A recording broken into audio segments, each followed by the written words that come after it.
Well, hello there, everybody. I don't think anyone was expecting this to happen so quickly, but I got the notification about a little over 24 hours ago that this was going to be a thing. Night Springs DLC was released that quickly upon announcement, which I am stoked for. Like, no one's business. I am incredibly excited. I know there's supposed to be 5 episodes. They cut it down to 3. I only saw the trailer, but I did not look at any of the gameplay. So I don't really know too terribly much, other than the characters that are going to be involved. By the way, hello everybody. I hope your weekend's going well. I know some of you have already played this. Hope it's as awesome as I expect it to be. And hold on. Sorry, I'm expecting someone that's coming into town, so this should be showing up in like 15 minutes or so. I told them to come on in, but leave me alone while we play the game. Actually, think about it. I think I need to unlock the door. Sorry, guys. I'll be right back. I said I'd leave the door unlocked for him. Ugh.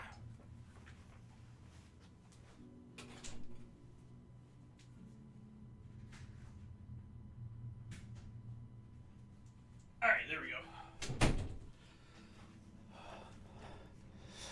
Alrighties. So, from what I understand, we have 3 separate campaigns. I have an idea which order I want to do them in, because you can play all 3 of these in individual orders. I want to go from what I guess off of the trailer is the least lore relevant to the most lore relevant. So let's go ahead and get into it and see what we got. So we already got Lake House coming soon. We'll probably see that in maybe like 6 months. Night Springs episodes now available to play. Experience the surreal strangeness of the Night Springs TV show in 3 episodic adventures that will transform the familiar into the bizarre. Okay, the number 1 fan, the North Star, Timebreaker. Actually, this was the order I was going to do it in. So, perfect. Yes, resumindo, when it comes to Remedy, I very much am a lore expert. So yeah, this is the what I was going to do, the order I was going to do it in regardless. Because it seems like the Timebreaker one is going to be the most lore relevant. So we're good. We're good, we're good, we're good. Ready, guys? I don't really want to do too much of an introduction. Let's just get the normal stuff out of the way. For anyone who's just finding this video for the first time as unfamiliar with the channel, my name is Dean. I mostly do video analyses for the Remedyverse on the channel. I also do stuff like Psychonauts, Hellblade. I'm currently streaming Persona 5 as well, but right now, ignore all of that. We are focusing completely on Night Springs. So one thing I want to get out of the way before we hit go on episode 1. So from our understanding is that this trio of episodes was a collaboration between Alan and Mr. Door while he was in the Dark Place. And as such, it's a work of fiction that takes place in the Dark Place. Why is that important? Because the events we're going to see is just an episode of television. It does not necessarily reflect anything back up on reality. However, it can overlap with things that are up on our reality. So even though we can't take this as 100% occurring in the real world, it can still influence and it can still echo the real world. I just want that out of the way. And these characters are not necessarily the characters we know, despite being the same people, the same voice actors. It's a similar character. Like, the number 1 fan is not necessarily who we think it is. It's its own character that this character is playing. They're being like an actor, so to speak. I have a video about how this works. Anyways, let's get going. Loading into the expansion from this menu will overwrite your progress into existing expansion save slot. That's fine with me.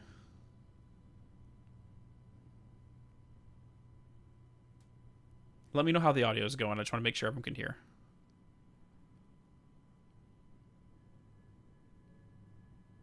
A fan. The dictionary definition of the word is an enthusiast, a fervent devotee, an abbreviation of fanatic. What comes across to an outsider as a dangerous obsession or even madness is something entirely different from the point of view of the fan herself. Yes. To be a fan is a joyous existence, one filled with the happiness that stems from knowing with utter clarity the purpose of your life. But what if that purpose could be more still?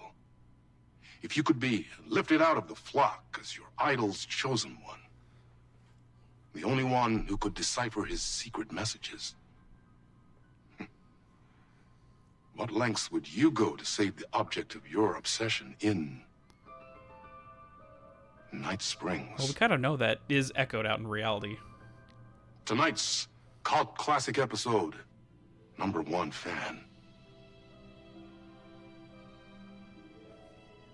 Knight's Diner, so it's the other version of it, of course.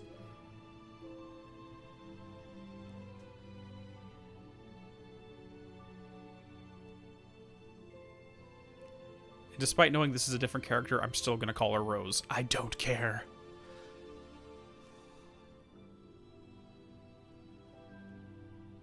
Life's a funny thing.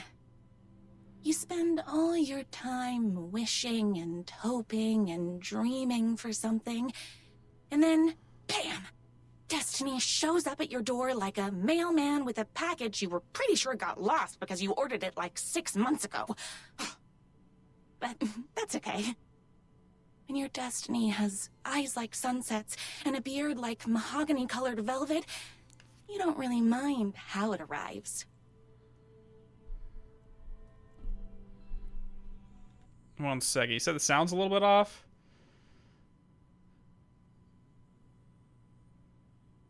Yeah, because I don't know. Let me check some of the settings real quick.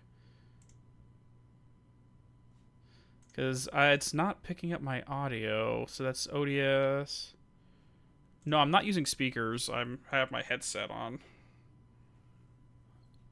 Like, hopefully it's not coming through my TV also. Let me find out. While we're doing this, let's go ahead and add in the subtitles.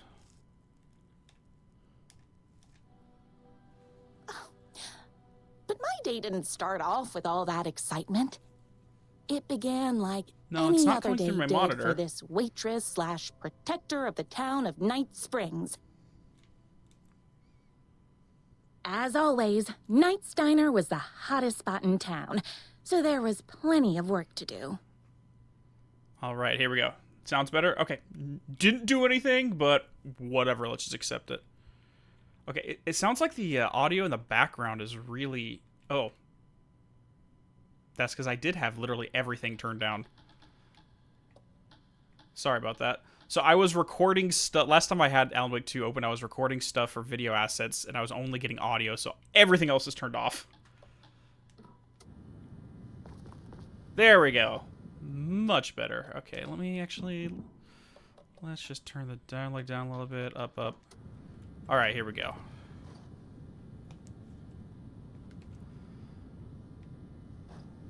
Okay, so again, this takes place in an episode, not reality, but it echoes reality.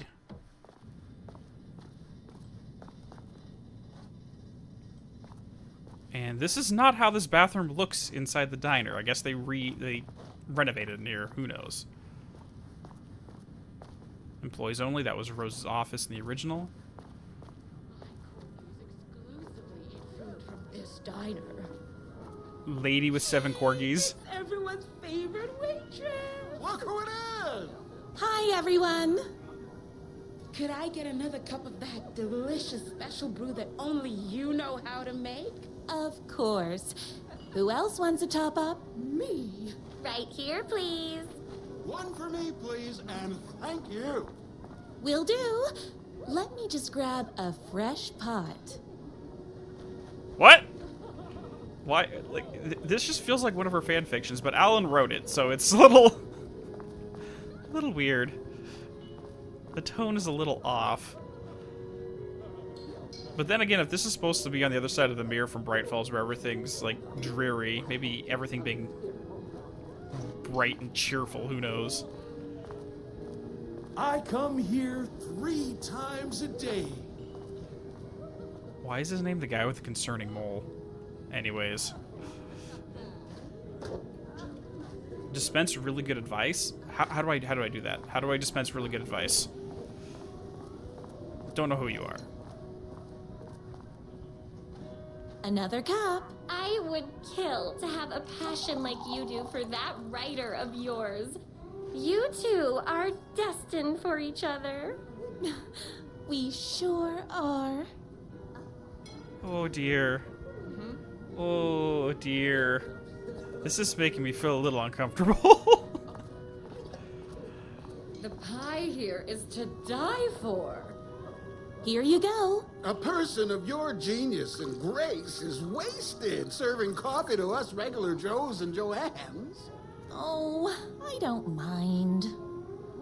Yeah, I think Alan was a little bit drunk while he was writing this. He was just having a fever dream. He was like, you know what? Let's do this. How do I deliver good advice, I though? heard the writer. No is time for that. madly in I've love got with customers someone who's waiting. Too shy to make the first move. Yes, it's Alan that's too shy to make the first move here. Yes, that's exactly what's going on. Here's your coffee. How do you juggle running this diner, your bird sanctuary, and that amazing fan site for the writer you love so much? I work extremely hard, but also I'm naturally talented. Well, heck, no wonder us regular folks can't keep up. I'll never be as successful as you.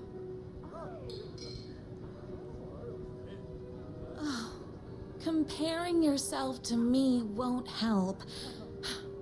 You gotta find what you wanna do and do it. I believe in you. Wow. You just changed my entire way of looking at the world. Thank you. No problem. This is literally scarier than the main campaign. No joke. This is creepy. This is creepy as hell. One, there's too much pink, and two, Rose is like the central point of the universe. Why is Alan writing about this? Like, I get why Rose would write this about herself, but why is Alan writing this? That's what makes this creepier. Hold on, is there any more good advice I could give? I can't believe I left my hat at home. Hot coffee. I heard your fan site for that rider was named best fan site in the world. Really? Congratulations. Thanks. It wasn't easy. That's everyone's coffee. Better put this pot back. Yeah, this is legitimately like the Deer Fest segment, but Rose-centric. Where everyone's just like, you are the most amazing thing that's ever existed. Yeah. No, I'm good. I'm good. What's going I on? loved being the very successful owner and operator of the county's most popular diner. But that was nothing compared to my grease fire of passion for the writer and his sheer literary talent, and flowing hair and lips like buttery pie crust. Pie! I need to clear the empty pie plates from the tables. Shucks. This is giving me the end of Control vibes, too, because I'm just doing menial tasks. One thing I want to comment on is Alan Wake 1 Rose was not, like, I don't know. She was very clear when in an interview with Agent Nightingale that no, she had no intention of getting in the way of Alan and Alice whatsoever, but now it's like complete opposite. The writer lives just outside town in that mansion of his. Why don't you go talk to him? Oh, we have our own ways of talking. You mean that mansion that Sane lives in? Oh god, we're having more crossover and confusion there. I saw in the news that you saved every single kitten from that bear attack. Amazing. Thanks. Those yoga lessons really paid off. What? Those plates won't clear themselves. She saved kittens from a bear using yoga. What the? I think everyone at Remedy or Poison Pill just like dropped the tab and wrote this. Combat yoga. I want to see this. Is Knight's Diner going to enter the statewide pie competition this year? Of course. We're gonna make this our 20th win in a row.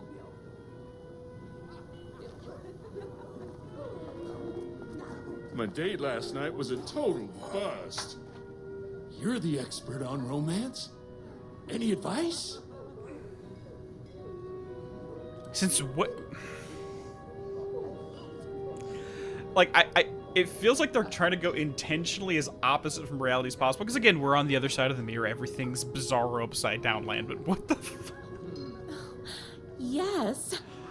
But first, tell me everything. Long story short, she told me I dressed like a divorced gym teacher. But it's what's inside that matters, right?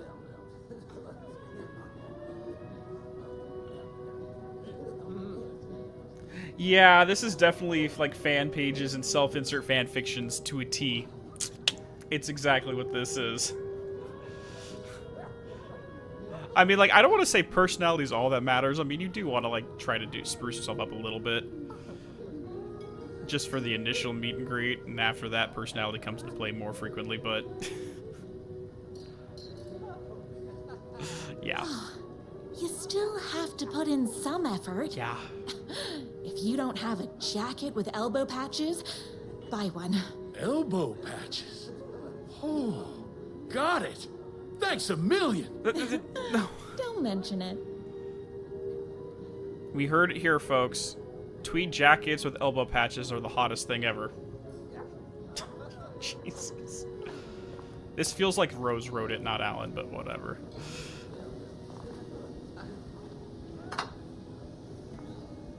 What can I get you? Oh, I need a good book recommendation. Oh, God. After all, you're the town's literature buff. Oh, you have got to read the newest book in the Writer's Crime Trilogy. I'll grab you a copy from the back.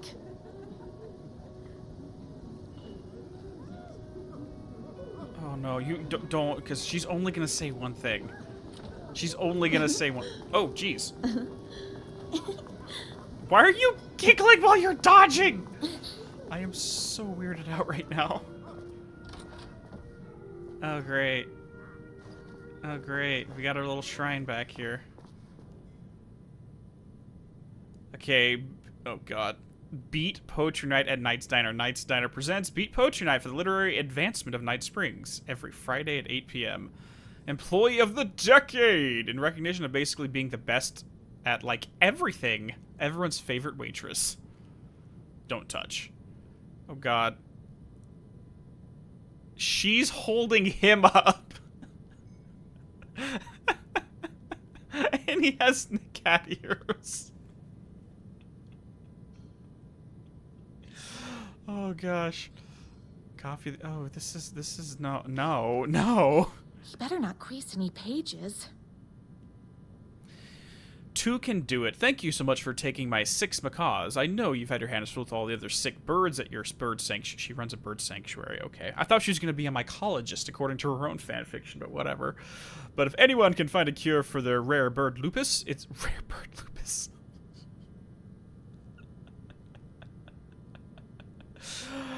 Oh, yours truly, a young girl who wants to be you someday. Oh, lordy lord. Okay, so it looks like the book trilogy written by the quote-unquote writer, it's not actually the Alan Wake books. It's a completely different writer. A man's life is ripped away. He's out to get justice and the whole city. Okay, so it's kind of Max Payne. Will hurt. So instead of Max Payne, it's will hurt. God damn it. Death will come for everyone. That doesn't mean it's painless. Death will hurt. Oh, God. I'm sorry. The only thing that hurts more than love is loving again. Love Will Hurt by America's best-selling writer. It's me, your favorite writer whose voice you would recognize in your sleep. I'm in danger. Please, my #1 fan, you're the only one who can save me. Oh my gosh! Don't worry, I'm on my way. My beloved writer was in terrible danger, and I had to rescue him. The stakes had never been higher. Luckily, I kept all my accessories in the diner's kitchen. I think that's gonna fail you on some health code inspections. Just saying. Just saying.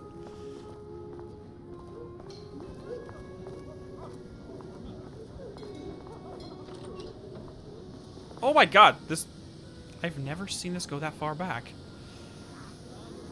When we came here in American Night, or the DLC, there was no opening here. It just went from that grill all the way to the back wall.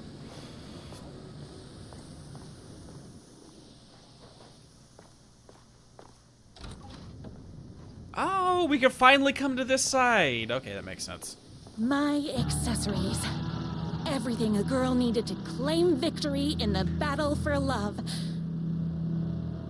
Oh my God, Rose? Rose? My trusty 12 gauge, fully automatic. Extreme circumstances call for extreme shotguns. Oh my gosh. Bolt action hunting rifle with a gorgeous walnut stock. Deadly, and looks good doing it. Just like me. I need a I pistol. was finally ready for a night out on the town. With danger. Full ammo too. Oh my lord.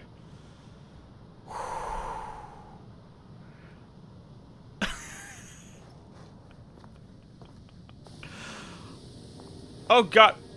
Wait, are they cheering me going out like this? They're not like, did that bitch just grab a gun? Thank you all. I know, I'm such a badass. You're amazing. Pour your own damn coffee. This is a magical girl transformation. The boatyard is this way! You better hurry! Go through the boatyard. It's the shortest route. You got it. This is a fever dream. This was my moment. You got my this. chance to save the writer and make him realize how much he needed me.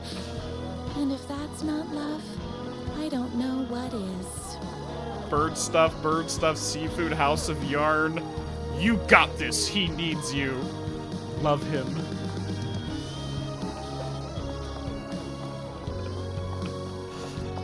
Nothing can stop the power of love. Run the diner while you're gone, or we'll be way worse at it. One waitress plus one writer equals forever. Literature. You're the only one tough and graceful enough to save him. I was leaving my old life behind, like a body left to sink in a lake so no one finds it. Nothing would get between me and my future with the writer. My cheeks hurt. Are you guys waiting for an in-depth analysis of this entire episode? Because you know it's coming.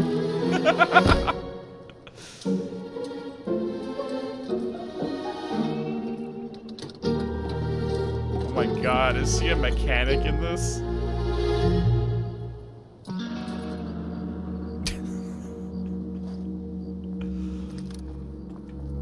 Or is this supposed to be Scratch? Sorry, I'm just wandering around to check everything. I doubt there's going to be, like, really much collectibles, but I still want to look.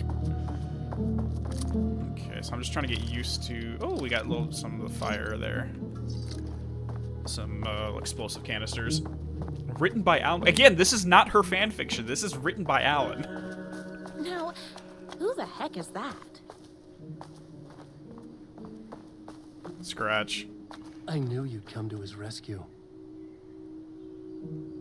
My god.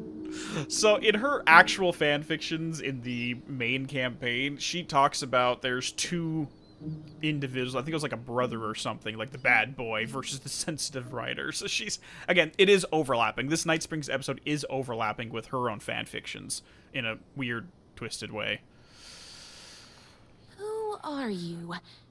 And why do you look like a slightly less handsome version of my writer?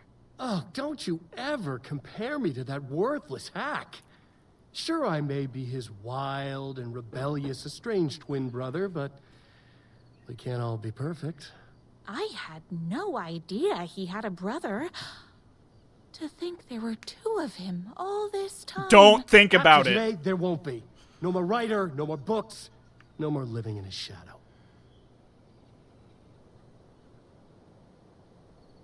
Okay. Alright, so.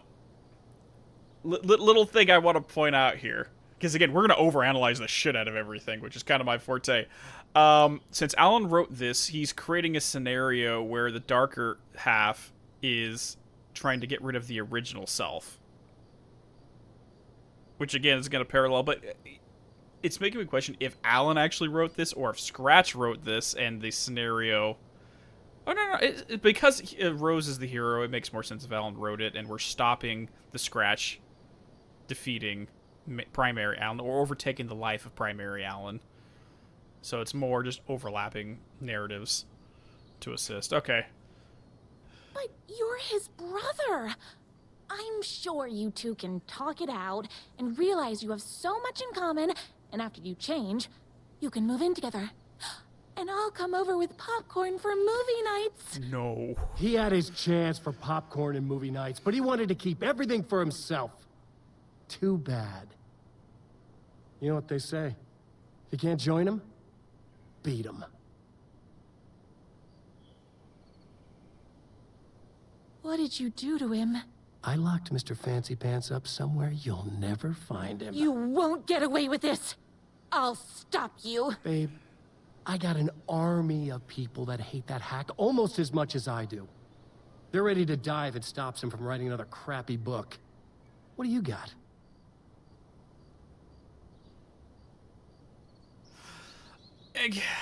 again, it comes back because we know in the original in Alan Wake 2, Alan intended to stop writing entirely.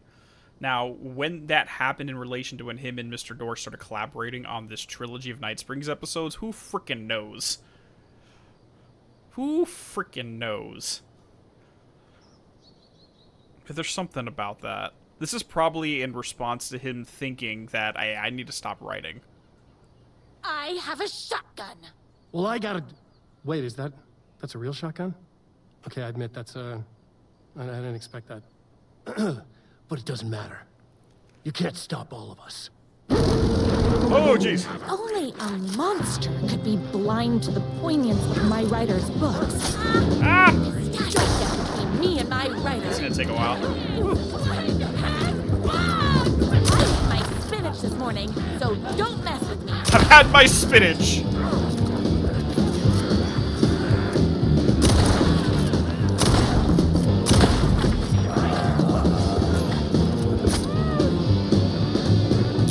Take a pressurized liquid propane.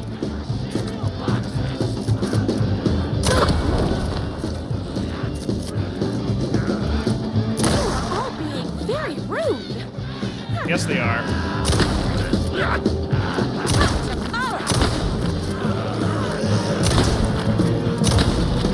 Oh my god, they're literally coming everywhere. Hold on. I need to fill my gun up. Light things up.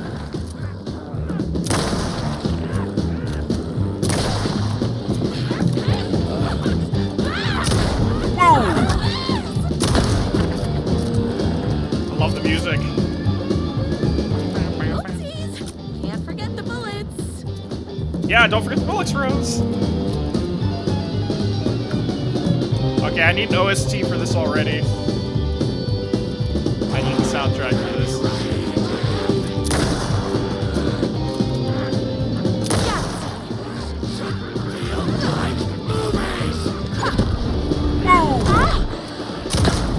I ate my spinach this morning, so don't mess with me.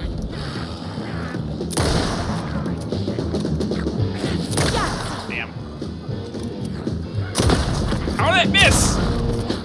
I'm fresh out of bullets. No, you're not. You have 91 shotgun shells, Rose. I feel like we're gonna have way more ammo than we potentially need, ever. No, you don't need to give her pills. She doesn't need pills. I don't trust her with pills. She's seriously... 141 shot... Okay, I'm not even gonna worry about ammo. My writer's jerky twin had him locked up somewhere, like a sweet, helpless prince locked in a tower. But his fan in shining armor was on her way. Luckily, one of those haters had made a hole in the fence for me. Oh, sweet helpless prince. Oh, dear. I mean, at the end of the day, Rose, in real life Rose, not this Rose, was talking about how Alan would reach out to her through various methods. So it's...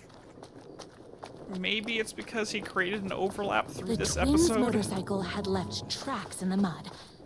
I recognized the tread pattern immediately, thanks to my famously keen perception.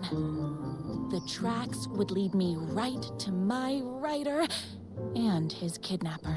I felt like the detective from my writer's books, solving the case with my wits.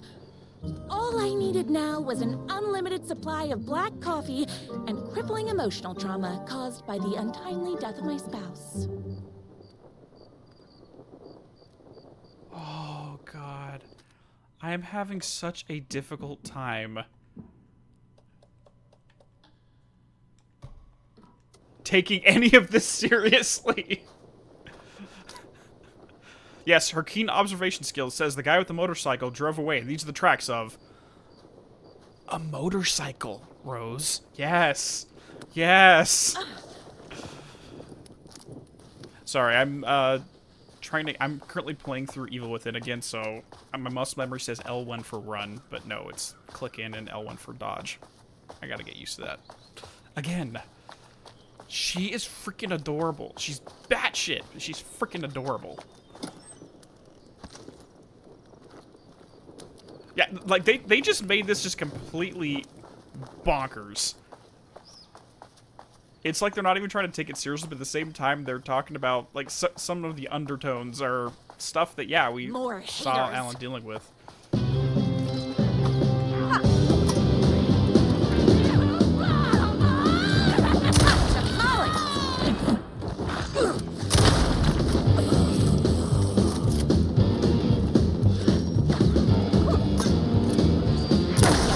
Me and my writer. Whoops! Gotta put more bullets in. I love that they make her way more powerful than either Alan or Saga.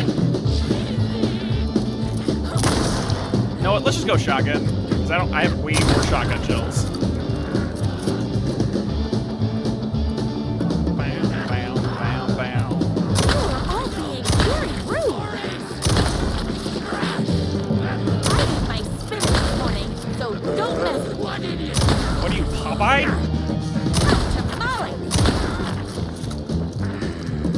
Hey, Vociferous. Hey, thanks for the donation, buddy. Yeah, I'm playing through on Akuma mode right now to get my platinum trophy. Bam, bam, bam, bam, bam. Oh, dude, this music's awesome. Oh, my bad. Get out of here. I mean, her reload speed's faster. She has crazy ammo capacity. 300 rounds of shotgun shells. Whoa! That was very wrong. It feels like Rose is more badass than anybody else.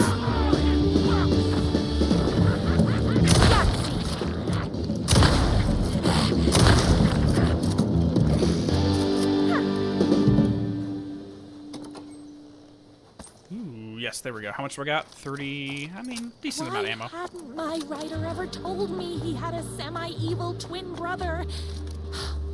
He must be waiting until our 3rd or 4th date, surrounded by candles, so he could reveal this vulnerable chapter from the dramatic story of his emotionally troubled past. Oh, that man has more layers than a croissant. I am so glad, you guys, I don't use a freaking face cam for these, because I'm literally just face palming the whole time. My head is down, I'm going, what am I listening to? More layers than a croissant, oh boy. Like, imagine this with no context. Seriously, let's imagine someone who... I couldn't let these monsters continue to plague my dear writer with their negativity. I would treat them the same way I'd treat trolls on my fan site. But this time, I was banning them from life. Not for life, from life, ha. I don't even know what I was gonna just say. What was I started to say something, and I completely forgot what I was gonna say, so let's just keep going.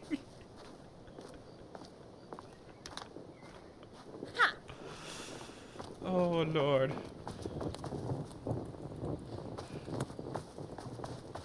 Oh, yeah. So, imagine if someone with zero context doesn't know anything about the Remedyverse, and they just saw, oh, cool, a DLC, let's go play that first. And this is the very first thing these people see within the Remedyverse is this episode of Night Springs. I would pay to see someone do a reaction like that. I would pay to see someone react with that, because they'd be like, what is going on?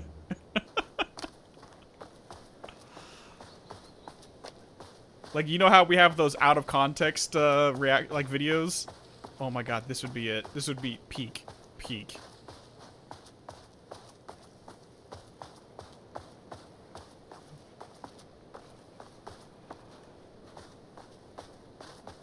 Your mom will watch with you? Oh boy.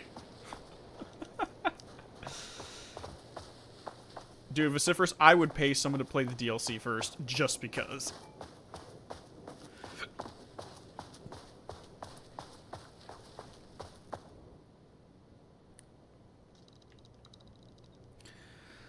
Oh boy, here we go. So it looks like he left her some wine and some flowers and some chocolates. All the tears of all the angels in heaven were falling over this city. She wore the rain like a funeral shroud. She was in a sad state, this city of mine. But she was still mine, the filthy prison I called home. I was here for a reason. Joe Bullets Capone. He was inside drinking champagne and throwing around his dirty money, while I stood in the rain smoking a soggy cigarette. But that didn't matter. The only thing that mattered was I knew Bullets had a bad night coming for his way, and he had no clue. He made me wait for it. Though my pack of cigarettes was long gone by the time Bullets staggered out of the back door. I detached myself from the shadows, stepped up right beside that pathetic excuse for a man. Long time, Joe. Bullets looked up, his booze-soaked grin twisted into something less friendly. You. He reached for the pistol under his jacket, a six-shooter with slugs big as my cigarette stubs. Those aren't really that big, but okay. Sorry. I'd done my homework. He barely had the piece out of his holster before I was on him. I wrestled it out of his hand, tossed it behind a dumpster. Bullets didn't like that. Oh, sorry, yeah, his name's Bullets. Gave me one right in the gut. Wind rushed out of my lungs like a soul leaving a body. Through my wheezing, I could make out the slap of boots against water. Bullets was legging it. Had to get after him. Couldn't lose him. Not when I was so close. He had info I needed. The address of the last stop for this train called Revenge. So I sucked in whatever air I could and took off after him, through the twisting maze of alleyways. 2 rats, but only 1 cheese. I pulled out my revolver. I was playing for keeps. Don't make this hard, Joe. I caught up to... Jesus, this keeps going. I caught up to him as he was dropping down the other side of a chain-link fence. He sneered, teeth like rows of gray tombstones. He thought he was escaping. He thought he was safe.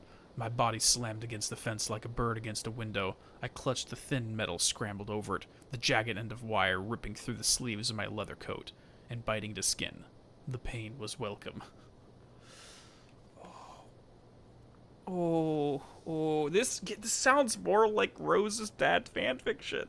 Like, even her very poor and clumsy freaking use of metaphors is right out of her own stuff. Oh, boy. Okay, part 2. I dropped down in the alley and ran like a panther. At every blind corner, I expected a trash can lid to the face. To the face! No one came. Maybe Bullets hadn't liked what he saw in my eyes as I climbed that fence. I bet he wasn't smiling now. Then I had him. A trapped rat trying and failing to wrench a locked door off its hinges. I leveled my gun at him. You know what I want, Joe? Bullets let go of the door handle. It's just really confusing because I'm thinking, like, are you shooting Bullets or is it the guy's name? Anyways. Hands as up as they'd go, beseeching a higher power not to cast him down. Come on, man, ain't gonna bring your wife back. Can't hurt to try. Talk. Yeah, sure thing, sure. Bullets lunged for his ankle. A crack of lightning from my hand, and he went down in the gutter, clutching his belly. I walked over, calm as snow. I stood over him, watching his putrid blood mingle with the rivers of rainwater. Okay, that's just an echo of the, one of the sudden stop things where the blood mingled with the... went down into the sewer, mingled with it. So it's almost the same imagery and the same wording used here as when Alan used it in one of his previous books. Sorry. You talk, I call an ambulance. Ambulance. His words were having a hard time getting through the pain. You're insane, man. Insane. I raised my gun level with his eyes. Try again. Okay. You want the big man, yeah? I know where you can find him. Blood pouring pounded my ears like war drums. All the killing, the sleepless nights, the booze, the countless cigarettes I smoked while ghosts swirled around me, it was all for this. The drums got louder. The gruesome slushy, yeah. Bullets caught his breath, straining against the pain. Then he spilled his guts. My #1 fan, if I don't make it, then I just want to know that... No, I can't say it. Curse my crippling, sensitive, artistic nature. I left the alley, told a waiter on the curb that a guy had been shot. Didn't care what he did with the information. I had what I needed. So just in the middle of it, you have freaking a message from Alan here, or quote, not Alan, the writer, quote unquote. My #1 fan, if I don't make it, then I just... Because remember, Rose in the main game was saying she would get random messages like in the forums of her fan page, her fan website, from Alan along with other things. She would just get random messages just filtered in like this. That's probably how she perceives it. Okay, let's just get going.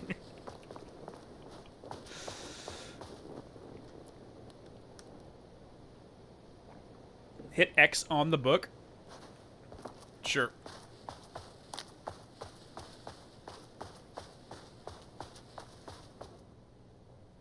My #1 fan. If I don't make it, then I just want you to know that No. I can't say it. Curse my cripplingly sensitive artistic nature. But I love you because you're sensitive. Just hold on.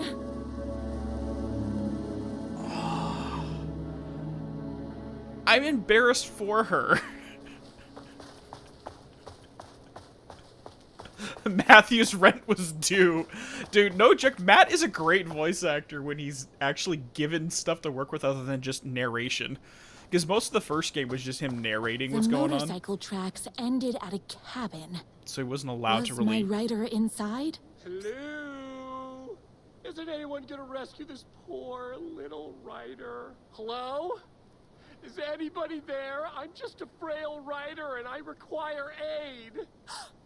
He's inside. Oh, God.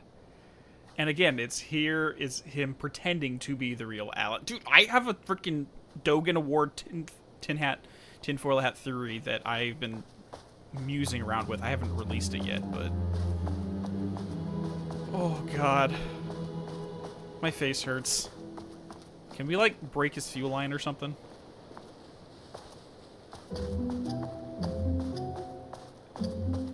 You want to know what describes his entire episode? It's whimsy.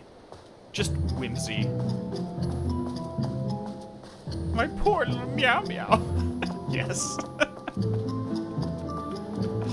Shoot, I'll shoot it in a second. I mean, it's not like I don't have next to 350 rounds of ammunition. I'm maxed? Oh my god, I'm actually maxed out. Wow. I might have to do some inventory management. I mean, look at that.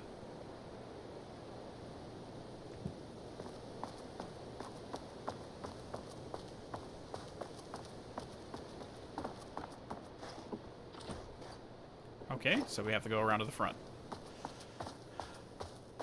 Let's go shoot the motorcycle just to see what happens.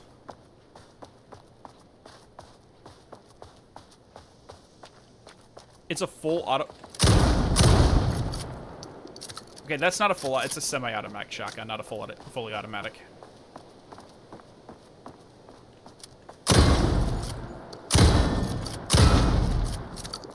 Technically, it's not even... Actually, no, it's still a pump action. It's just really quick. Because a semi-automatic shotgun would mean you don't have a pump. It just continues to fire for however many shells you have in it. Fully automatic is if you hold it down and it just keeps shooting, which it doesn't. It's semi-automatic. Just hold down. Never mind, I take it back. That is not how this works. That is not how that type of weapon works. That, okay.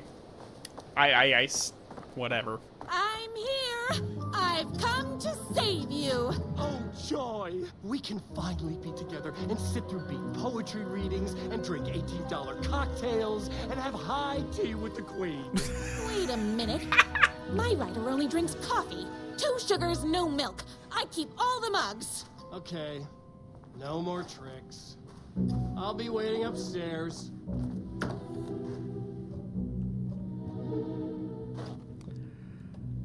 Okay, let's just discard that so I can get more rifle ammo.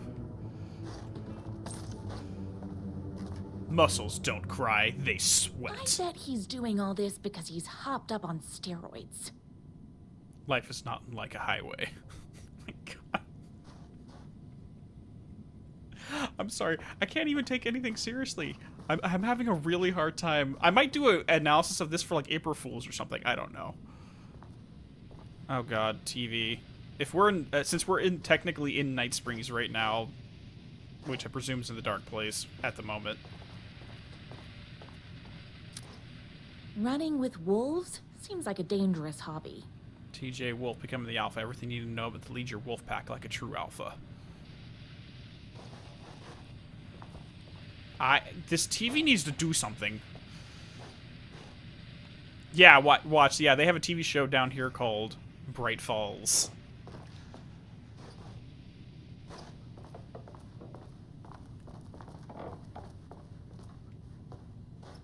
I don't know which door to go into.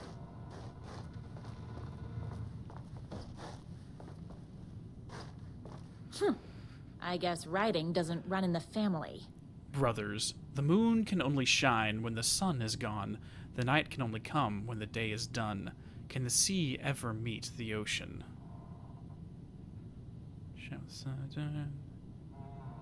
I mean, this is going to be the Night Springs Bright Falls dichotomy here, but of course the sea and the ocean, that's going to be overlaps, I presume. I don't know, because it's not lake and ocean, it's sea and ocean.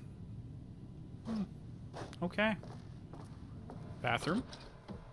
Do I have a flashlight? I don't think I have a flashlight. That's fine. Where are you? I was never upstairs. I lied when I said there were no more tricks. Ooh, you're starting to peeve me off, mister. Where is my writer? I'm just having a little fun. Let's chat down at the beach. It's just out the back. First, he kidnaps my writer. Then he calls him a tea drinker? Hey! He had crossed the line. I was going to go to that beach and give this jerk the scolding of a lifetime. Oh my god, he called him a tea drinker. That's like the ultimate insult. Hey.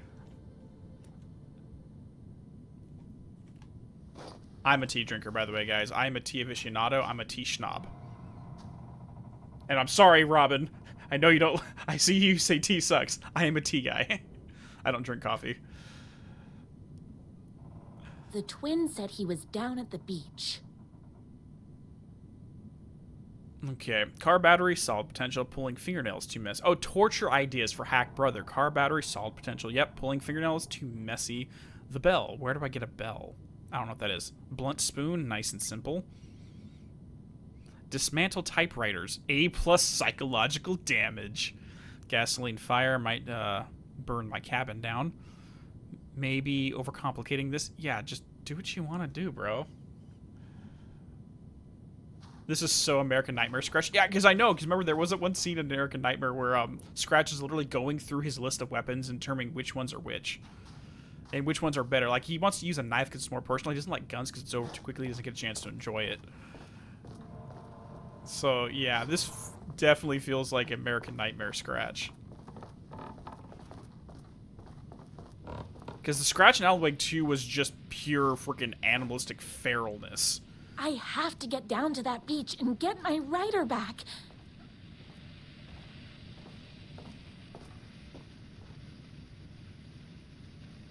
I'm judging him based upon this bike right here. Anyways, moving on.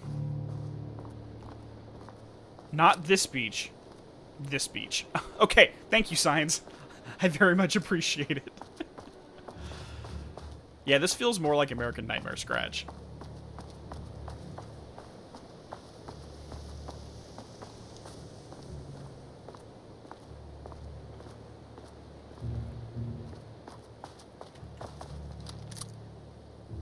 Ah, I can't shoot him.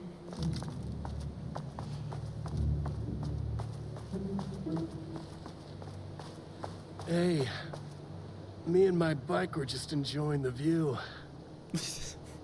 Why do you sound like a surfer bra, dude? Where is my writer? What do you even see in that crybaby? He's boring, he dresses like a nerd, Hush your mouth! He is a stylish intellectual who is in touch with his feelings. You're starting to cramp my style, babe.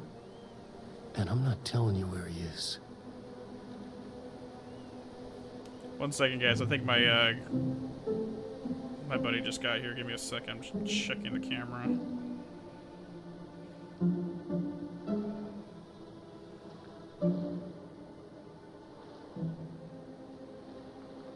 second. I'll be right back.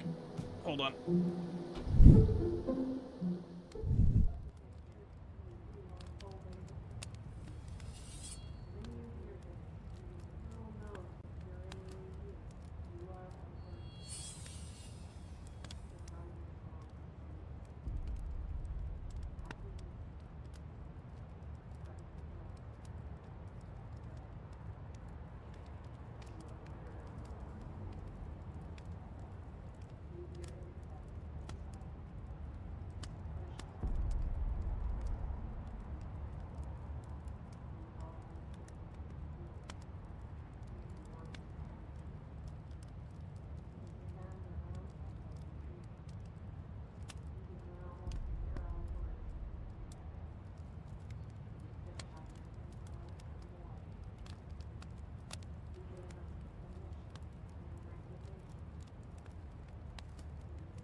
All right, we're back.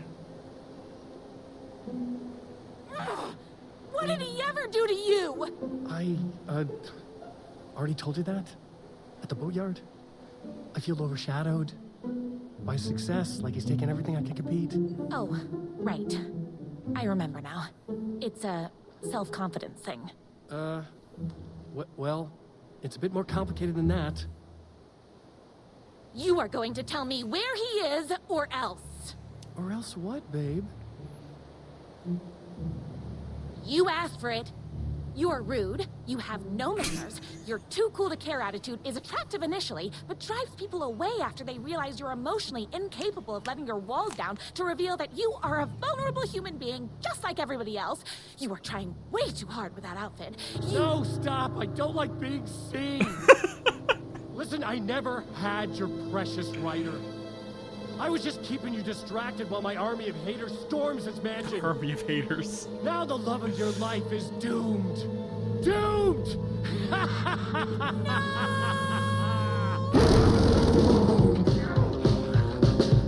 He tricked me, even with my famously keen perception. Don't get between me and my writer. Oh, jeez. Ow. Where'd you go? Where'd you go? Where'd you go?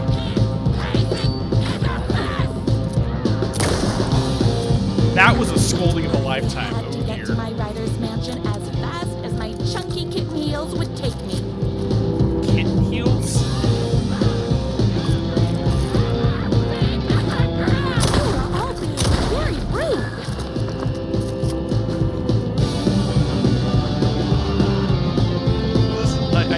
I do not know how to respond. Whoa!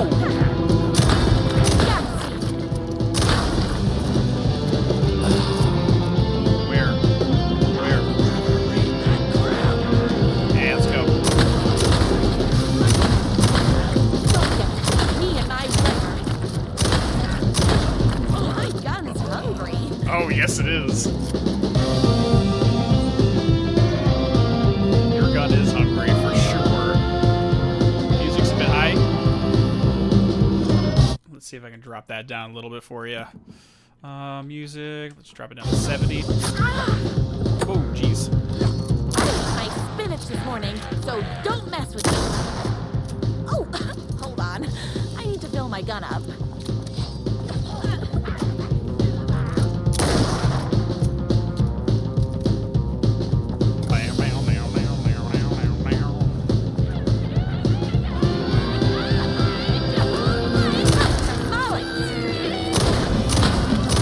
Whoa, jeez. I ate my spinach this morning, so don't mess with me. I love that they encourage you just to go ham because they give you so much ammo. They're just like, you know what? Have fun with it.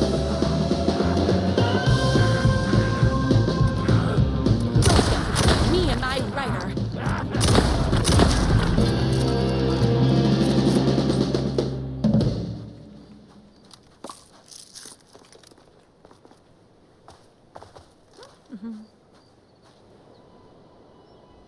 need a new outfit there, hun. Oh, we got the deer here. The stag, I should say. I knew you, my #1 fan, would never fall victim to my twisted brother's lies. His hatred for me is as inexplicable as the sunrise, and just as fiery. But I knew your heart would never waver. You're the only one who can save me. I believe in you.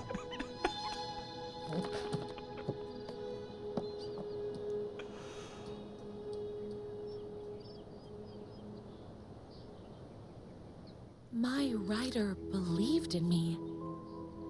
We were kindred spirits. We fit together like a bicycle chain and that spiky wheel thing the chain fits into. We were connected by love and destiny. He was meant to be mine, always and forever. There was no time to lose. I was the only one who could save the writer and the very soul of literature from these evil haters. The fate of all art rested on my shoulders. The stakes had never been higher.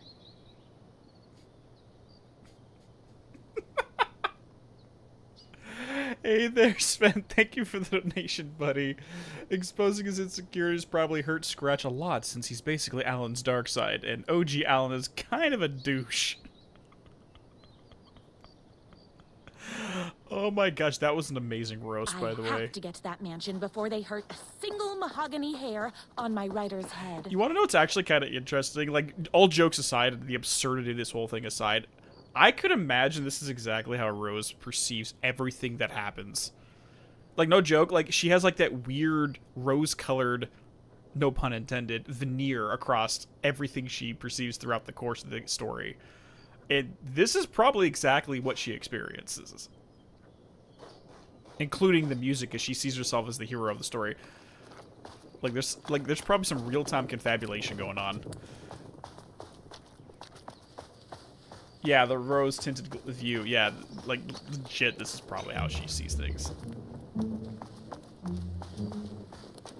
Hence her demeanor throughout the main game.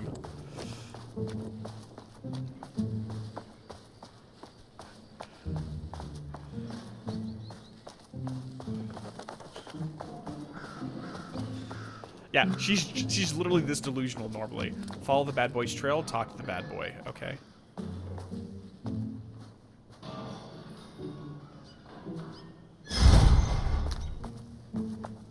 If I have to stop you myself, I will. Unlike him, I'm not afraid to get my hands dirty. Whoa, whoa, whoa, whoa, what's happening? Oh, jeez! Oh, jeez!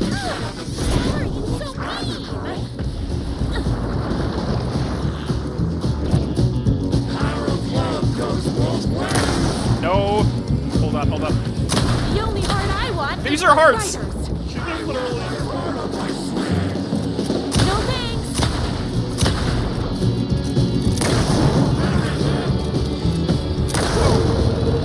He's really fighting me with his love.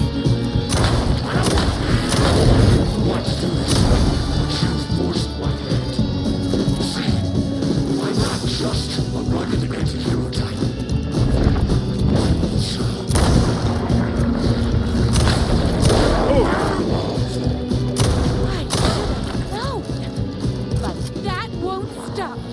I missed some of that dialogue, so I'm gonna have to. Oh, jeez!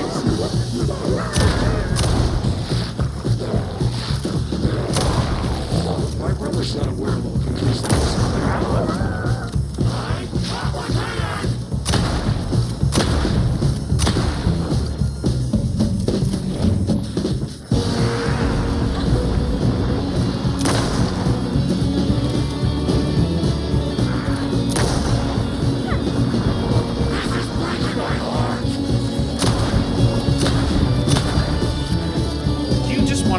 Scratch. Is that what this is?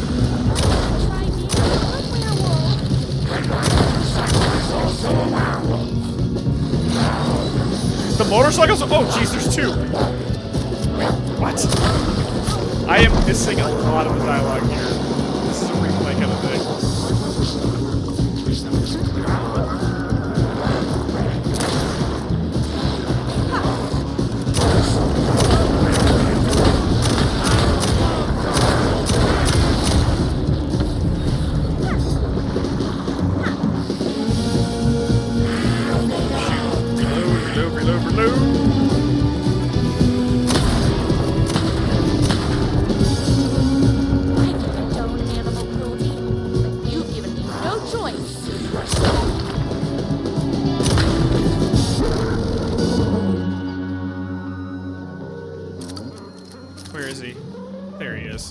bad boy. I'm sorry.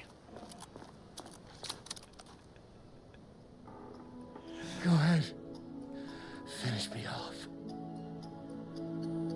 Hey there, Sven. Thanks for the donation again, buddy. Of course, inside him there are two wolves. Naturally, the positive wolf and the negative wolf. Thank you for knowing the reference, too. Which one do you feed? I'm not going to kill you. You're my darling writer's brother. You really do love him, huh? I guess I never even had a chance. I was just jealous of his talent, his money, his velvety hair. But mostly, that he's got the love of somebody as amazing as you.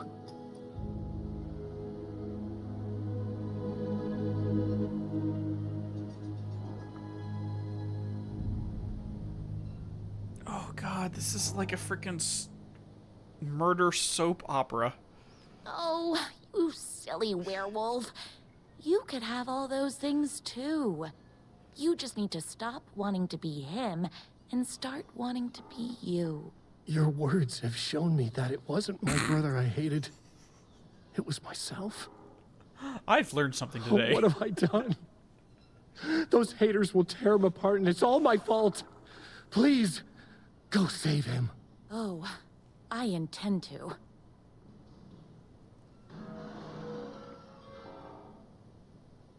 You know I'm gonna have to replay this with my analysis hat on and compare everything about the main game to this, right? I do it for you guys. I put myself through this for you all. Oh dear. Yeah, and I did notice it was one white wolf and one black wolf. Yep. They're getting rather on the nose with the symbolism. I salute you all. Someone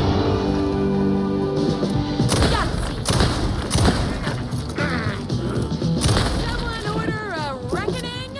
No, don't. Not with the one-lighters. I spent this morning, so don't mess with me. Do you know the voice actress was having so much fun with this? I think everybody involved in this was just having way too much fun.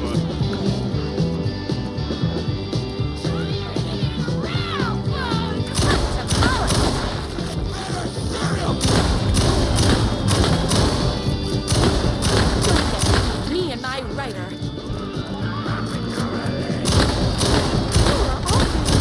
Oh, jeez. Oh my gosh, get off me.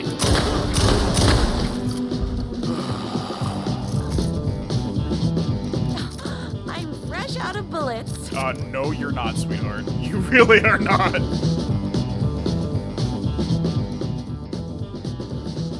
For contributions to art and artistry across the globe, the recipient is hereby recognized as Champion of Literature, who embodies all the spiritual and physical qualities valued in one who pursues the art of writing. Presented by the Society of High Art.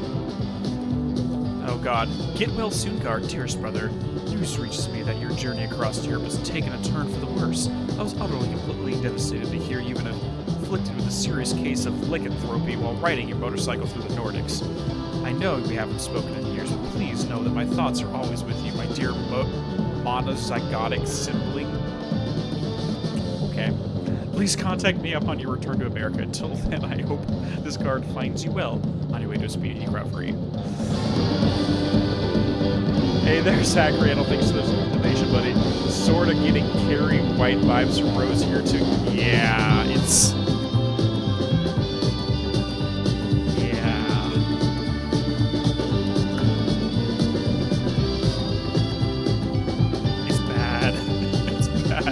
in the best ways.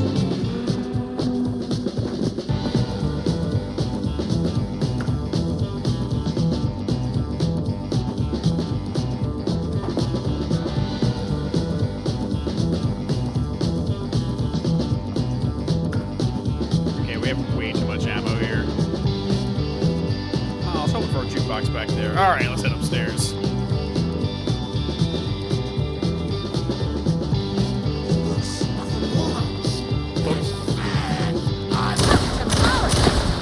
Get out of here.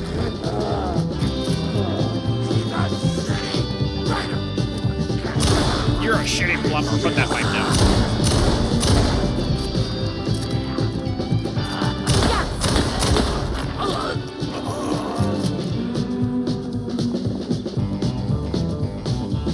Characters all talk weird.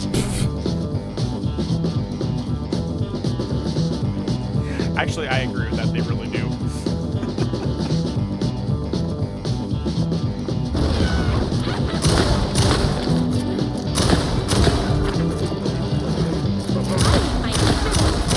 So don't mess with me.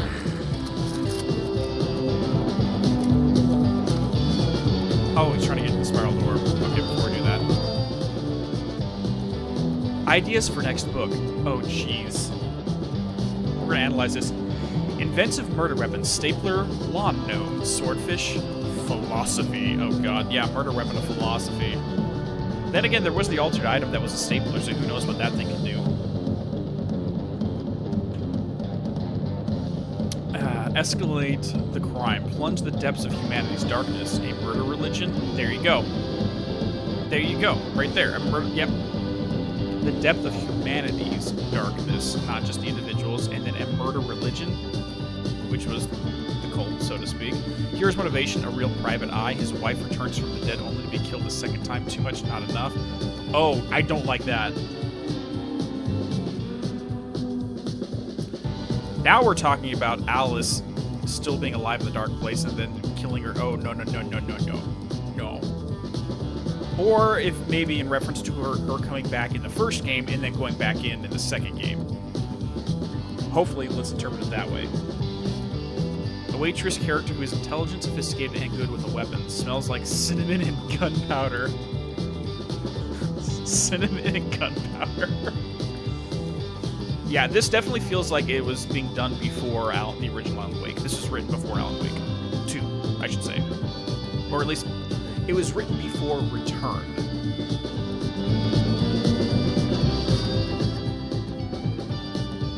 Hair, beard, regimen. Twice. We really need a hair regiment. We really need to learn how... Okay, let's figure out how he does his hair. Wash thoroughly with cold water. Gently pat dry with a high thread count towel. Brush 3 times with honeycomb bought locally at the farmer's market. Apply shampoo to dry hair. Rinse with cold water. Gently pat dry with high thread count towel. Condition often. General rules: never wear hats. Once a month, rub 3 mixed eggs bought locally at the farmer's market into damp hair, scalp, and beard. Avoid chlorine, heat, and inexperienced barbers. They're literally exposing Ilka's routine. Yes, they are. They really are. Between me and my writer.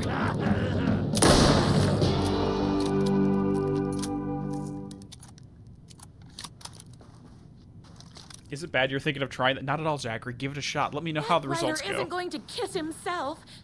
I mean, save himself. Bros. Please don't be that kind of fan fiction writer. But you're not writing this. Alan's writing this.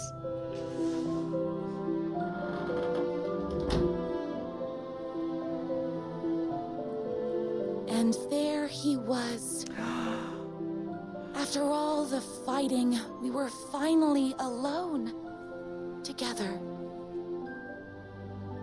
Our love was written in the stars. And so we danced like 2 spinning planets Covered in that blood. would eventually crash into each other in a dazzling display of flames and rocks and other planet stuff. He told me all the sweet things I'd been waiting a lifetime to hear. I saw myself reflected in his eyes. I would always be at his side, to inspire and protect him.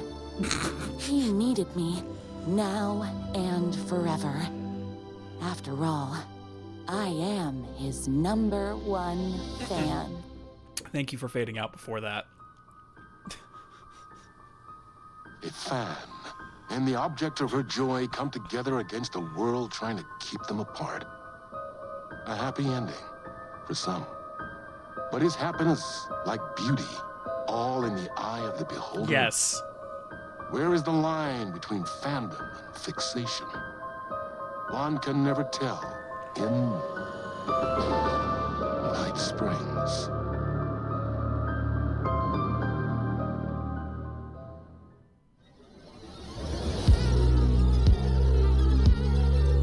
Space invader, looking cute in a human suit. Secret agents with the down race they shoot. Psychic powers, hypnotizing magic fruit. Strange machines, weird mysteries. We got freaky fantasies. In Night Springs, We're just gonna vibe. killer on the run. Yeah, in Night Springs, down the back of sun. 'Cause in Night Springs, we're just looking for the thrill. I have nightmares come true. I'm glad I don't have a face cam because I would embarrass the crap out of myself right now. Endless versions of I am small shade. I'm dancing to this. the elder god who live inside a sleeper's dream. Better let her sleep in Night Springs. If you die in your arms out of Monday, I hunt you when you're alive. Oh God.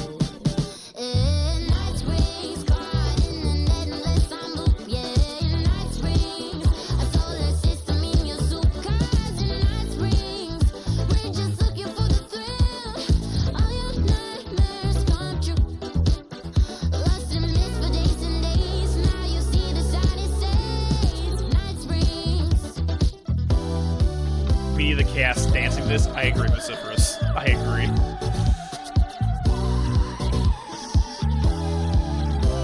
Oh my gosh. We're all in danger.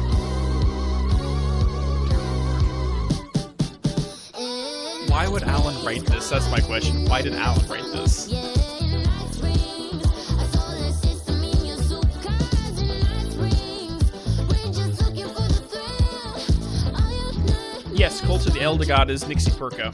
lost in mist. It's in the episode of Family Occasion. Now you see the sign it says Night Springs. That one's actually based upon a Lovecraftian entity. So yes, there is a cult of an elder god. All right, that was a thing.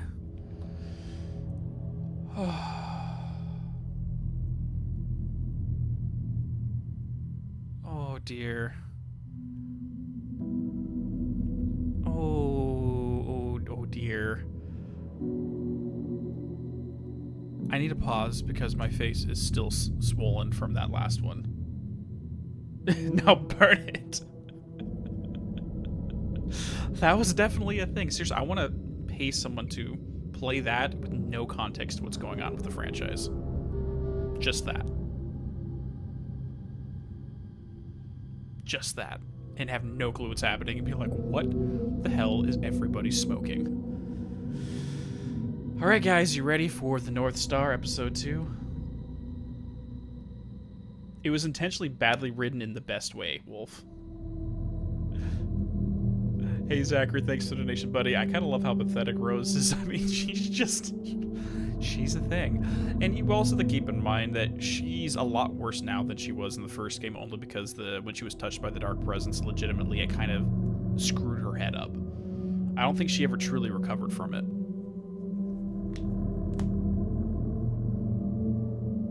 Anyways, let's go.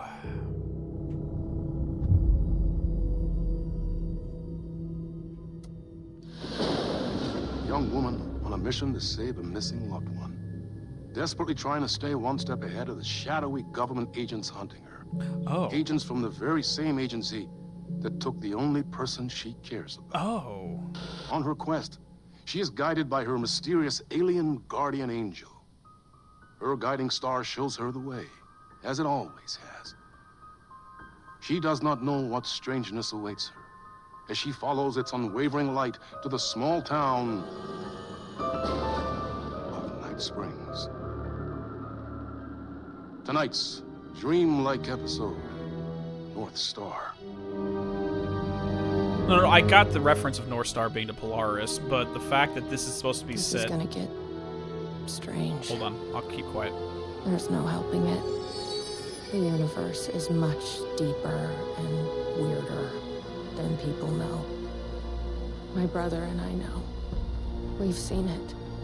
We've seen you. But there are some people, an agency, that doesn't want anyone knowing more than what they see. That's why they took my brother, and have been chasing me my whole life. But I can't keep running.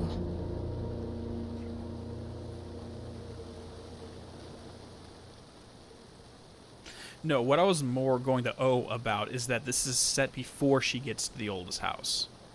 Before she becomes director. This is just Jesse on the run. So we have to keep contextually that in the back of our heads as we go through this. Oh my gosh. It's just so weird to see her in this point of view. In this engine. It's just weird. I'm breaking her neck as I spin. Oh my god, this is gonna be odd.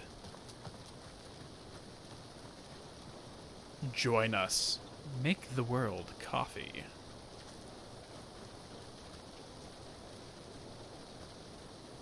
Yeah, this is before she becomes a superpowered.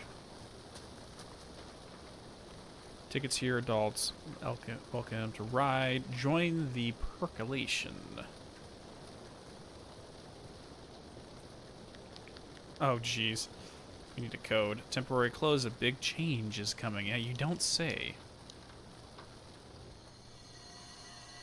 238. Thank you, Polaris. You think something here's important? What, the numbers?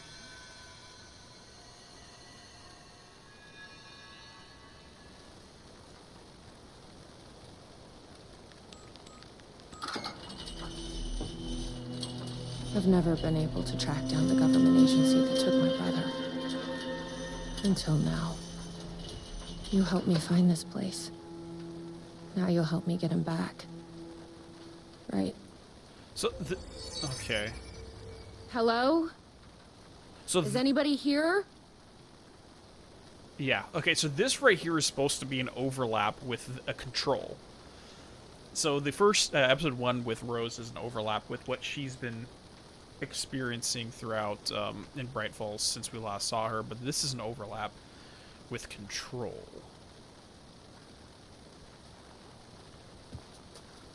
And I think it goes to show the point that even though, yes, you can write something in the dark place, but that does not mean that's exactly how it's going to play out in reality.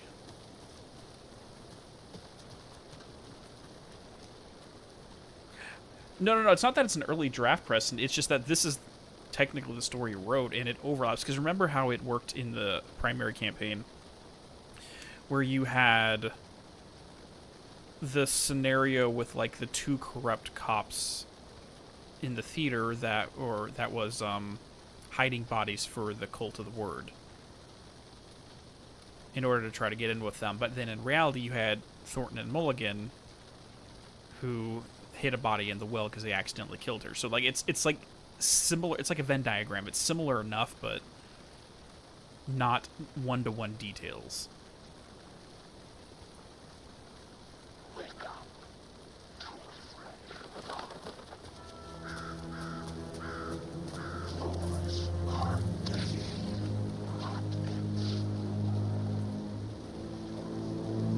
Roasting bar. This place really makes me want a coffee. But I guess that's the point. Dark as the void.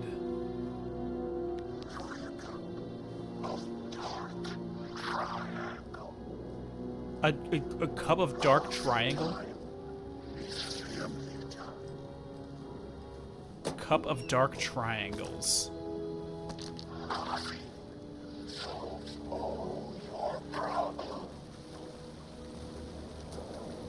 Because, yeah, we do have... That's right. We have the board right there, the inverted pyramid. And the white pyramid connected at the center. Because technically, I remember in the dream of that one FBC agent, he's talking about the black pyramid and the red pyramid meeting and becoming this shape, which is the symbol of arsenic. It's the alchemical symbol of arsenic.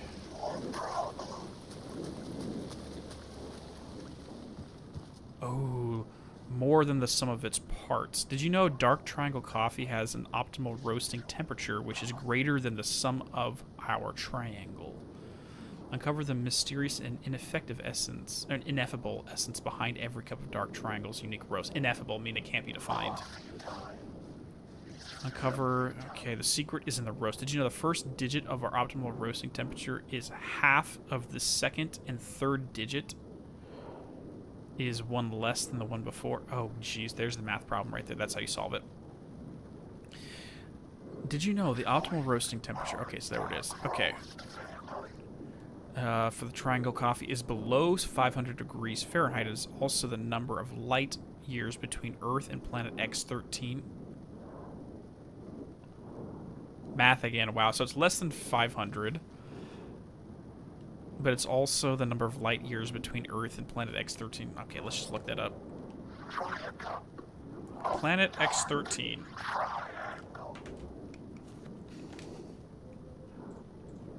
Planet X13.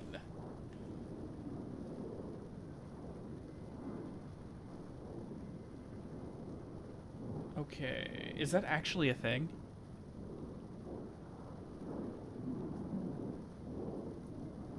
I don't think it is. Okay. Calm down, guys. Okay, so the code is just going to be this one right here. But, that being said, Planet X13 is not an actual real thing.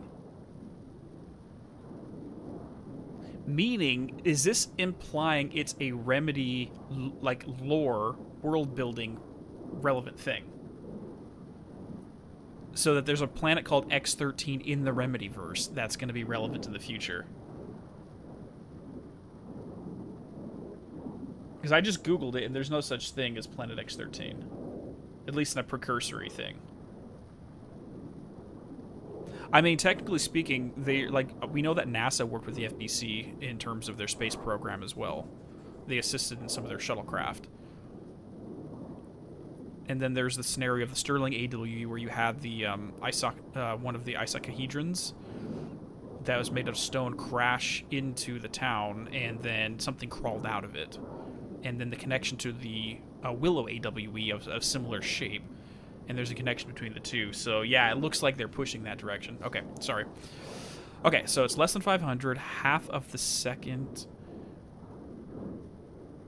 Okay, the first digit of the optimal roasting temperature is half the second, and the third digit is one less than the one before.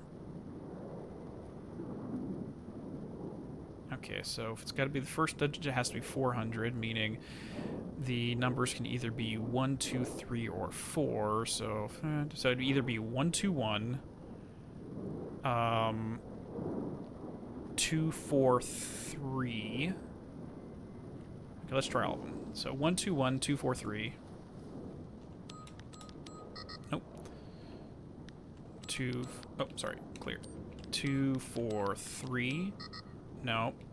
3, 6, 5. Nope. Or 4, 8, 7. There we go.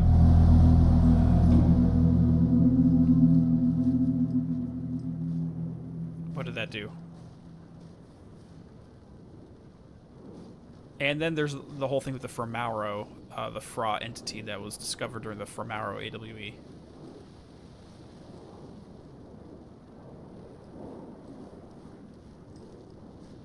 What did I do? It didn't do anything.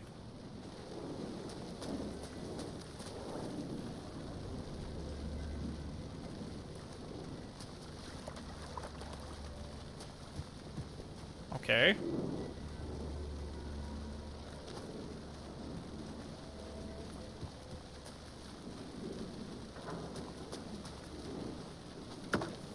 Did I do that out of... Was I not supposed to do that yet? Why does an amusement park need a welcome center? Cult indoctrination.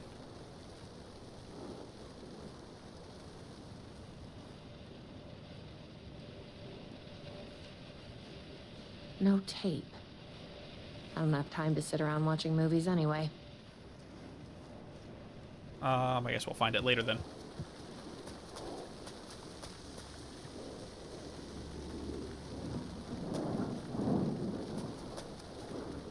Oh, there is Polaris right there, showing me the way. The gazebo? You think there's something there? Ma'am, here. Get inside the light. I'm sorry, I'm gonna fangirl the shit out right now. I have not seen Jack and Beth together since Quantum Break. Oh, boy. Yeah, I know it's Tim, but They don't like the light. I'm... You shouldn't be here. How did you even get inside? Shit, a cop. Should I lie? I kind of let myself in. Got more than you bargained for, huh? Okay, I think this is the actual conscious Tim from the main game. This is not a character.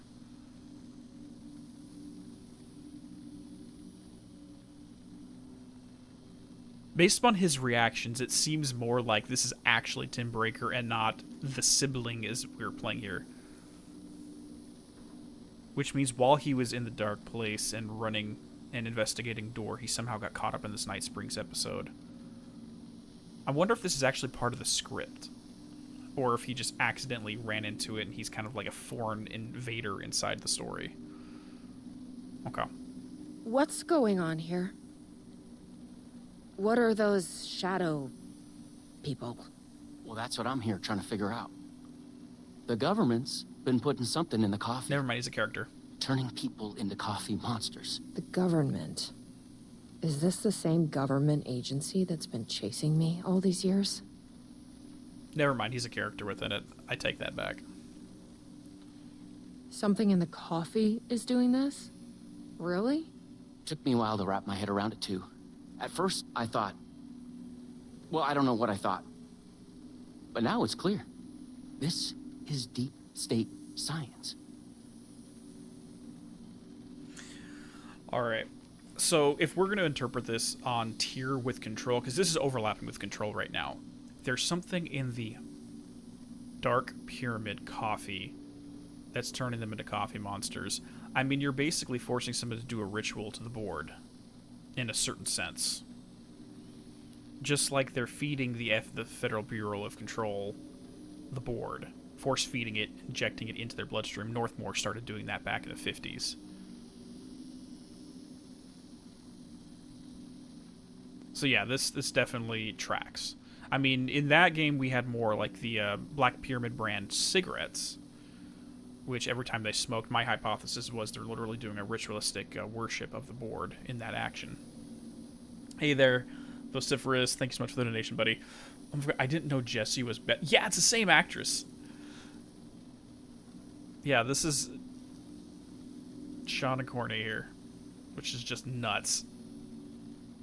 Just seeing them in the same space is just giving me so much I'm looking for someone. My brother. Have you seen anybody? Well, only if you count those monsters. I'm sorry, ma'am. They've been abducting people from Night Springs, too. I'm here to get them back home. But now it's time you left. It's not safe here. I'm not going anywhere until I find my brother. I respect that. There's a warehouse just past the park. It's locked up tight, has some fancy government security system, but the intercom is busted. I figure that's where they're keeping our missing folks. There's a spare pistol and flashlight on the bench. I'd feel better if you took them. Those monsters don't do well with light. And whatever you do not drink the coffee. Do not drink the coffee. Black Pyramid cigarettes. Is there a note where one of the employees complains about the director using the ashtray maze cigarette because the employees aren't allowed to smoke? No, it's not specifically the ashtray maze cigarettes. It's just that he's allowed to smoke when there's a no smoking policy inside the oldest house. And I believe that was Langston made that comment. This should make things easier. Flashlight, gun. Is that a white? Why is the art for it a white pistol? That's interesting. Please be aware that there will be some changes due to new management. Starting immediately, Coffee World will only open at night. This will allow us to draw in new customers. All staff should be pushing our brand at new dark as the Void blend. So if we're equating the Oldest House or the FBC as a whole with Coffee World right now, pushing our new blend. And if we're using that as a stand-in for the board, then it was injected in after the fact. The board injected into the FBC after the fact, just like there's a new blend of coffee going into Coffee World. Okay. On that note, tomorrow we will have a special tasting party for staff. Attendance is mandatory. Please bring your friends. Of course, because then you have to drink the Kool-Aid.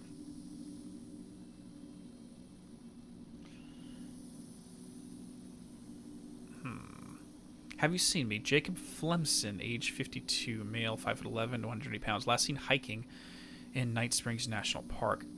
On 18th September, the reporting... I love that they use the European dates, because I would say September 18th. Anyways, the reporting party advised that her partner, Jacob Flemson, was last seen leaving Night Springs National Park at approximately 11:30 a.m. Flemson was wearing a dark shirt with a rock band logo. Possibly either Old Gods or Stormcrow. But we have no confirmation, so I'm not going to presume. Flannel overshirt, navy jeans. If found, please contact Night Springs Sheriff's Department. Oh, go back. Dark Triangle Coffee proudly presents Night Under the Stars. The nights may be cold, but the coffee is hot. This week, Coffee World will only be open at night. Bring your family, friends, children, anyone you know for fun under the stars. Join us. Join the percolation. This sounds like a cult type of thing. Drink the Kool-Aid, drink the coffee, the board will get inside of you and turn you into little monsters. I think this kind of fully further supports my hypothesis that the board is a hostile entity. I think we've all come to that conclusion. But it's kind of like artificial to the FBC and not natural. Yeah, Grass Noodle Stormcrow is a Old Gods of Asgard tribute band in the Quantum Break universe. Okay, let's get this going.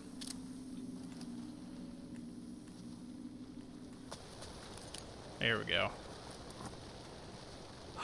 There's the eagle. Let's check out that warehouse the sheriff mentioned. You still with me? Good to hear. Hold on. I can't see that.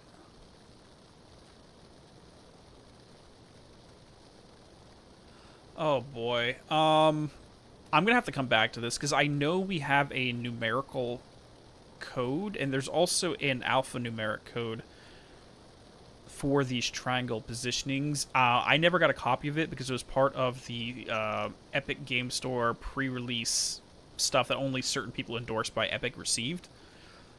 And I'm curious if this is actually a message. Yeah, let's see if I can... Do we have photo mode right now? Yeah, there we go. How do I zoom in?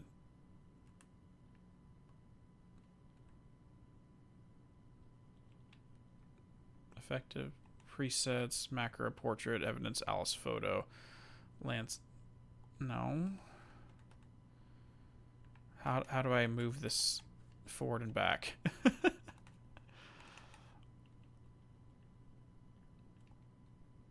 No. Focus distance? No.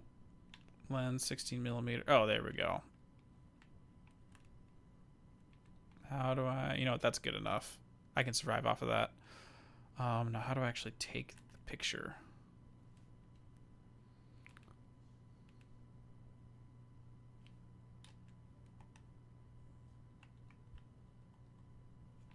Why am I really bad at this? Oh, geez. That's really cool. I like that. Wait, why does it say property of the FBI? Because it's an evidence thing. Okay.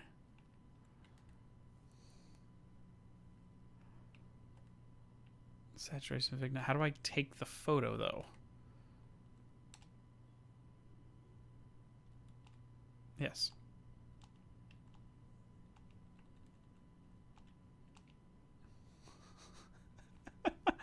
This is really bad.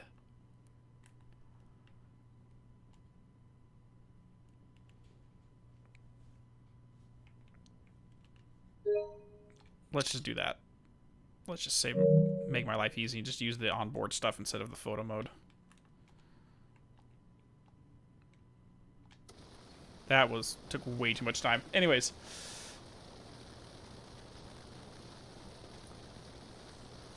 No, Amelia, I don't think there's any lore relevance to that whatsoever. That's just, if you wanted to take it, it has FBI on it, because it's an evidence thing, and Saga was with the FBI taking evidence photos, so it's just a skin.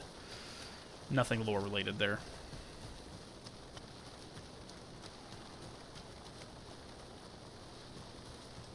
Okay, let's keep wandering about.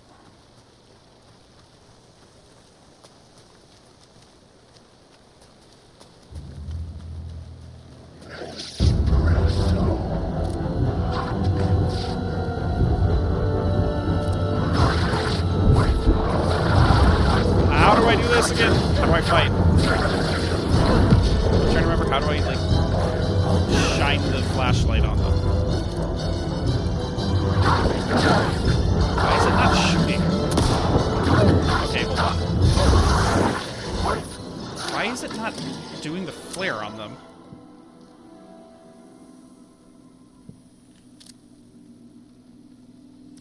Oh, there we go. Sorry. I forgot all my buttons. There we go.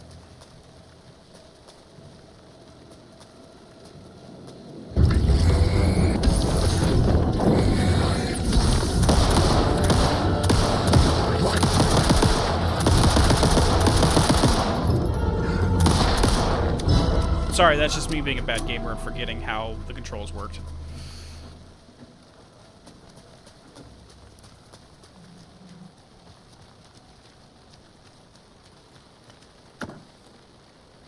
You guys are probably cringing at me right now. Whatever.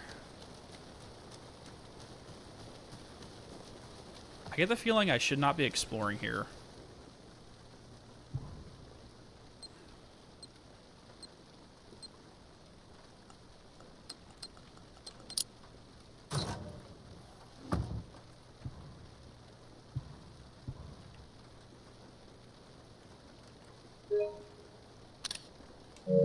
Much easier than what I was trying to do with photo mode.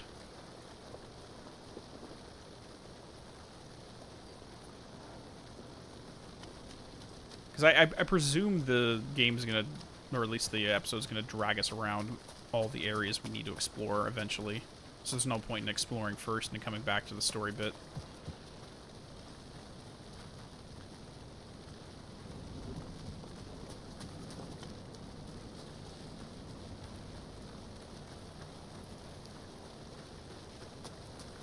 Tasting room.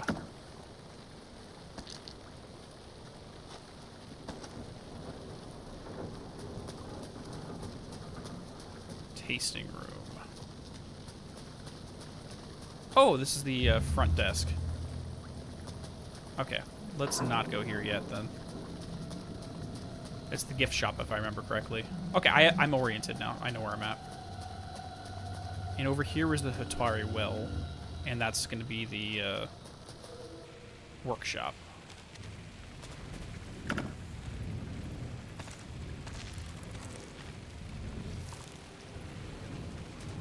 Join us, one of us. Yes, exactly what they're doing there.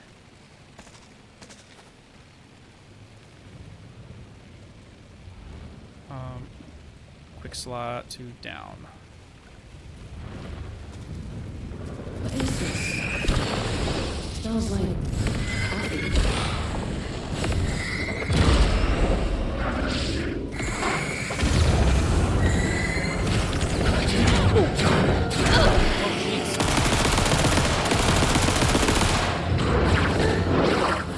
Heal. That's not good. That off me.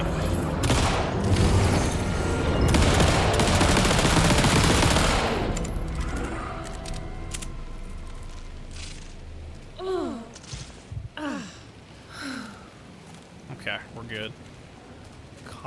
Dark Triangle Coffee Warehouse. And remember, this is the location where the cult was located at in the main game, or at least the base for the Cult of the Tree. So, of course, if it's a coffee warehouse, they're making further associations with cult. How do I get inside? With the coffee makers being a cult leader.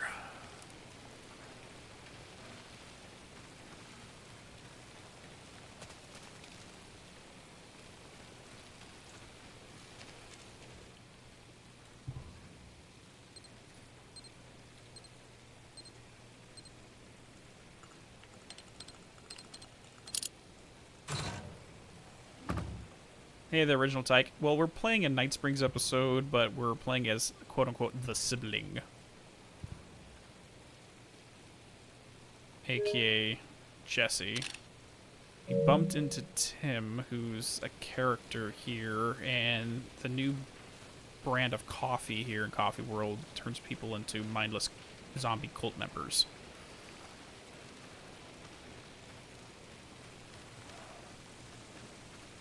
Okay.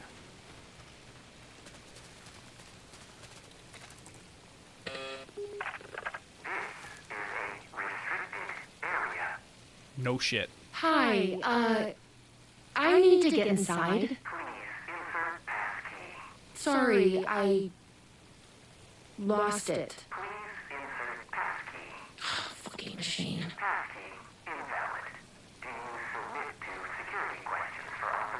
Sure. Sure. What's the question? Dark Triangle Coffee's mission statement, as seen in our orientation video. What kind of question is that? That is incorrect.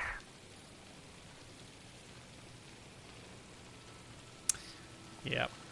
Let's actually watch the video rather than brute forcing this, which is what I did on the other one. Guess we need to find that orientation video. Okay. Polaris, where is it? Or, sorry, North Star. So I do have shotgun shells, but I don't have a shotgun. Oh, is the audio being weird again? Alright, here, let me... That's weird. Honestly, I think it's just the wires on my controller that's being weird. Let me know if it sounds any better.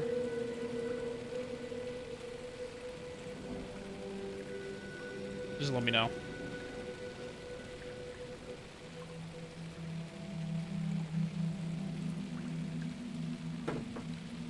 It's good now? Okay. I have no idea. It's just being weird. Because when I'm streaming off of my PC, I just go directly into the computer audio. But for this one, I have like crazy sets of wires that's moving around.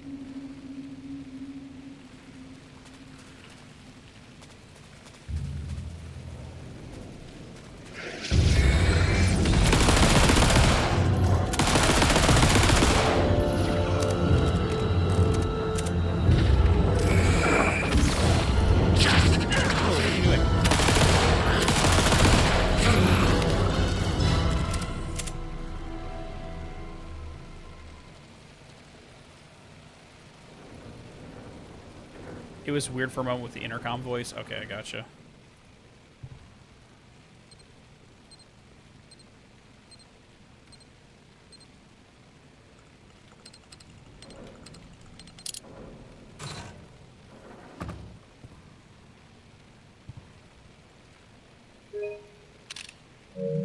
I think that's a reskin. Yeah, I'll have to figure out that cipher later. I think online some of the people who received the notes from Remedy uploaded this cipher, the alphanumeric cipher, so it should be okay.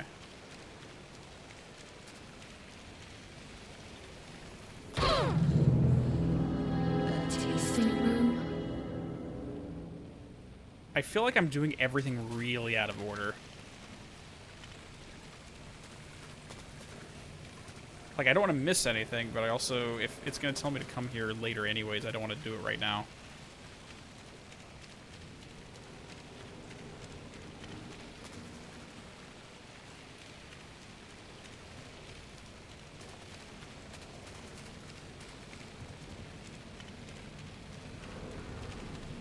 Okay. I think you just need to talk to Tim. Okay, that's fine. Easy peasy.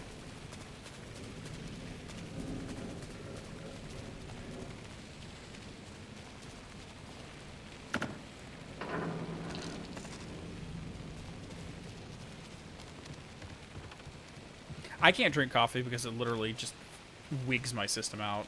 My body can't tolerate caffeine. Well, I'm glad to see you're okay. A videotape was missing from the Welcome Center. I think the password I need is on it. You haven't seen it, have you? Yeah, I've seen it. But that tape is chock full of government brainwashing. I watched a bit and it was doing something to me. It's dangerous. You can't watch that tape. I need that videotape, Sheriff. Well, this is exactly how they get you. But fine. If you really want it, I hid it in Ferris wheel, cup number 4. You'll need this key. Don't say I didn't warn you. Fine.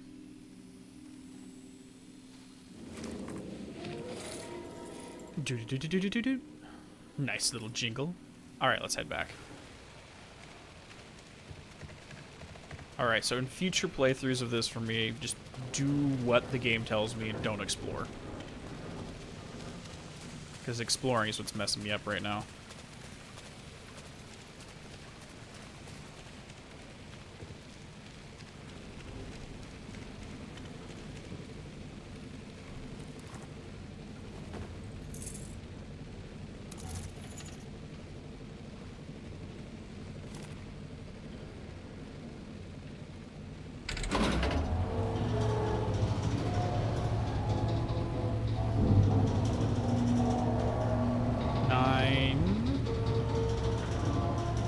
Where's 4? Oh jeez, this is gonna be like the last one, isn't it?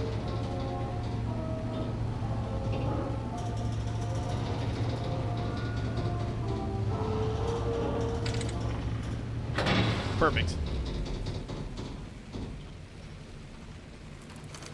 Yes, I did notice that Tim was, or the sheriff For a movie? has a southern accent on this. Is the audio being weird again? Like, I don't get it. There's no reason for it to be echoey.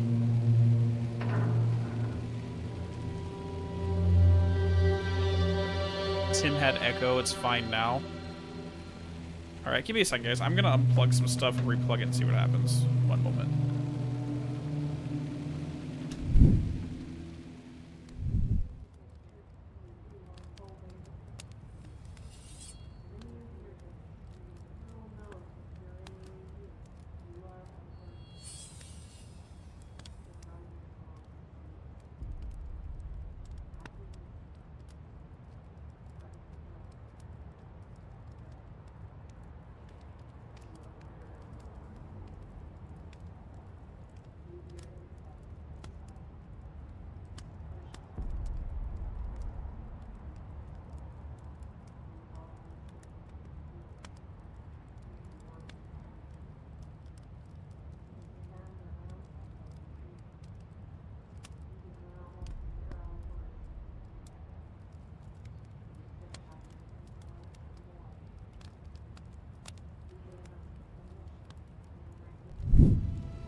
Okay, so I just unplugged everything and replugged it. We'll see what happens. But yeah, all the audio is coming through my headset, so there's no reason why the microphone should be picking up that audio.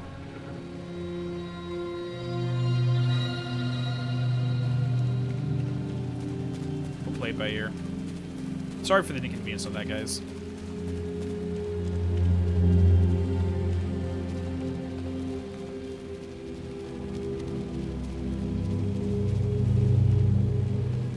We can see if we can talk to Tim.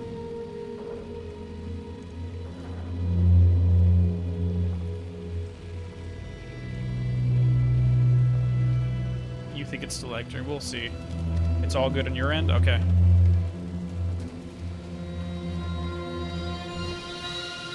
Yeah, he's not gonna answer right now.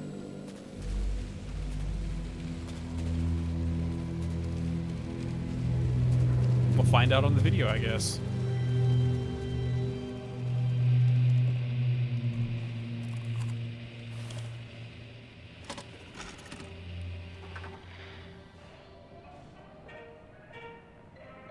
Dark Triangle Coffee is a fast-growing company with ambitions to sweep the nation and eventually the globe. I'm sure you do. With our out-of-this-world beverages. Drawn by our coffee's distinctive flavor and our unique beans, people are rushing to join the Dark Triangle movement. The company's mission statement is simple. To drink the truth There. is to That's what we become need. one. Password Our is financial and truth. spiritual growth Now has we been can operating at speeds previously unknown what to is- humanity. Something. Soon everyone will become the flavor of dark. Something. Oh, in my head. Please. You need to drink. No, please, boy. Okay. You stopped it. It was awful. Like a voice screaming in my head. But we got what we needed. The fourth word of the mission statement. Truth. Let's get back to that warehouse. Okay, so I take it back. Video was doing something to me. If you hadn't been there, what would have happened? What is this agency trying to do here? Control people? But why? What's their plan? What if my brother has already been... No. I didn't come all this way to lose him now. So I take it back. It's not the board specifically. They're referring to the hiss when it comes to the Black Pyramid here. So like it's so you're seeing like it's having a lot of similar images, similar themes, similar stuff, but it's not exactly one-to-one. So yes,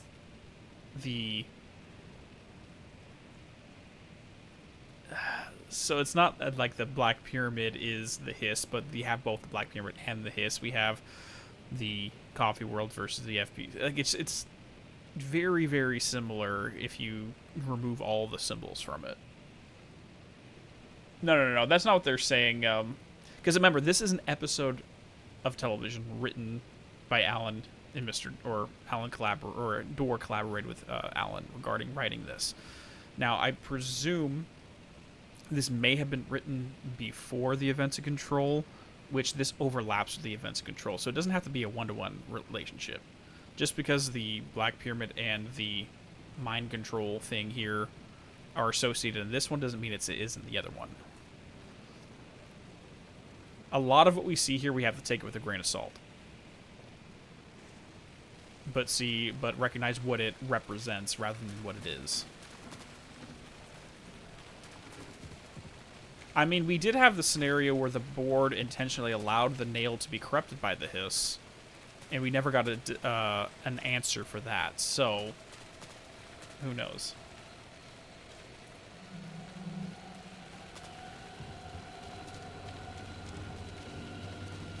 Yeah, she keeps saying the similar words as she did in Control, but using, like... She's getting the same point across. But mentioning different things. Like, her phrasing is a little different.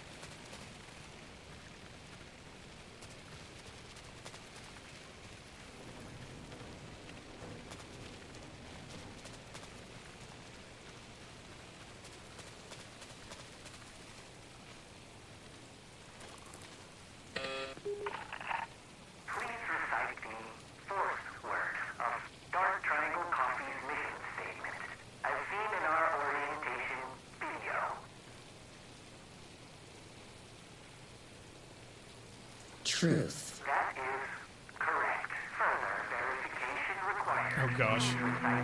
Optimal roasting temperature for Dark Triangle coffee beans in Fahrenheit. 487. 487. That is correct. Further verification required. Oh, come on! Try the coffee. I don't want to drink your damn coffee. Try the coffee. Try the That's coffee. not ominous. That's gonna be a problem.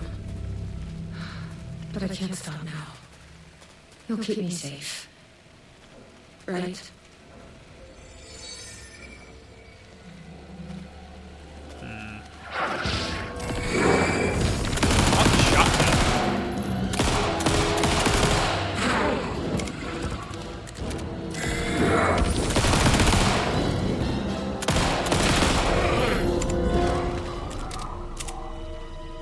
Because I know there's a shotgun here somewhere.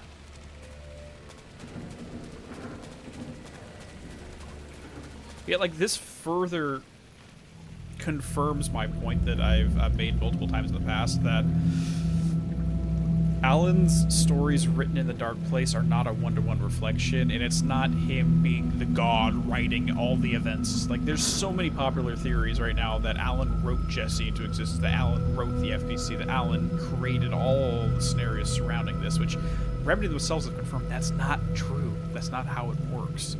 And this seems more plausible, where you have a completely self-contained story. Again, this is not Jesse. I hate to tell everyone this. This is not Jesse. This is the sister. It's just a character called the sister. Now we have the association with Jesse, which is why we see her here. But it's not Jesse. I just want to make that very clear. And because of the overlapped association, it's very possible that Jesse was doing things independently, that Alan foresaw events surrounding her real-life stuff and used it, which is what we see happen with Alex Casey, for example. Anyways, Alan, thanks so much for the donation, dude. When you drink the coffee, go back into the cases. Which cases?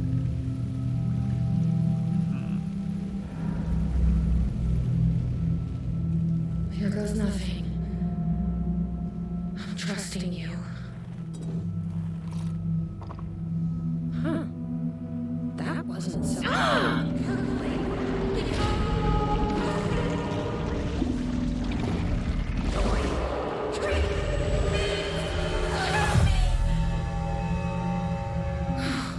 Shit.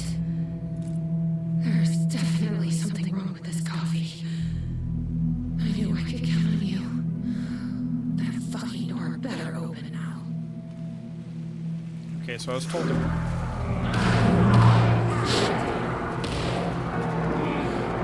I was told to check out the stashes. I don't remember where all the stashes are. And I'll see if I can find them.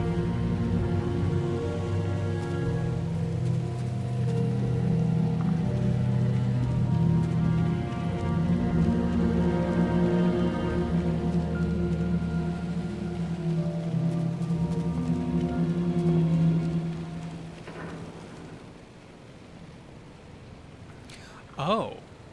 The next stage is imminent. Direct the person to seal the park. I can read this now. Okay, so I don't have to decipher it myself. Fair enough. Okay, I think I found 4 of those.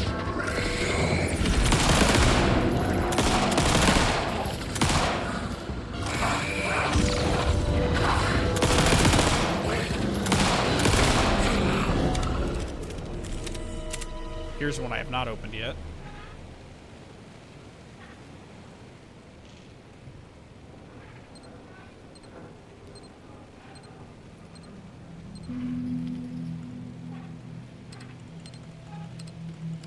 Ah.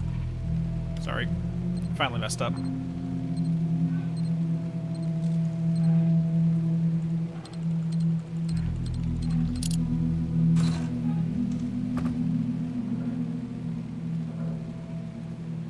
Share the signal. The bug has come. Oh god, is Mr. Drippy going to be the boss? If Mr. Drippy's the boss, I'm done.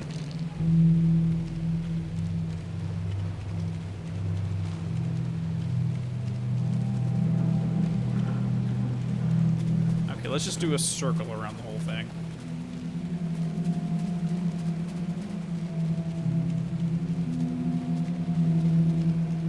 Hang the left wall and we'll eventually find them all.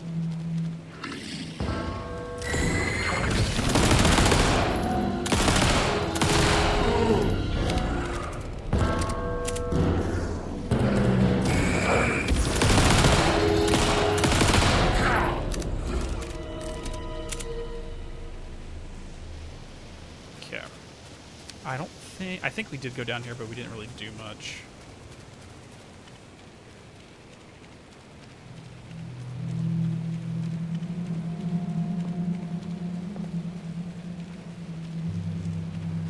There we go.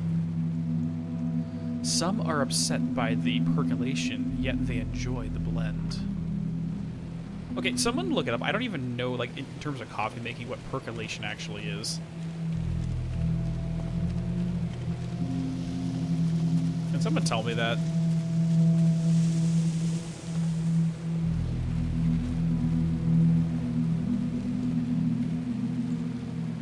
Yeah, I know it's the process, but specifically what process?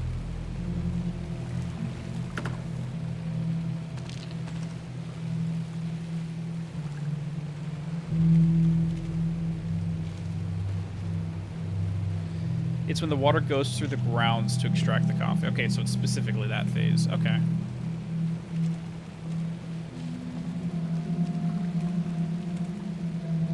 I'm gonna have to think about symbolism on that then. I mean, who's the water and who's the grounds?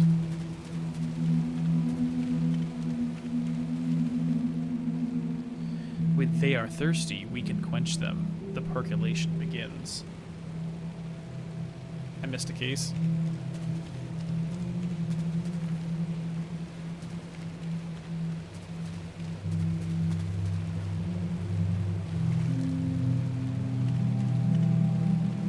Ah, there we go.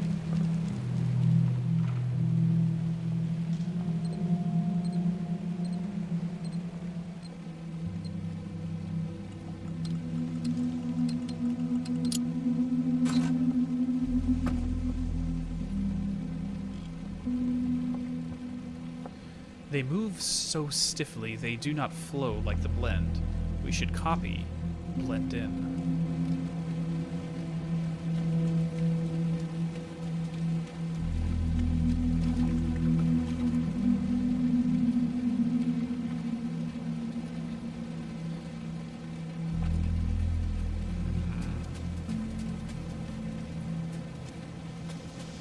Yeah, because if you think about it, the coffee's within the grounds, and the water goes through it and extracts what's already there. And Tim is no longer... Oh, yeah, he's having a fight over there. He's over by the thingy. I feel like there's maybe one more that I missed somewhere.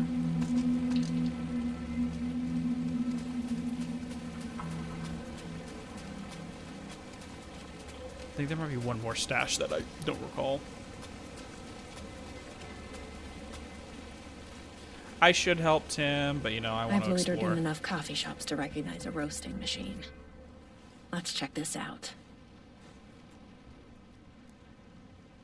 Angle of triangles. Prime numbers. 1, 2, 1, 2, 4, 3. Oh, yeah.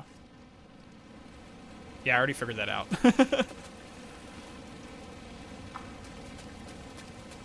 Okay, so we've already gone up there, so I guess we're heading back down here.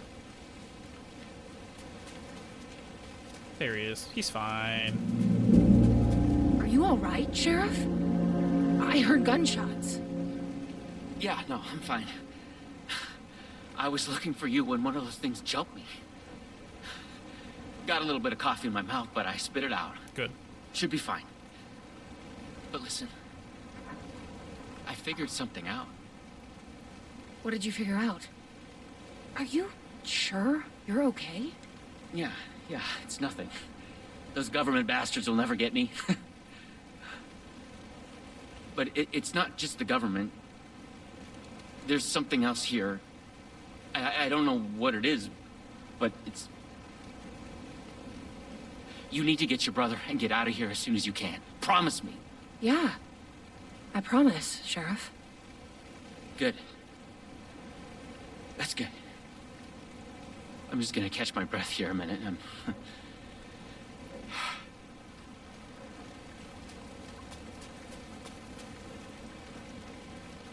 That's not good. Makes me think I'm gonna have to fight him eventually.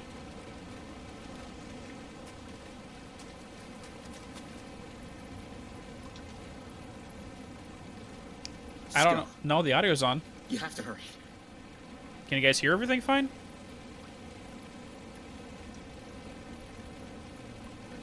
Get them out. Please. Ah, jeez. They'll never get me. They'll never get me. I just unplugged and replugged.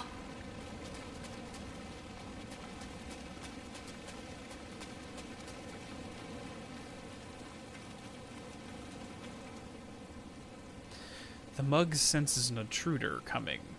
Prepare. Oh god, it is Mr. Drippy.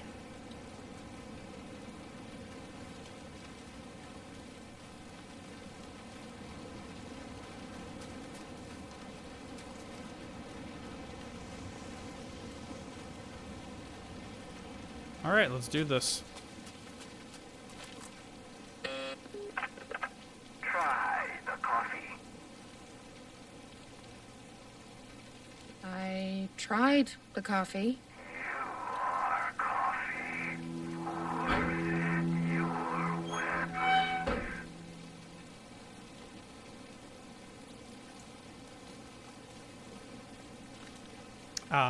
Not good.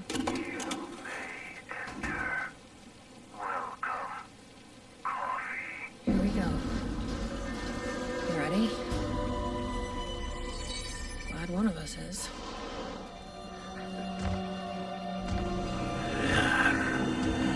Not Mr. Drippy, but close enough. And not coffee. What the fuck are those things?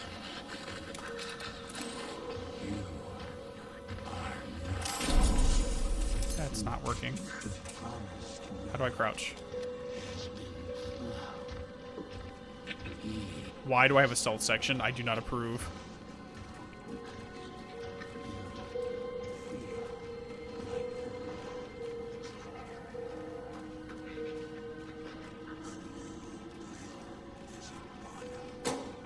A key. Probably worth holding on to.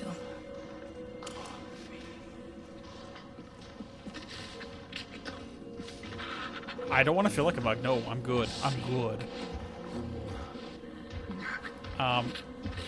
Okay, we're good. There's more than one! Oh, dear lord.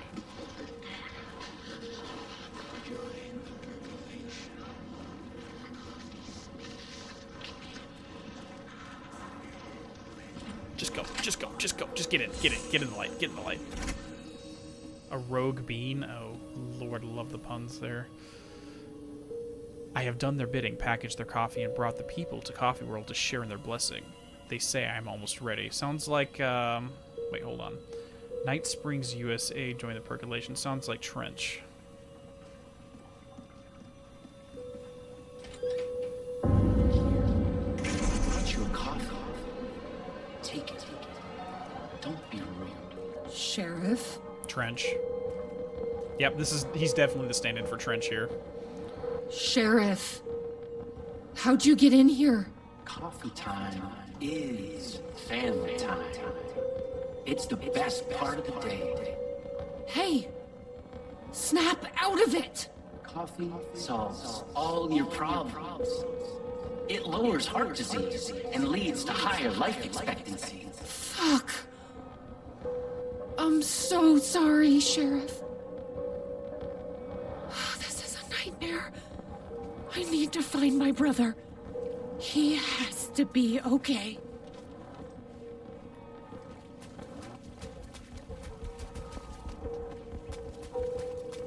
Goodbye. I don't know why you guys are saying it's blessed. Oh, did he say blessing? I guess I missed Beans it. are actually the seeds of coffee berries. The berries are sometimes referred to as coffee cherries. Did I miss him saying blessing? Sorry, I was reading chat at the time.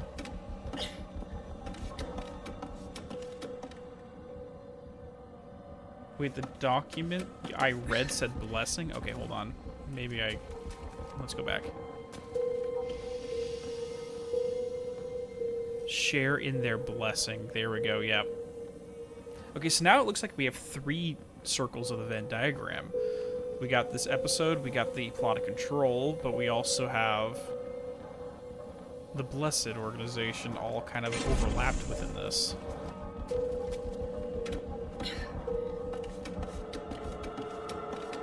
Oh, this does look like the Night Springs background. What the hell? Have you ever seen anything like this? I love how the constellations are just coffee cups and thermoses. And this looks very much like a weird version of the carvings we found down in the foundation of the oldest house. All of them worshipping that, yep. Yeah, like, remember, this was the dream that the one FBC agent had, where he had the Black Pyramid and the Red Pyramid that overlapped each other and formed this hourglass shape, which is arsenic.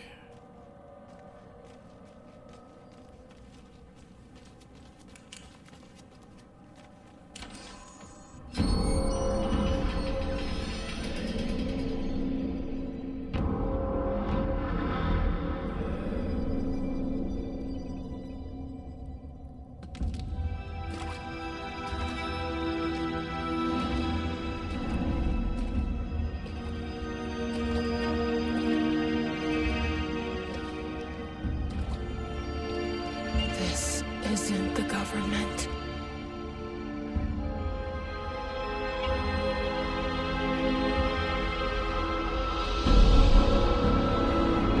So this is going to be the quote-unquote brother in this setting.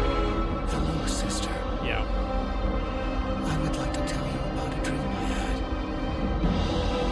Oh, boy.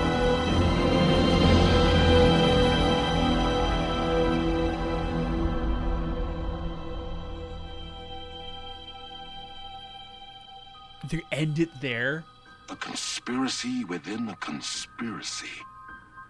How can one expose a lie when the truth exists beyond our wildest imagination?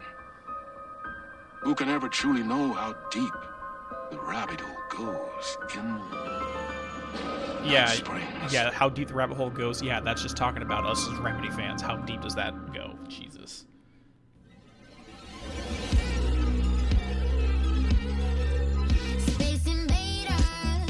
No, Drago. In the story, Alan is not Jesse's brother. In this story, the sister found her brother. Again, consider these what we see, the people we see as actors. At the end of the day, they're actors playing a role. So we have someone that looks like Jesse playing the role of the sister. We have someone that looks like Alan playing the role of the brother. We have someone that looks like Tim playing the role of the sheriff.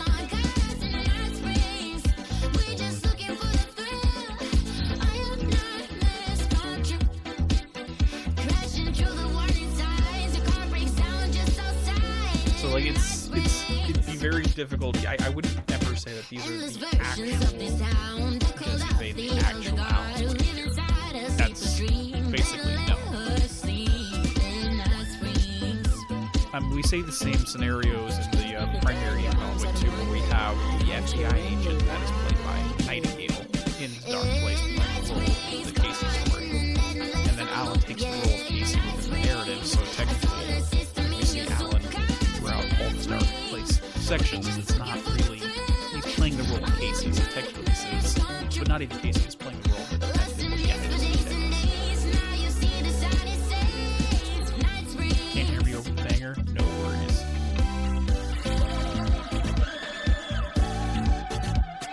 Let's roll that down there. What I was saying is it's like how Alan took the role of Alex Casey in the Dark Place section of Alan Wake 2. Like, obviously, it's not Alan didn't become Casey, and it's not that Alan didn't care about these things. It's Casey playing out these things. Alan just taking the role.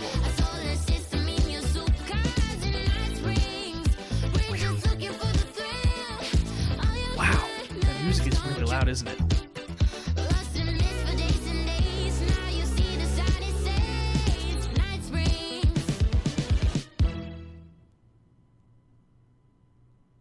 Are you guys serious? I literally turned the music all the way down on Elgato.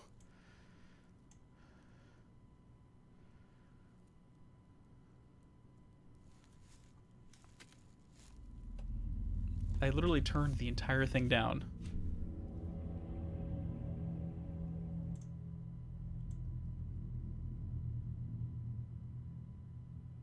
Oh my. I think I just figured out the problem with all the audio issues.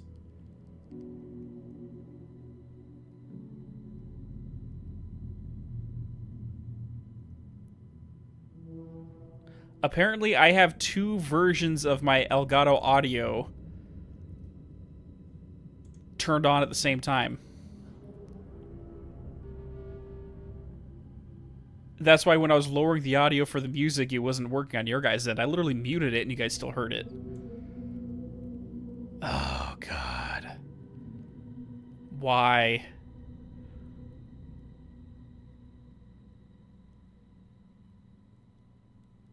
That is just stupid.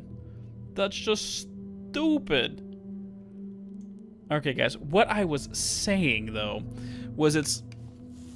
Like, I wouldn't consider this Jesse Vaden in this deal, in this Night Springs episode. It's not Alan in the episode. It's not Tim in the episode.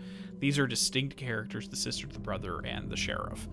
It's kind of like how Alan assumed the role of Casey within Alan Wake 2. When Casey died in the back alley and Alan says, I'm going to pick up his gun and assume his role. So he was playing the role the entire time. So yes, it looked like Alan, but it was really quote-unquote Casey in an abstract sense.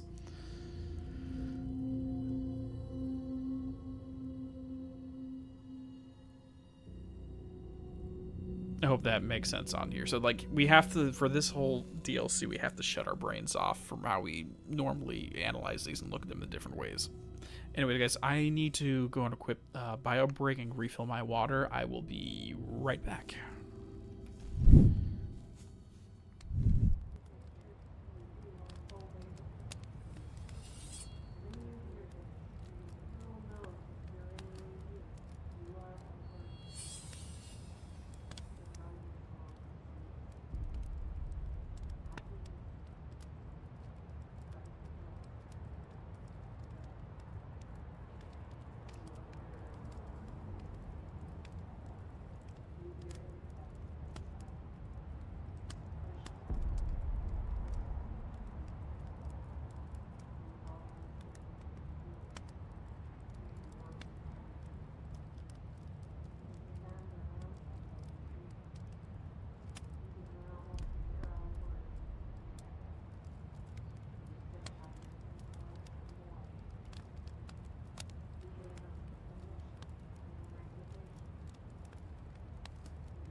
All right, guys.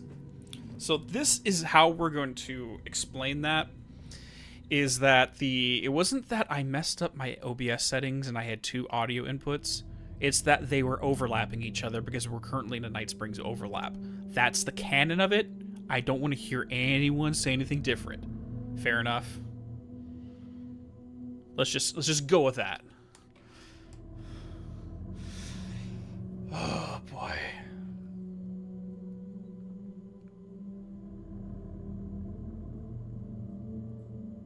All right. So we're going to go on to the last part of this, which of course is Time Breaker, aka Tim Breaker, aka Jack freaking Joyce. Jack freaking Joyce. So just as a little funny coincidence, I'm currently, like, alongside the next Archivist episode that I'm scripting this weekend, I'm also writing another script for a full long-form analysis essay entitled, and this is a spoiler alert just for you guys, Why Quantum Break is Still Relevant. And I started writing that the day before Summer Games Fest, and this got announced, and I'm like, well, that just proved my point.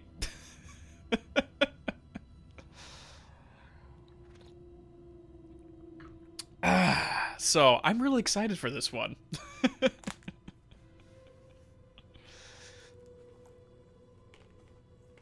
I swear I'm too tied into this franchise. It's kind of absurd at this point. Let's go Time Breaker episode 3.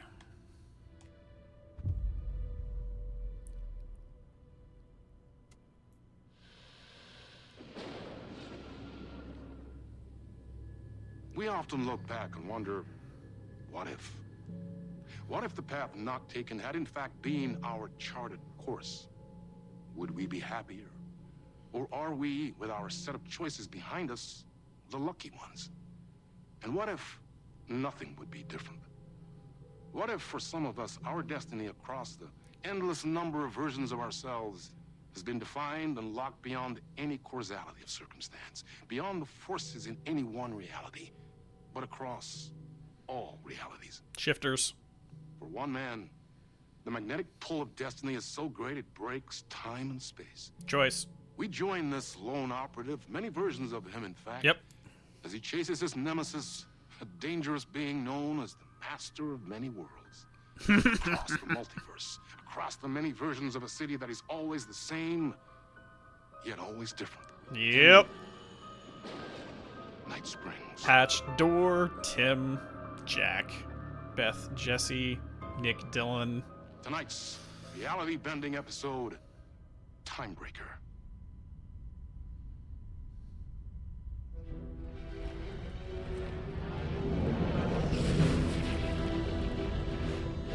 No matter how many parallel realities I need to brave, how many lives, The actor. how many versions of me it takes, I will stop it. And I will come back for you, my love. And cut. Everyone, take 5. Here we go. Poison pill. Waiting for it. So we're making a movie. And I hear Sam's voice.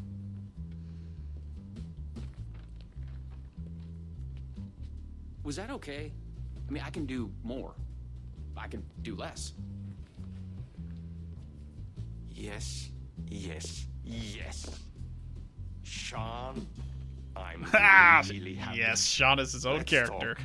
Mr. Ashmore. I love your instinct on this, but we can still push this further. Immerse ourselves into this story. Believe in it. Make it crazier, wilder.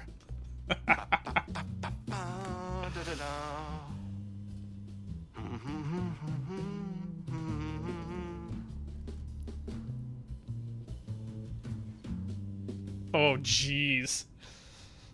We can make it wilder, yes. So, like, just the fact... So cool we are making this, Sean. I agree. Let's dive in. 1 second, Sam. I'll be right with you, good sir. Sam is totally a dork. But yeah, just his lines, I will come back for you. There's, of course, a callback to the ending of Quantum Break, where he whispers that into Beth Wilder's ear, knowing that she eventually goes on from that point in time to die. But of course, there's the possibility, because she was at Ground Zero site, that Beth herself became a shifter, hence why we have Jesse involved in the story now. But now because the whole point of shifters is they exist within various realities simultaneously, and the only way to truly kill one is to destroy and kill every version of that individual. And that's why we see in Quantum Break, even though Hatch gets killed in 2 different ways, one by Liam Burke and one by Emily Burke, he still shows up at the end. He's still alive. And then, of course, we see Dor, which is heavily implied to be a variation of him. Now, my hypothesis is that Quantum Break is the root reality for Shifters, because that's where all the time shenanigans happened. And then from there, they branched out across the multiverse, which is where we get Tim, where we get Dor, where we get Jesse, even Dylan, for example, because, hey, Nick Marsters is the same actor as well. What's up? Well, the audio's not soft. I turned off the game audio. But I can turn that up a little bit as well. But of course, this is going to be a different variation of Sam as well. We have plenty to talk about. Oh, it's just because the Elgato one that I kept was a little bit low. Let me know if it's better now. Oh, gosh. But that begs the question... I can't wait to tell you more. Sorry. That begs the question, though, when did Nick become a shifter? Because he was never Chronon activated throughout the course of the plot.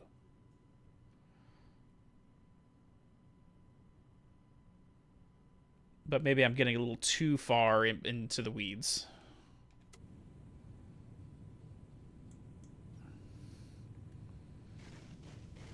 But we're playing Sean Ashmore right now. The actor. I was eager to hear what Sam had to say. This project was shrouded in mystery.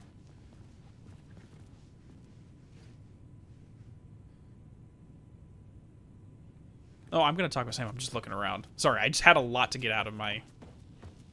Had to get a lot out of my head real quick before we get going into it. And of course, Poison Pill being the opposite. Like a Remedy versus Poison, they're mere opposites. 1995 is when Remedy got going, so of course Poison Pill got going. And it makes me question, what other projects has Poison Pill worked on? I have a few hypotheses on that, which I'm not going to share just yet. But it's possible that this company also produced stuff that will overlap and leak into the Prime Remedyverse as well. No, Amelia, Nick never got Chronon activated. I mean, he was... The reason why we know that, we see that...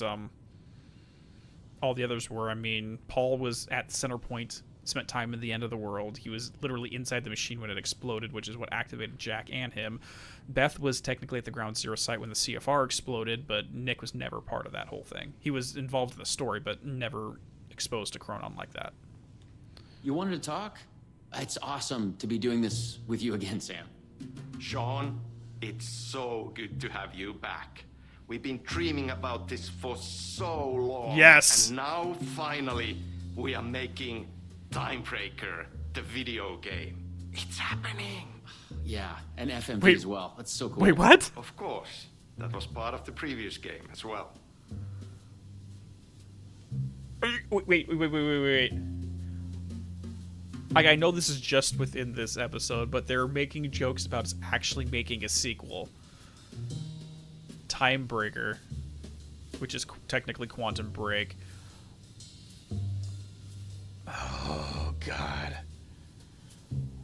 Or this is just... Timebreaker is just the Poison Pill version of Quantum Break.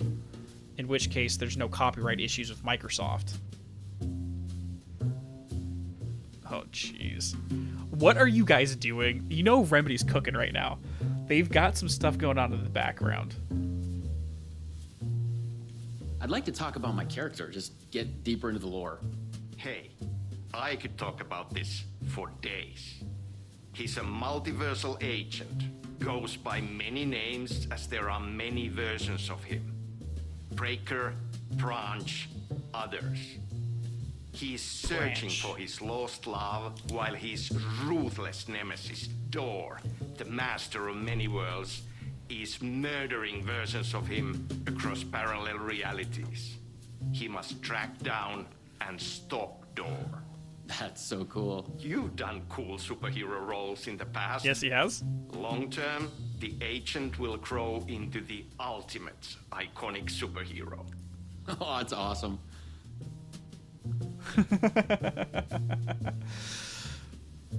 So it looks like the next phase is really of the RCU is going to be developing both this character and Jesse's character moving forward, which is kind of freaking awesome. But he mentioned Branch as another name for him. Now, I don't recall that name anywhere, but I want to revisit everything in the Remedyverse, particularly Control, to see if we have the name Branch somewhere. Because, like, it wouldn't surprise me. Like, I think Branch is new, too, because I don't recall this in any way, but it would be very interesting if we had a reference to it at some point elsewhere. Yeah, no, it's like branch like a tree. Like, you're like a branching paths from the trunk of the tree to all the things, but I'd be curious if we see that name somewhere else. So, the Vortex and the Gadget... sorry, I keep forgetting its name. There's just so many acronyms here. But it helps me travel through realities? Acronyms are cool, right? Like tiny mysteries. You power up your PRS, polyhedron reality shifter, Wait. SEN shifter energy node to activate a Lumivista TV and ride the vortex between realities. It's all REC, Ripple Effect Corporation tech. And you have a gun and a TPS, Time Breaker Solidifier, to defend yourself. Right, yeah. So they mentioned shifters, they mentioned the polyhedrons, which are the platonic solids that Tim was researching that are also connected with the Sterling and the Willow AWE, which could arguably be used as transport vehicles. I need to backtrack. Can we backtrack? Because there was like 6 things there, and I only remember a couple of them.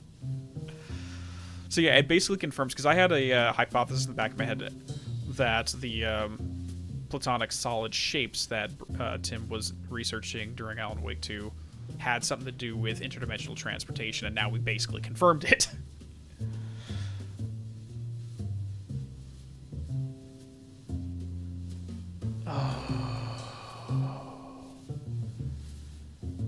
Oh boy. Oh boy. You can quit and reload the chapter. I mean, I technically can. It's fine. I'll be replaying this a few times, and then I'll be releasing some stuff on it shortly after I do my Quantum Break video, but...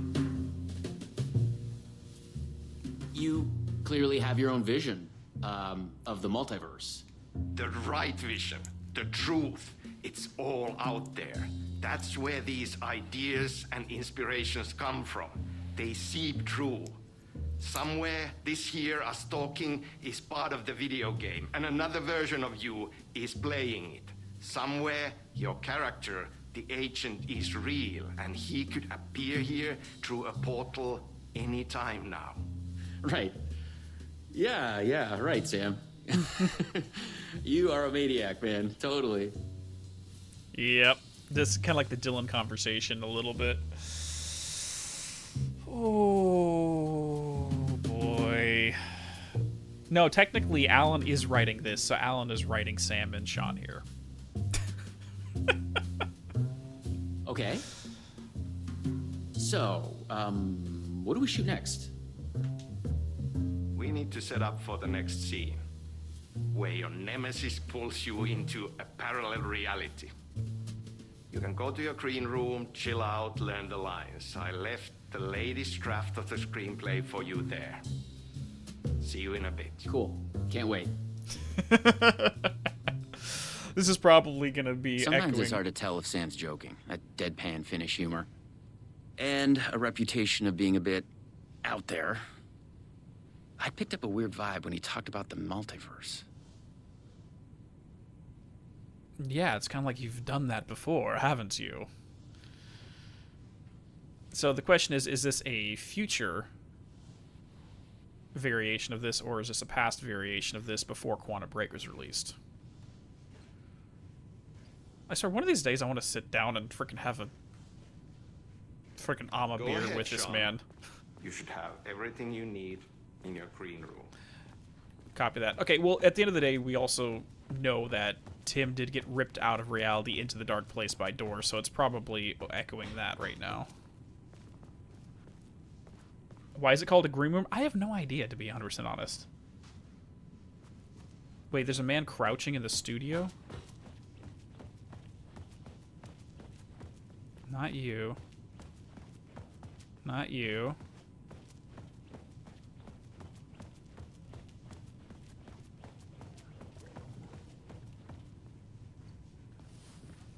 No, that's definitely not. That's just someone with similar hair. You can take a break. Chill out in the green. No, this is your Oh, Branch. What the fuck was that? Hello? So Branch just got killed. Another version of us. Again, this is how you kill shifters, is you kill every version of him. Yep. That's how you deal with this. That's how you destroy shifters in the long Fuck run. is this? I thought I'd gone mad. Then I realized Sam was playing a crazy prank on me. There's no way this was real. Timebreaker solidifier. I had to admire how real the body and the props looked. So we got Oh! another one of you, huh? Hi? Hi? Wait again. Excuse me? No, this is just, it's a prank. It's just a prank. Wait, are you? Shit. You're not Branch. Oh, no. Hi?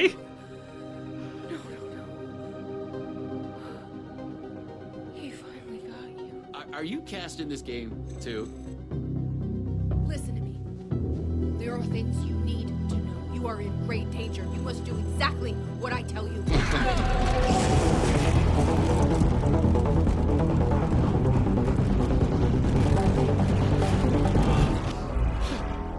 What the fuck? What the fuck? Too late. Sorry, guys.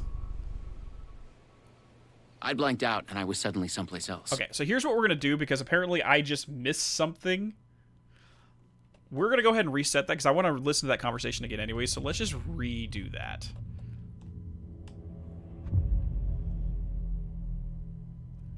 Because I want to listen to Sam's conversation again. So this time I'll pick up the document. You wanted to talk? Sorry about It's that, guys. Awesome to be doing this with you again, Sam. Sean, it's so good to have you back. We've been dreaming about this for so long, and now finally we are making Timebreaker, the video game. It's happening. Yeah, and FMV as well. That's so cool. Of course, that was part of the previous game as well. So they acknowledge the previous game. Cool. I'd like to talk about my character, just get deeper into the lore. Hey, I could talk about this for days. He's a multiversal agent. Goes by many names as there are many versions of him. Breaker, Branch, others. He's searching for his lost love Beth. while his ruthless nemesis, Door, the master of many worlds, is murdering versions of him across parallel realities. He must track down and stop Door. That's so cool. You've done cool superhero roles in the past. Long term, the agent will grow into the ultimate iconic superhero. That's a good point, Jinx. I just noted that. He's talking about others.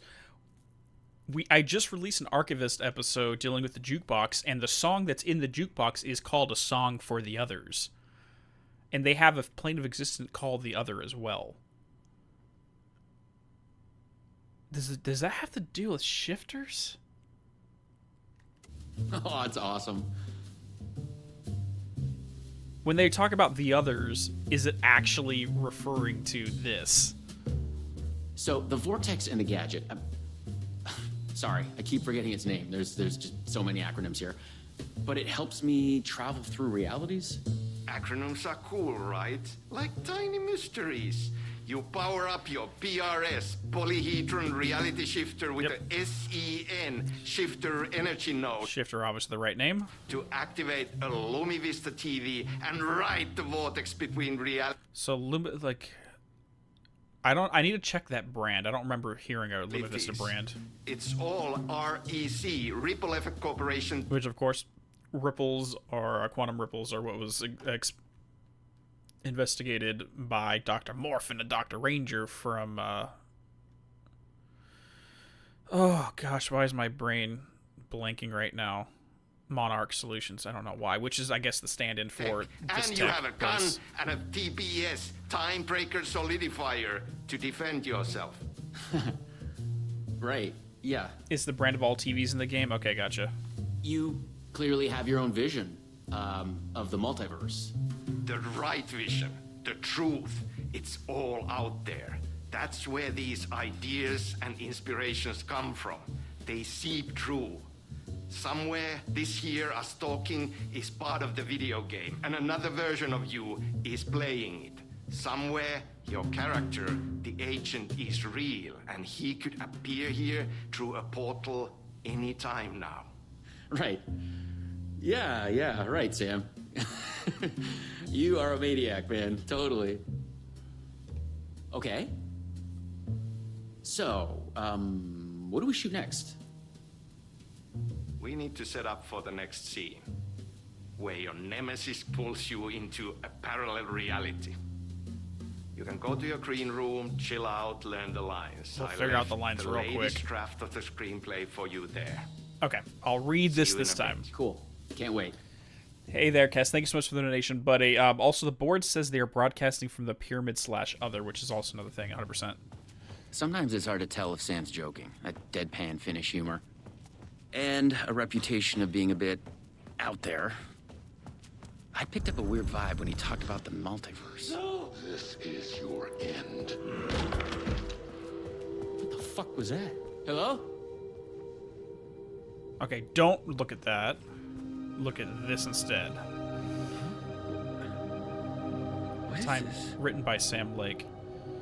Suddenly, psychedelic colored lights flare up through the door opening. Fierce panic shout, no. Forceful, this is your end. A loud struggle can be heard from the room. Spook disbelieving, what the F? Careful, hello. Into the green room, day. The actor steps into the room. A body sits against the wall of the floor. Someone has been killed. It's the actor's double. A trail of blood on the wall where he hit his head. At his feet lies a gun, sci-fi flashlight, TBS, and the scepter like PRS. Actor, shocked at the point of hysterics. What the F is this? I thought I'd gone mad, then I realized Sam was playing a crazy prank on me. A screenplay lies on the floor. The title reads Timebreaker, written by Sam Lake. The poison-filled logo is visible on the page. The PP logo is visible on the page, and their page of the screenplay is also visible. It's 1-1 this page here. If the player investigates this page, actor confused. Huh, what is this?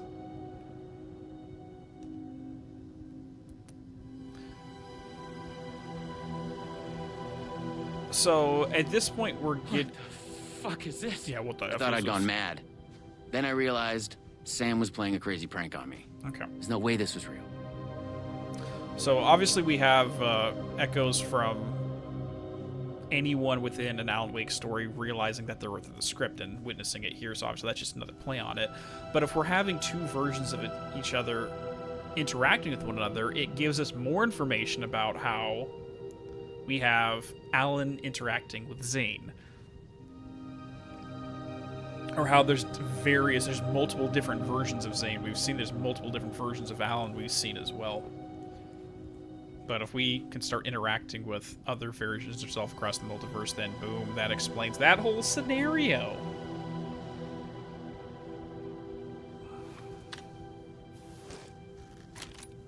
I had to admire how real the body and the props looked. So we got another one of you, huh?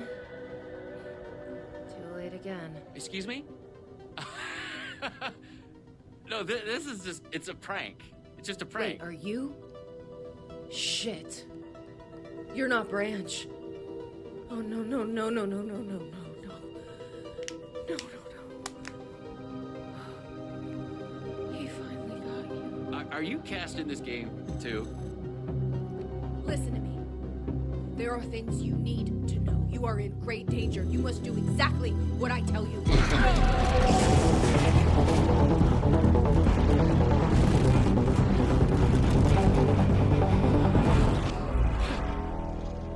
And his hair's a lot longer now. What the fuck? He's got a beard. Why that I blanked symbol? out and I was suddenly someplace else. I'd had gaps in my memory before, but that's the movie star lifestyle for you. This was something else entirely. So yeah, it looks like maybe a different variation of him. The last thing I remembered was the red-headed woman at the door. She looked familiar. She was trying to tell me something, and then it went dark. It felt like a dream. Think, man. I need to get out of here. A psychotic episode? Or was the multiverse true after all? Did Sam do this? An elaborate hoax? Off-the-wall, method-acting reality show? It had gone way too far. Okay. Yeah, let's go with that. Act like this is true. Okay? I'm an actor. I can do this. And once it's over, we'll have a good laugh. And then I will punch Sam in the face.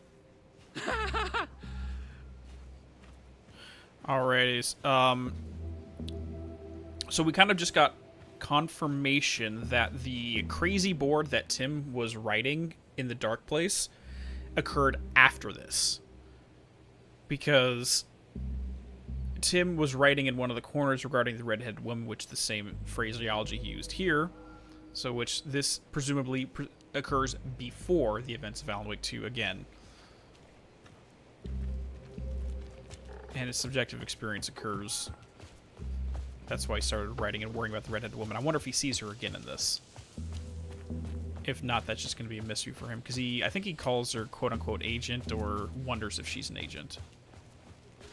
Which, that's the name of the character in the script.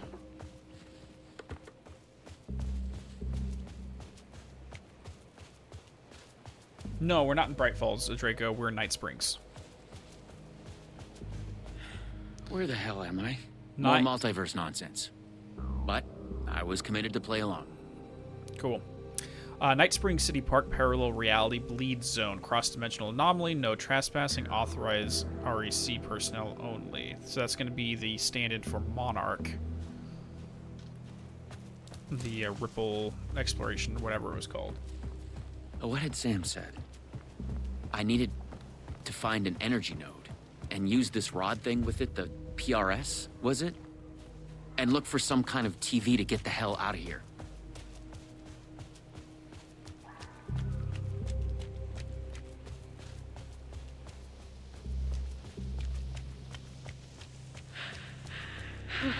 No. Door's coming. He knows where I am. What was that? It's coming. He knows about the trailer. I need to hide the energy node. I need to get it away from the trailer. Away from the TV.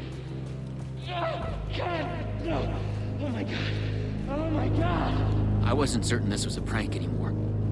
I heard a voice in my head. It sounded like me. Insanely, I heard the thoughts of another version of me. The one living here. The trailer was his. I'd check it out. Don't think. Just act. The Luma Vista TV. According to what Sam had said, I needed the energy node. The other me had hidden it away from this trailer. The handwriting was mine. Paranoid theories about the multiverse and Door. The master of many worlds. Let's start on the left and work our way over. The RC conspiracy don't wipe. Why the acronyms? What are they hiding? Lisa, Elisa, Jesse, Elizabeth, Liz, Sal, Savage, Dylan. I hear their thoughts. The energy when they node die. was out there in the forest somewhere. I was wasting time. I had to go look for it. Oh boy, that's not good. Red-headed woman. Yep. I must find her again. I know her. Yeah, that one I think was in the original. Disappear off the grid. We are connected to our dreams. Am I the chosen one? I must be careful. Find a way to break through.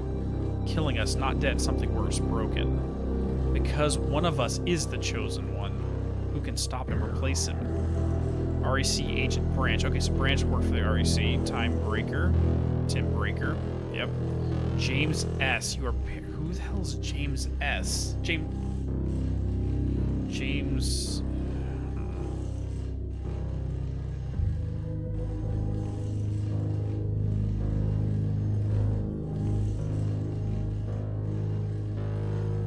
Interesting. Who is the master of many worlds? Darling's book. Okay, so they're referencing Dr. Darling here. He's pulling the strings and must hide from him. Oh, that's right, because they had Dr. Darling's interpretation of the many worlds interpretation. Like, he had a book about the many worlds interpretation. We found that in the dressing room. In the backstage area of Mr. Door's show. Yeah. Door, me, another me, someone else. Who wrote this string theory multiverse? Why is he after me? After us? He's coming. Polyhedrons. Yeah. So this part was on the original board as well.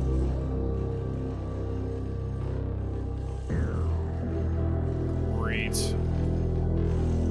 You are here on the spiral. Oh gosh. So the question is: are we going into the center, or are we going out to the exterior? Because if we go out, that means we have 1, 2, 3, 4 more variations, cycles through before we get out.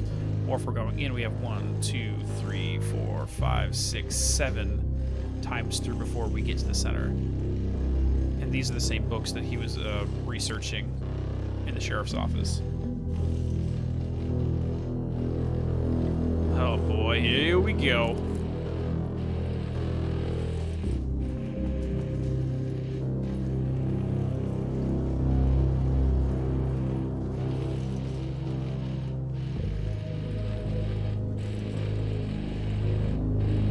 Charges. Okay.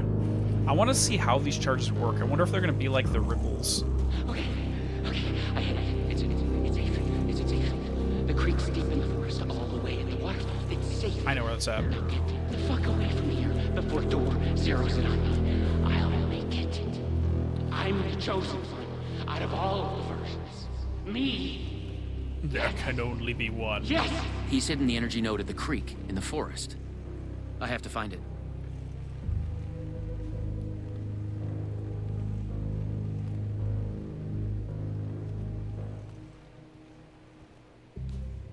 Okay.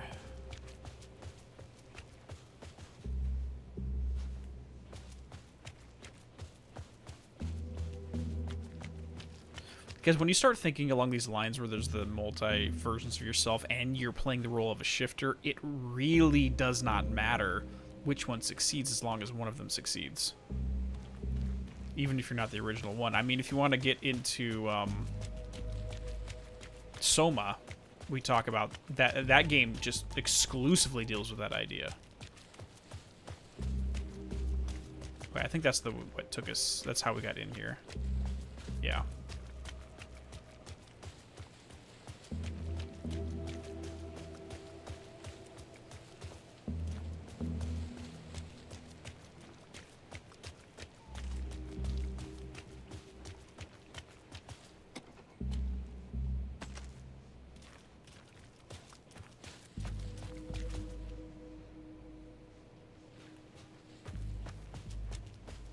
I mean, this just brings me back to the untitled note in Quantum Break, where you're where with shifters, how they perceive realities are constantly moving in and out, in and out, in and out, and the end of time basically freezes it so they can just exist in the present without constantly swapping in and out. And Hatch refers to it as he describes it like being trapped at the bottom of a frozen lake, and you find a hole so you can lift your head up out of the water and finally breathe properly. Is how he describes it.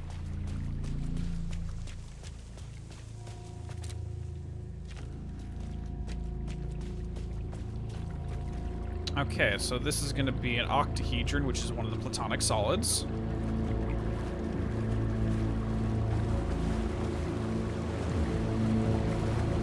There.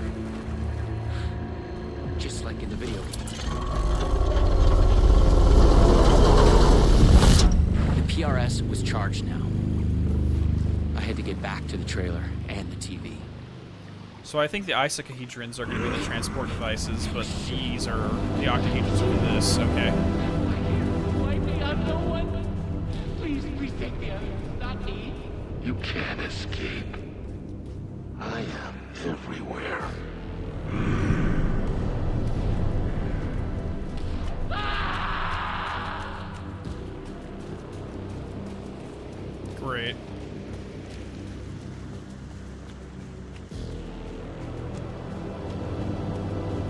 Yeah.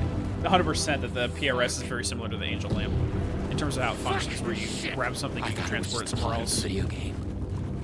But it was all real. Door, the master of many worlds, was murdering versions of the agent, played by me. Versions of myself. What the hell? Shit. Don't try anything! I've got a gun!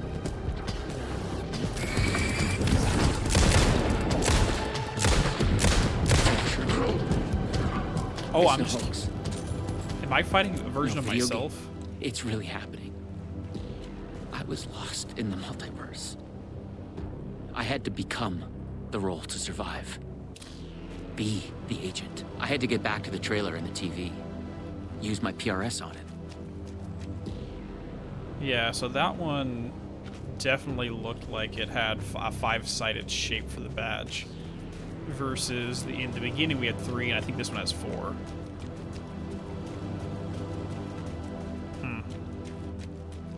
Door would be coming for me next. I didn't want to face him. Fuck that.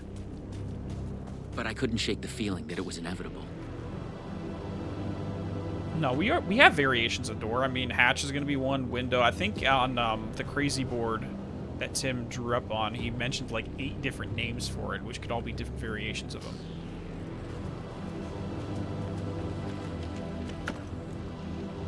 Ooh, grenades. We got it. Okay, cool. Good. Okay, let's go. Use the PRS, the polyhedron reality shifter on the TV, to get out of here. I felt a strange pull from the vortex on the screen. I was afraid that wherever it would take me, I was going to run into this Door person. But I couldn't stay here either. Guess let's go. Wait!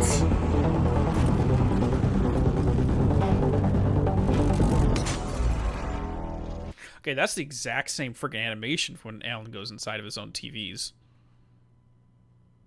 Welcome to the ocean view. Oh, great. Now we're at 5. No. Oh, no.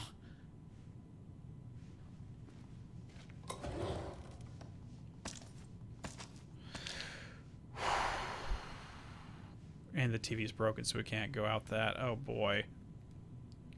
So I'm wondering if we're meant to apply the logic from this and then revisit Alan Wake 2 and look at how Alan transports himself through the TVs. Well, that's the point of the ocean view, is it connects everything, right? It's a subjective mental reality.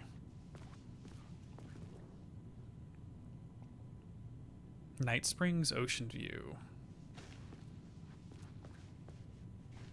This is the hotel. Not the motel. Yep, here's the entry.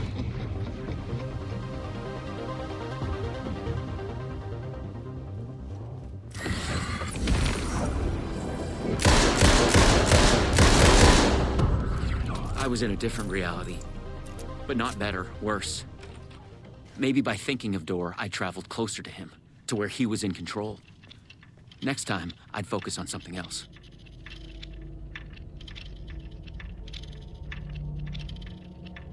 Okay, so we got 3. So this is okay. So noon, 3, and 9. I wonder. So that's 3-hour separation, and then another 6-hour separation. So in the oldest house, this is the position that the clocks are always frozen in. Not that that's relevant, just an observation.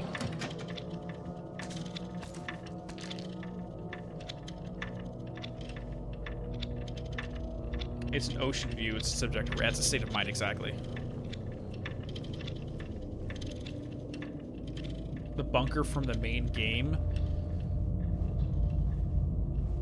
Yeah, that'd be interesting. Well, that was, I think, done as an overlap. But I can't really say much on that.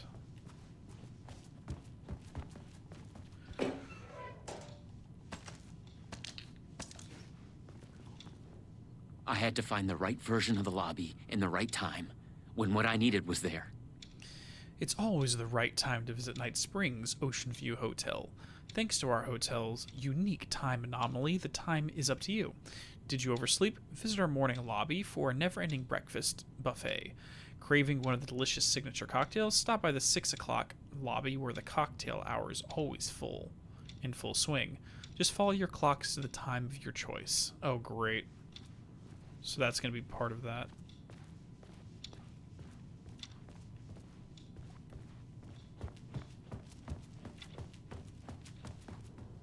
The same warning sign as before. It made me think the fabric of this place was unraveling. That's exactly what it's Something doing. to do with door?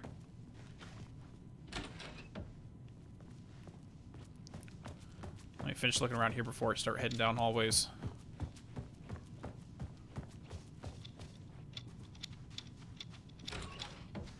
Oh, that's what that means. Hold on. So that's going to be noon, that's going to be 3, and that's going to be at 6. So 6 leads to what? 6 o'clock where the cocktail... So 6 o'clock's cocktail. And then noon is entertainment, 3 is tango, and 9 is coffee. Okay, I need to write this down.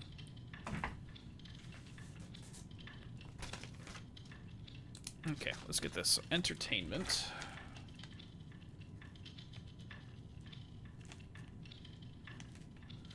Is going to be at 12. Tango is 3. Cocktail lounge is at 6. And coffee is at 9. Alright, let's just set that down. Let's just go from left to right. Start at the entertainment lobby, which is noon right here. Hey there, Zachary. Thank you so much for the donation, dude. I just noticed the layout of this version of the hotel is almost exactly the same as the motel in Control. Let me see from here. Because we got the setup right here. We're set up right here. Well, like, that was the interesting thing, too, is they make it so it's, like, very recognizable every time you go to the ocean view. Yeah, it's... entertainment it is. Let's go here first. But, I mean, like, the closest one we saw was the one in the lodge in Bright Falls. Looked almost identical to the ocean view. Here we are. Luma Vista TV.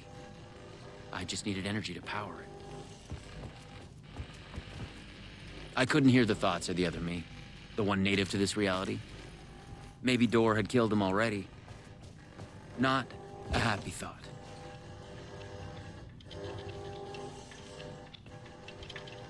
Knowing a Poison Pill had mentioned they'd made a comic book of their game. But then, maybe Poison Pill didn't even exist in this reality. I was in a comic book. Cool. Funny. It's almost like the most horrible thought I can conceive of. Max Payne references. Thrilling adventures through time and space. Who is the mysterious traveler? All is revealed in the pages of the trippiest collection of science fiction stories. It stands. Secret Origin of Door includes a 3D pull-out map of the Ripple Effect Corporation, the zaniest story we've ever published.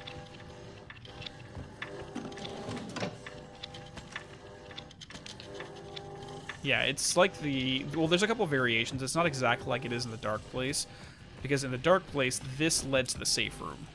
Like, as soon as you pass the, and there's a... Oh, there's the elevator. This went through here. And then there is a central staircase in the center, but it's very similar to how it's structured. Okay, so let's go to Tango, which is 3 o'clock, which is this direction. We're just proceeding forward in time, which I presume is the way we want to do this.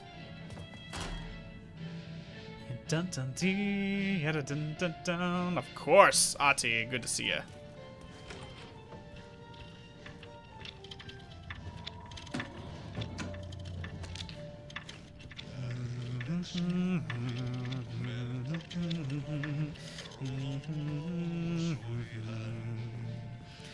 Mysteerin sen syövereissä vietti elämän. Alla synkän valtameren varjoissa. Okay, I need to screenshot that. I'll translate that later, unless anyone knows what this translation is.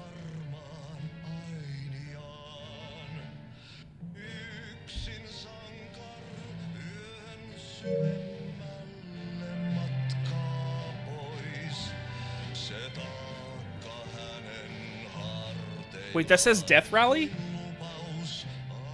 Are you serious? It actually says Death. Okay. So this is Thomas the Rhymer.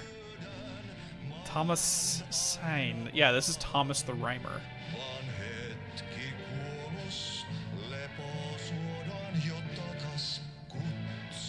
True Thomas the Rhymer. Okay.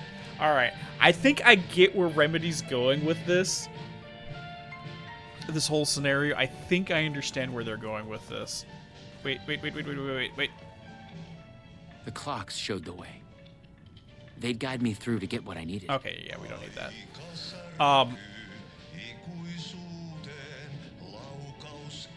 So if we're going through this whole scenario with Tim here, or Sean, I guess, here, the actor. I'm going to turn the music down just a hair for a moment. The whole idea is they're trying to determine which one is the quote-unquote chosen one, which one, essentially, across the multiverse of the shifters, which is the prime, the real one. And if that's the case for this character, I wonder if that's what Tom the filmmaker is essentially trying to do. He, rather than... Oh god, wouldn't that be crazy? Rather than him being, oh, I'm the real one and freaking I wrote Alan, or I created Alan with Dr. Darling, Tom, the filmmaker's entire MO is to pretend he is an actor playing the role of all the other ones. Basically, he can become, like, True Thomas from Death Rally. No. True Thomas wasn't another version of me. That was me the whole time because I'm an actor playing him. Oh, the Tom the Diver? No, that was just me playing the role of Tom the Diver. There was never another variation of me. Oh, Alan Wake? No, that was never another variation of me. That was just me. And in doing so, it's essentially making him the quote-unquote chosen one, the last man standing in this there can only be one scenario, where he's basically usurping the roles of all of these other variations of him to be the last one.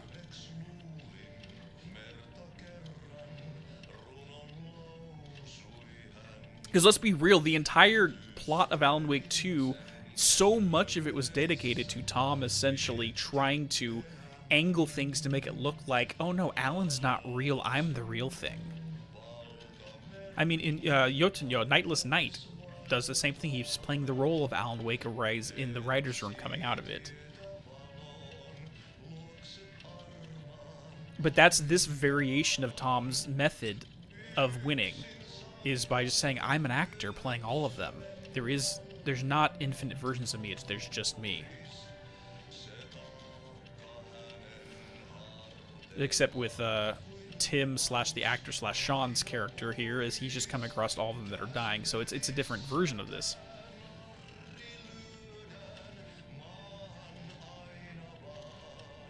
Oh boy. I'd argue he's just one of them, but his method of trying to survive the entire scenario is just saying, no, I'm the only one. All of them are just characters I played.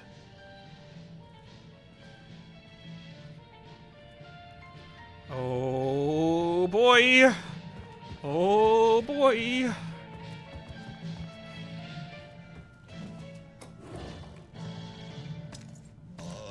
Time breaks into eternity, a gunshot echoes. There's never a happy ending for him.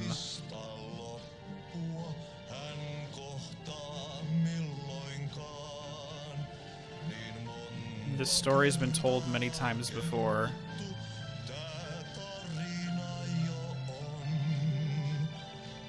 The hero has 1,000 faces and a hopeless path. Dude, the Sankara Tengo has so much more meaning now, too. Alrighties.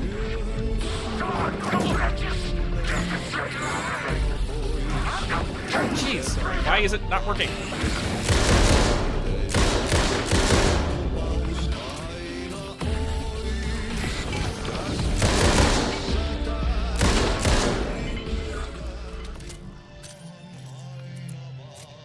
Oh, dude. No. Okay. So, no joke, guys. That was, like, I mentioned it earlier on the stream that I was planning to do a video on one of my theories, but I wasn't going to share it. Well, this right here literally just gave me more information that further supported and defined the theory I had crafted in my head. This literally just solidifies it. Bro.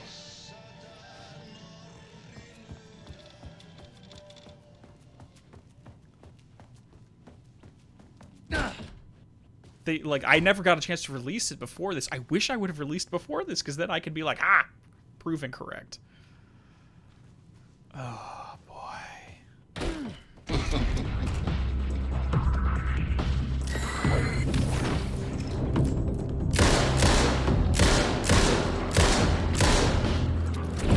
Granted, like, my theory wasn't 100%. There's some stuff that's proven wrong here, but there's other things that are proven right. Time was broken here. The corridors led to the same lobby, but in different times.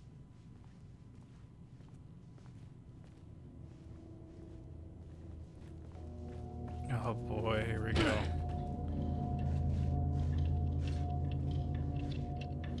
Yeah, Quantum Break music, I caught that too. I wonder if they're going to release the song that was supposed to be the Old Gods tune in Quantum Break. I forgot what it's called. Hold on, let me pull it up real quick. Because there was a tune that Poets of the Fall did for Quantum Break, but it never got released into the game. What is it? What's this album called? Poets of the Fall albums. Hold on. I know the album name if I saw it. Not Jealous God, Signs of Life, Temple of Thought, Jealous Gods, Clearview. I think it's on the Clearview album. The Labyrinth. Yeah, so there was a song called The Labyrinth, which was intended to be part of Quantum Break's soundtrack. Now, I don't know if it was going to be under the moniker of Poets of the Fall or it's supposed to be an Old Gods tune. I presume it's going to be a Poets of the Fall one.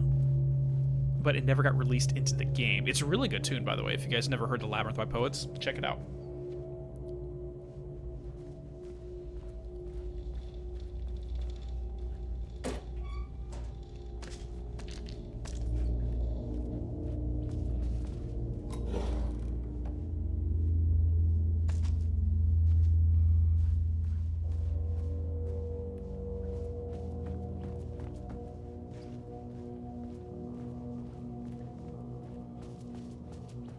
Well, no, 6 is the cocktail bar. Stop by 6 o'clock lobby when the cocktail hour is always full. Just follow the clocks to the time of your choice. I'm checking out all the variations of it.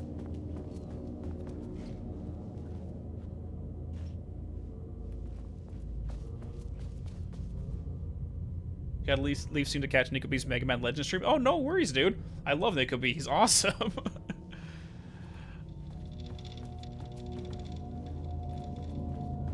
I don't know why they give you so... Like, I don't know if this is a bug. This might be a bug. Because there's no reason why they would give you so much ammunition and resources for this, because it basically makes you unkillable. I'm wondering if, like, the quantity they give you is bugged out. And now we're going to 9, which is the coffee.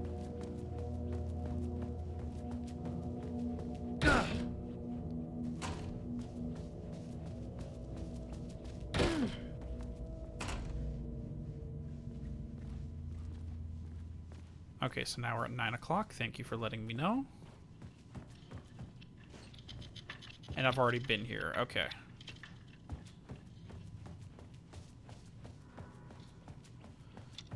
All right, so I think it's intended for us to go in this order, but I wanted to check all the areas. Hey there, Sven. Thank you so much for the donation. They also refer to the song in the lyrics of another song on the album called Crystalline. One of these days, I need to go through the entire poet's discography and check how interwoven the narratives are, because it's a thing. Their albums are a riddle to be uncovered in and of itself. Okay, so let's do 12-6-9 or 12-3-9.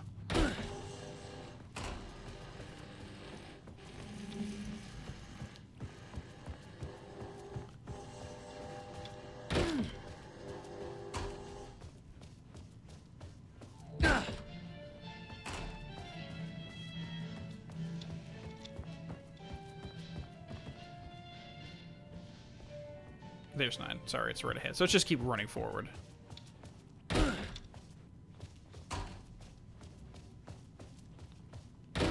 There we go. You want to know what else this reminds me of, weirdly enough, is the Chronon sources that Jack gets in Quantum Break.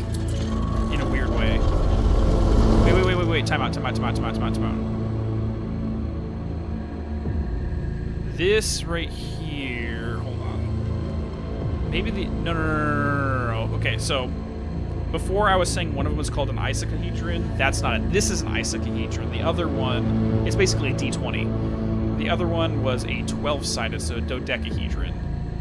And then we had the octahedron. Then from there we have a cube and then a 3-sided pyramid.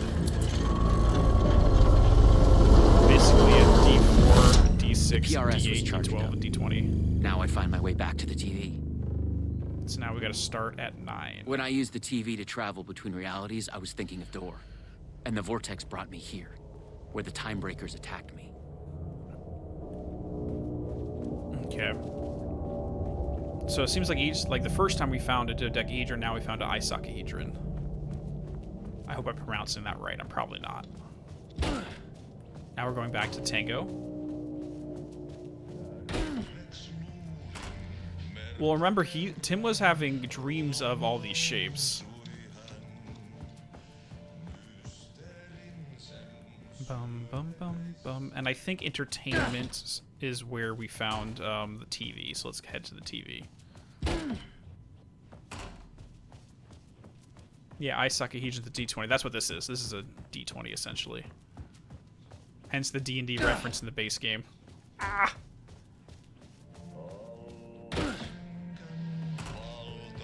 Wait, this took me to 3? Oh, did I just see that wrong? I need to go to 12. There we go.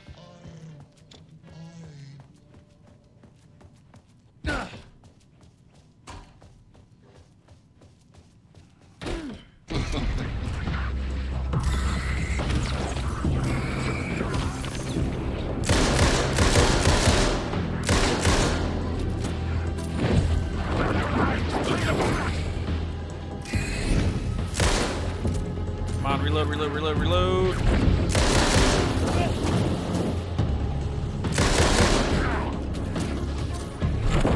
Oh, jeez. Get off.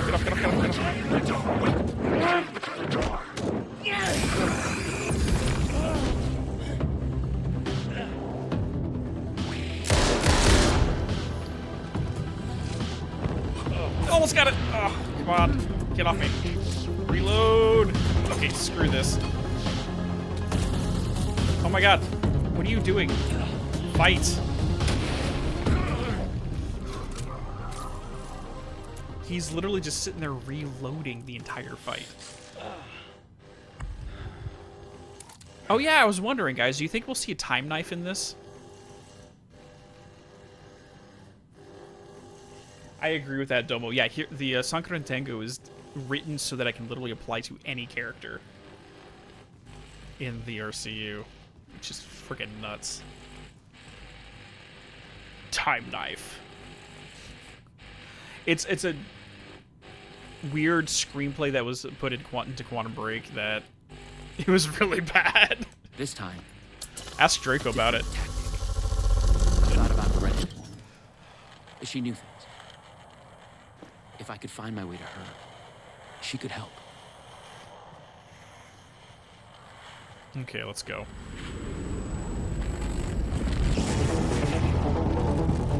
After. Hold on.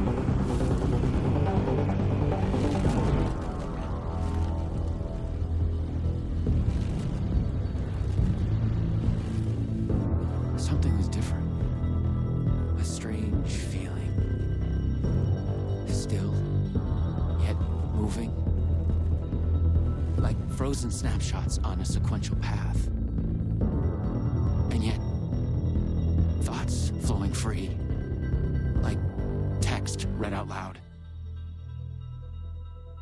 Dude, so we got stuck in a comic book variant of him. Dude, that's crazy. Oh.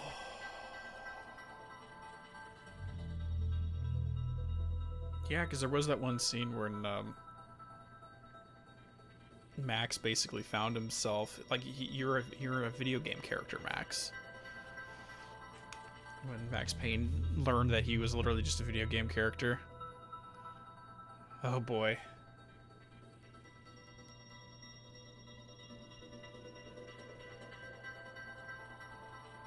Let's go.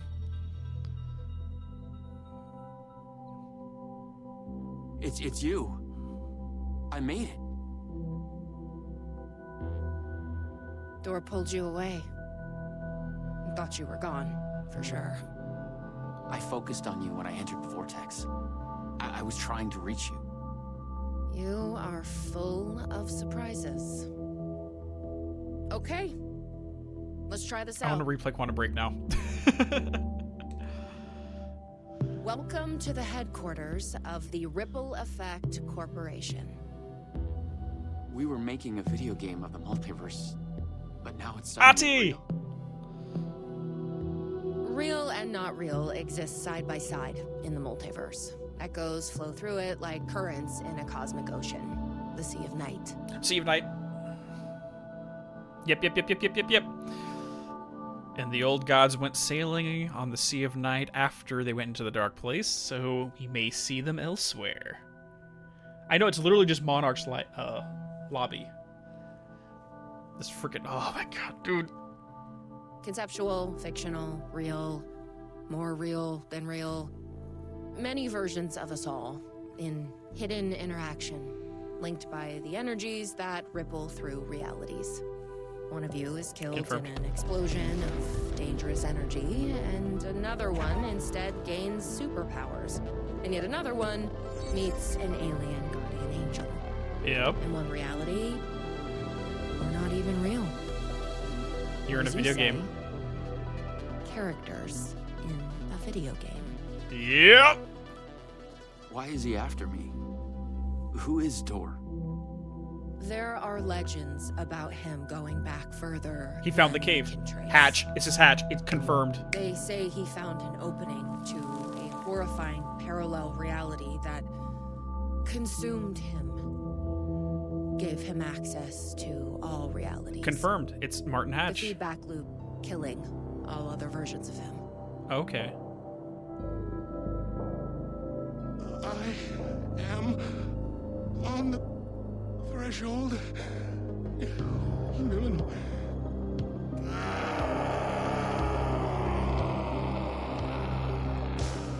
A door everywhere. Yeah, Hatch mentioned this entire scene in Quantum Break about how he's older than can be even described, but he found a cave, and inside the cave he found his own time machine. We don't know why, but he sees the versions of you as a threat. He's killing them, bringing them back as time breakers. We thought he was after Branch. Now I'm thinking he's been after you. Your lines playing apart. The master of many worlds. We came through the door. All right. What can I do? He must be stopped. He leaves dead realities in his wake, and he is only picking up speed. I'm just an actor. You could have fooled me. You travel through realities with greater accuracy than anyone I've ever seen. Beyond door, even. You picked it up just like that. Finding the place that made him may be the key to killing him. That was our theory. But we could never find it. Maybe you can.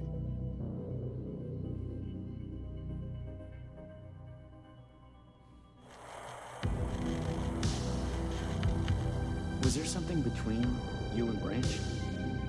What you think you are feeling is just an echo. Some other version of us in Quantum Break, some other Beth lifetime. Wilder and Jack Joyce. Yep. Maybe. You'll come back for me? Maybe. Wish me luck. Luck is just an echo of an event. I'm gonna cry. carried over from another reality.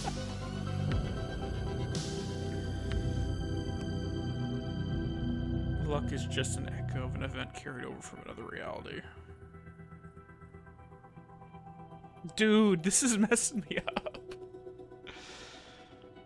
Yeah, they're literally going to make Quantum Break 2 without having the legal right to do so, and they found a way to do it.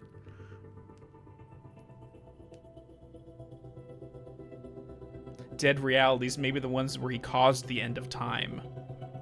Potentially, Ty.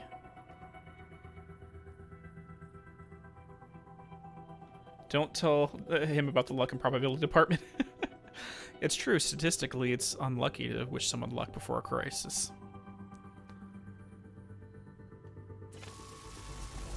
I was an REC agent. This was my mission now. I focused on him. The darkness, the entropy, Door.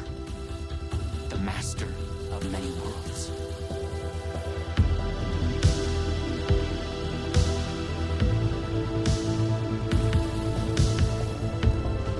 Oh, jeez.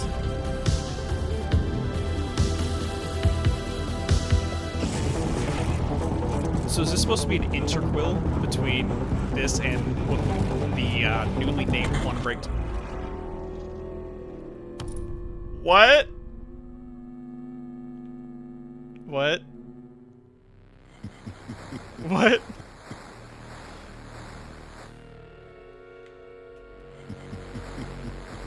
My time breakers will stop you in your way. What?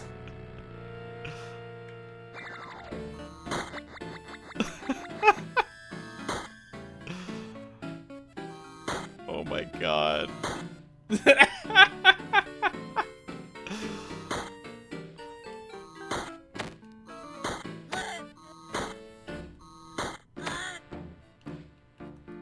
This is just... Oh my lord. I never expected this in my Remedy.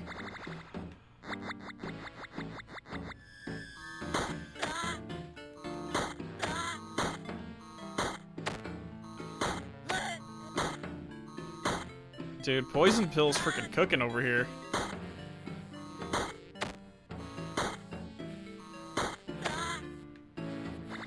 Oh no, I know I can move side to side. I'm just...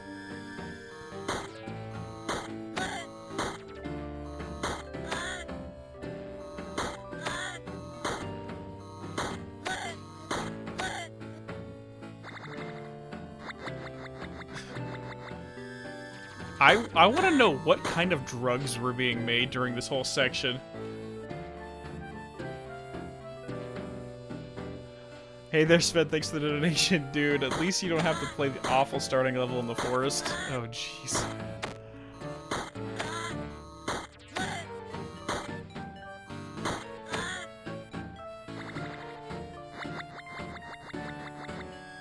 This is totally Sam's idea. There's no way around it.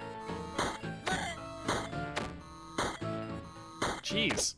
For some reason, it's just not killing that guy. Kill him. Kill him!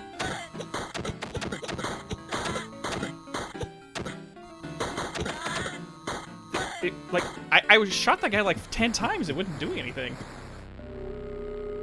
Impressive. Out of all the versions, you might be the chosen one. Join me and we'll rule together. Never. You'll regret this. I also was lying.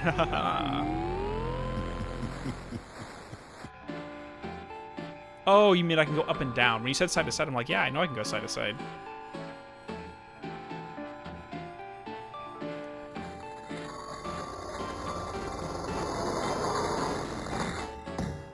So now we got the cube.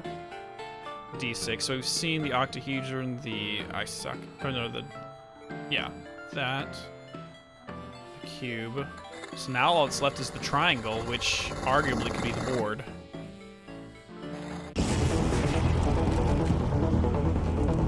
Platonic solids. I've been brought to the very edge of the multiverse. Or some deep, dark trench in it.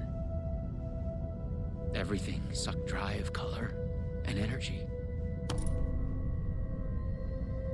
So now we got the I had to dodecahedrons. find a door, or the means to travel on. Is this a dead universe? And of course there's a lighthouse. Is that a lighthouse in the distance? How many versions of him have been here? I can only presume that each one of these is a gravestone of some kind. You should not be here. You made a mistake. Go to hell.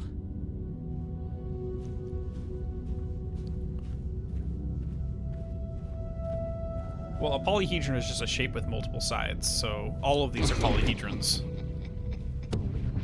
But specifically, these are dodecahedrons, 12 sides.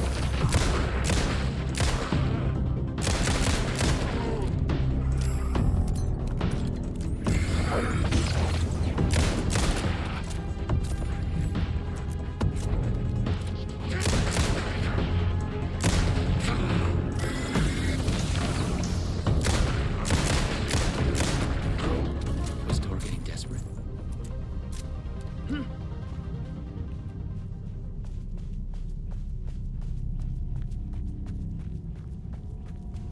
No, not a lighthouse. It just looked like it from a distance. I'm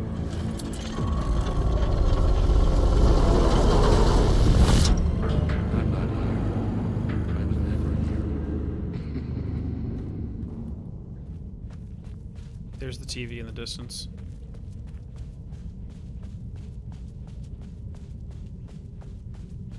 No, don't ever tell me Threshold Kid's reality, Domo. I do not want to go and literally say hello to Mr. Bones. You have come. Uncle Mr. Bones.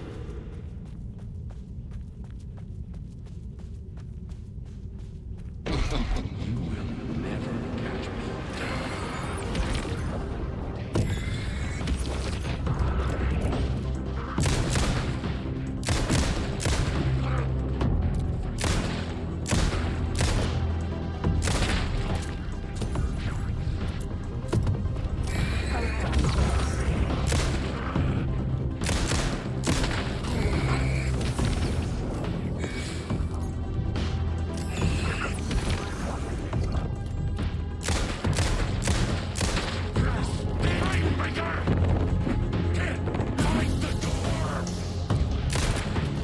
Let me reload before you attack me again.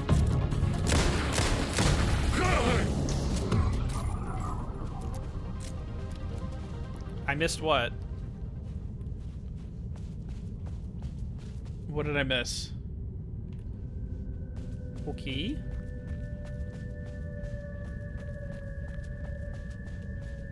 Oh boy, where did I miss the note? Where did I miss the note?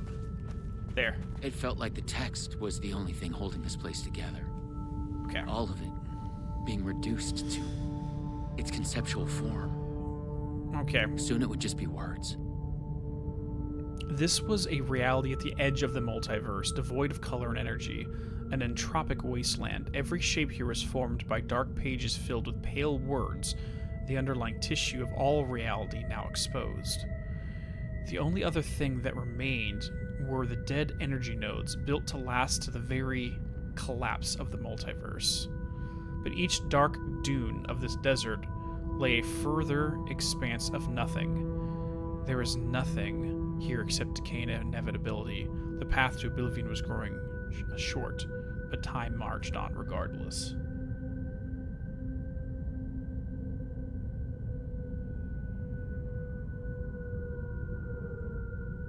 This is a reality at the edge, devoid of color and energy, an entropic wasteland. Every shape here is formed by dark pages filled with pale words, the underlying tissue of reality.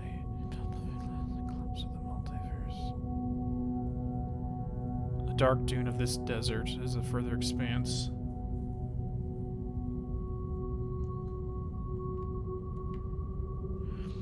I lifted the black page in front of my eyes and read the pale letters. In it, I lifted the black page in front of my eyes. So it's just a repeat of the whole thing.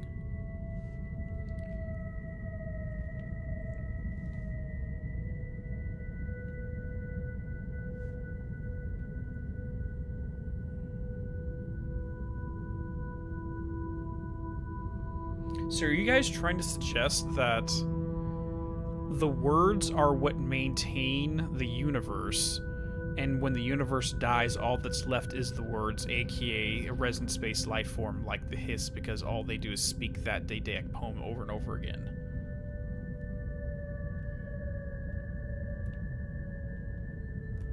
No, I can't scroll. No, you can't scroll. That's the end of it.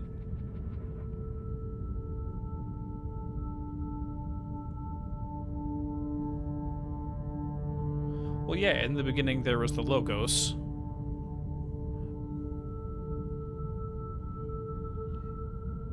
You want to know what's actually really funny about this whole scenario?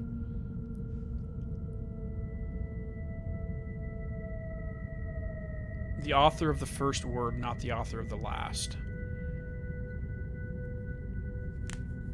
Okay.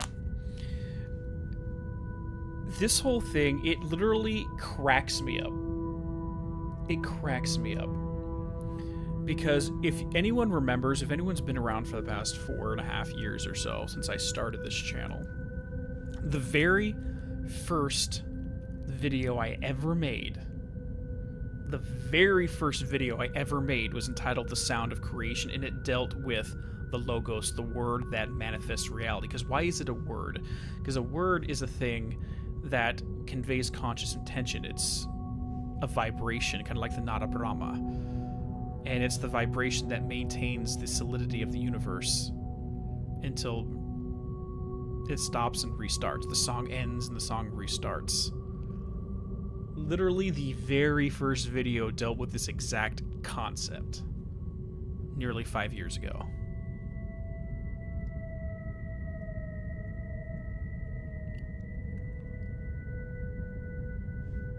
And I have evidence to back that. Holy shit.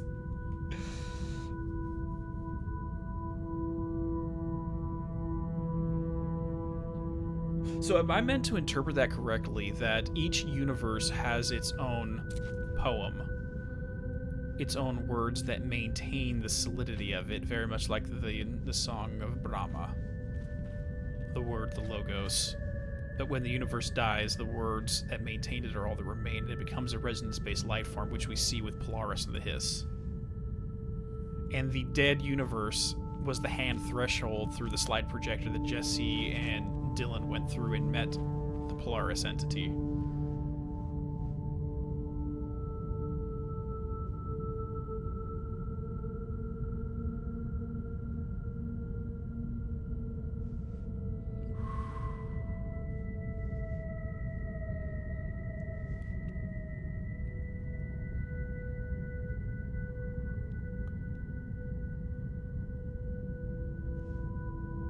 Well, in terms of symbology, manifestation would be Hokmah, the wand, the number 2, projecting it outward. Actually, technically, no, that's the intention, and then you get to Binah, which is the actual manifestation phase of it.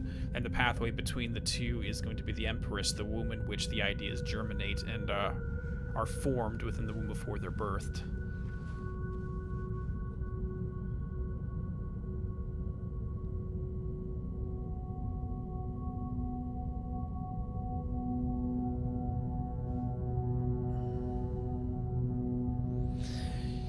Well, at the end of the day, words are just sounds that encapsulate a philosophical concept.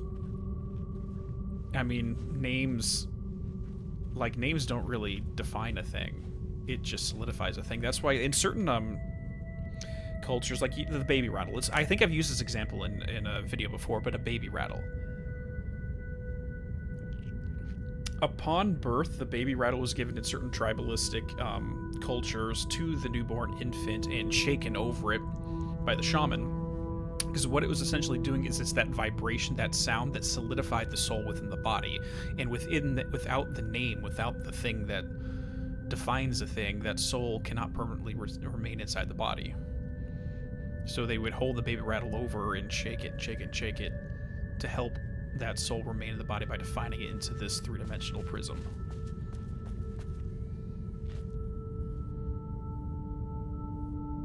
There is a song, I might find it and post it for you guys, but there is a lady, a British gal, who learned Sanskrit and started writing music and singing in Sanskrit. And the point of one of the tunes that she did was about a mother holding her infant child who was crying, and she's trying to soothe the child because the baby was crying because the name given to him, he didn't feel defined by it because it was just a set of sounds attributed to him that did not really truly define what he was as a spiritual entity. And the mother singing to the baby, trying to say, dude, this is just a set of sounds attributed to you, but it does not define you. I'm going to find that song. I'll post it in a community note as soon as we're done here. Yeah, and then good thing you bring up there, Dark, is in the Silmarillion we're talking about Iluvatar and the song that manifested the Lord of the Rings universe. Dude, it's freaking nuts. Is there any other notes? Before I keep running, is there any other notes in this area?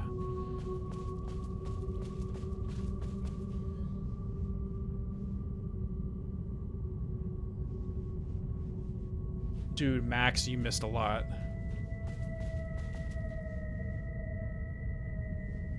There are no other notes here. Okay, let's get going. Thank you for making me stop, because that alone defined the entire setting. And then we get into the question of Tom the Diver diving into the dark place at the end of the 1970. And with it, he had the secret poem, and he recited the words as he descended, and out of his creation became a baby universe that him and Barbara Jagger occupied. The essence of them occupied this new baby universe based upon his secret poem. And as they descended, a bright presence and a dark presence rose up and took their forms, and then continued to rise up to continue their battle while those two descended.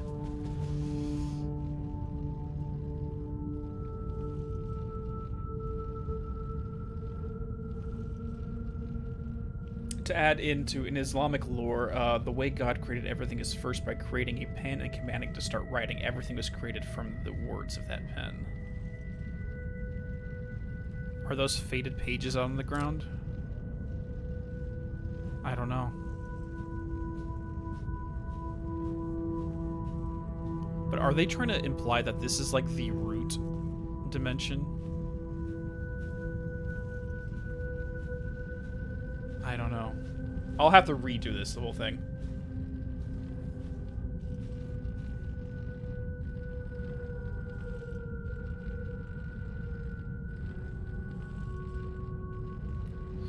Alright, let's get this going. This just close. tripped my lid. I knew I was close now.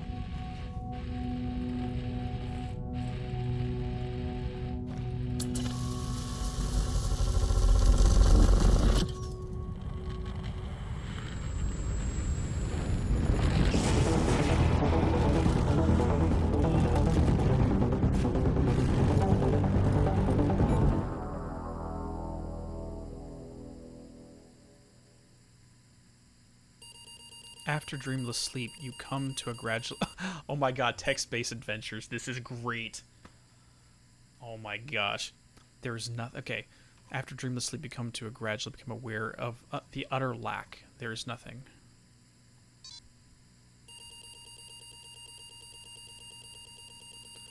You search for something to focus on. An idea of a geometric shape comes to your mind. A pentagonal trapezohedron. Dodecahedron. How do you know the name of this shape? That you don't know. You feel yourself fading, drifting apart, losing your essence in the stream of consciousness, the ebbs and flows of your thoughts.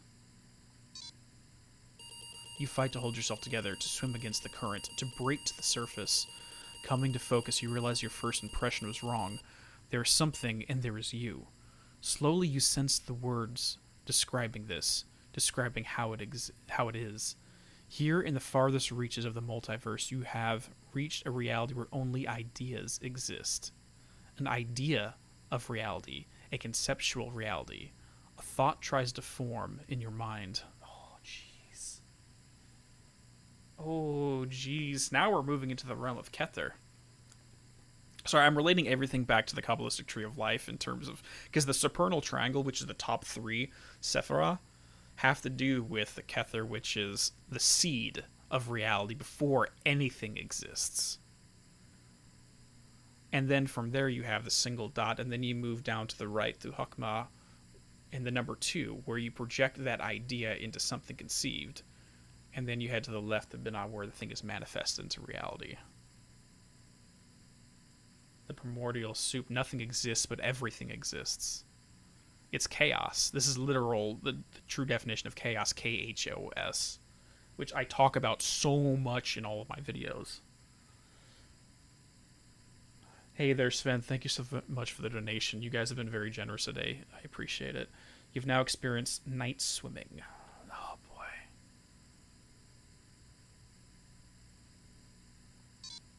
Focus on the thought.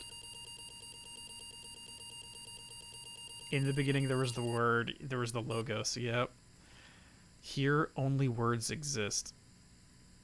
Dude, I literally quoted, because that's John chapter 1, verse 1, if I remember correctly, and I quoted that in my very first video in the beginning. Dude, it's just getting so meta. Here, only words exist. They are everything. They describe this world and you in it.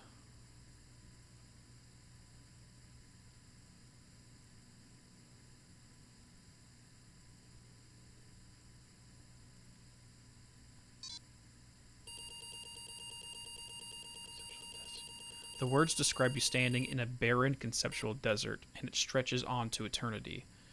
You want to know what's actually really cool about this, too, is it's not only talking about the nature of the chaos reality, but at the same time, it goes back to this kind of DOS format, which is the root of computing as well. In a very odd sense. Hey, Ian, thank you so much for the donation as well. The pentagonal trapezoidal D10 is the only polyhedral dice shape that isn't one of the platonic solids. Oh, gotcha. Okay, thank you.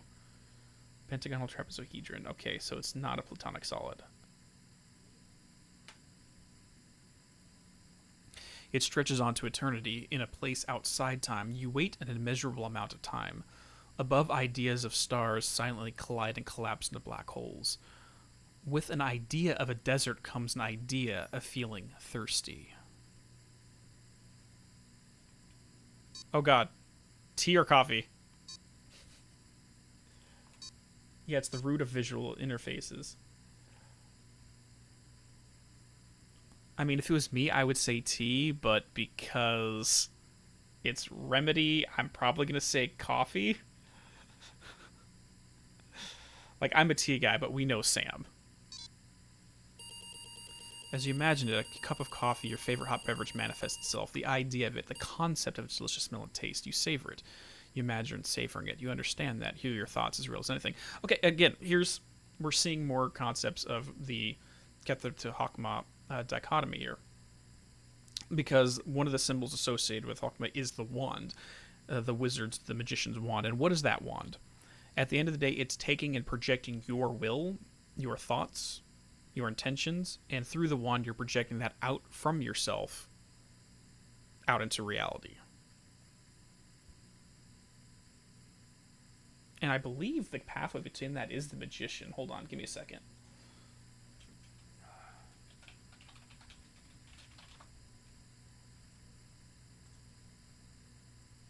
I just want to double check this real quick.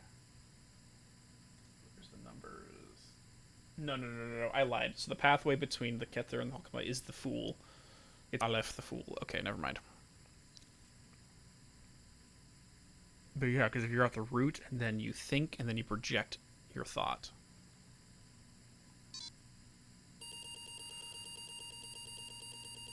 You realize you could be trapped here forever, vaguely. You remember that you are on a mission of vital importance. You feel the details of it already dissolving. You must figure out a way to escape before you lose yourself again. When traveling through the vortex, you always find a focal point in the mind, an anchor. Could that be the solution here as well? Oh god, who do I want to focus on? The red-haired woman? Or Master of Many Worlds?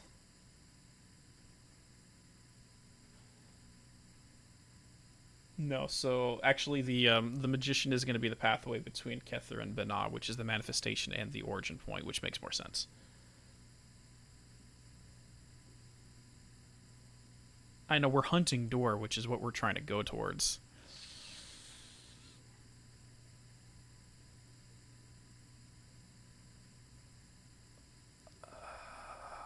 I'm getting 50-50 on this whole thing.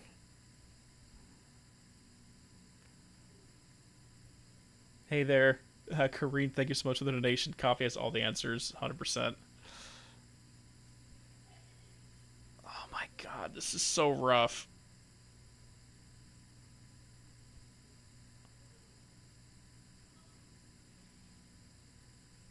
It quick saves here so you can do both. Oh gosh.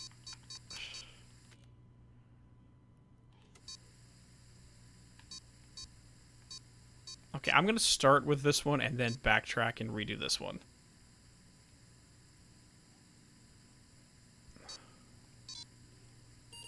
You think of her and she is there. You are with her. A version of her knows nothing about the multiverse. Her name is Lisa. She is a dancer. She wears a spiral pendant around her neck. You feel a strong pull towards her. She thinks it's a pickup line, but it makes her smile. There's an echo of it having been said many times across many realities, and that gives it gravity. Not long after you are a couple, you head over heels happy, but what you experience in the multiverse still haunts you. Oh god.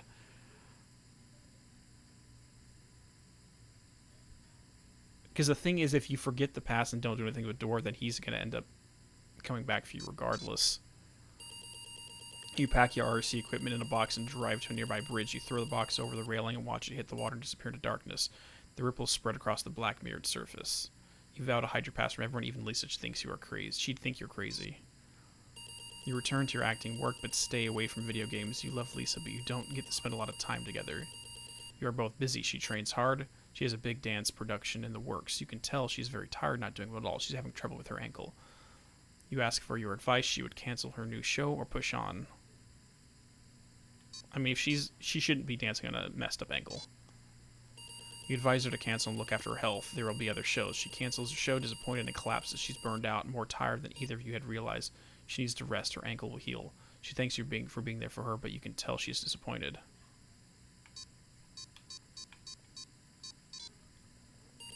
You feel you both need to break away from the city. You surprised her with a rented cabin on an island. Oh god, you surprised her with a rented cabin on an island in a breathtaking caldera lake in the Pacific Northwest. You tell yourselves you can rest here. You think you can be happy here. She says she loves you too. That night she wakes up to a terrible nightmare. She is distressed but eventually calms down in your arms. The nightmare comes every night after that. In her dreams she is aware of the multiverse, the many versions of you and her. In her dreams you are murdered again and again. She doesn't want to sleep anymore. You are worried. You tell her the truth about the multiverse. Her dreams have felt so real that she immediately believes what you tell her. She is furious at you for keeping this from you.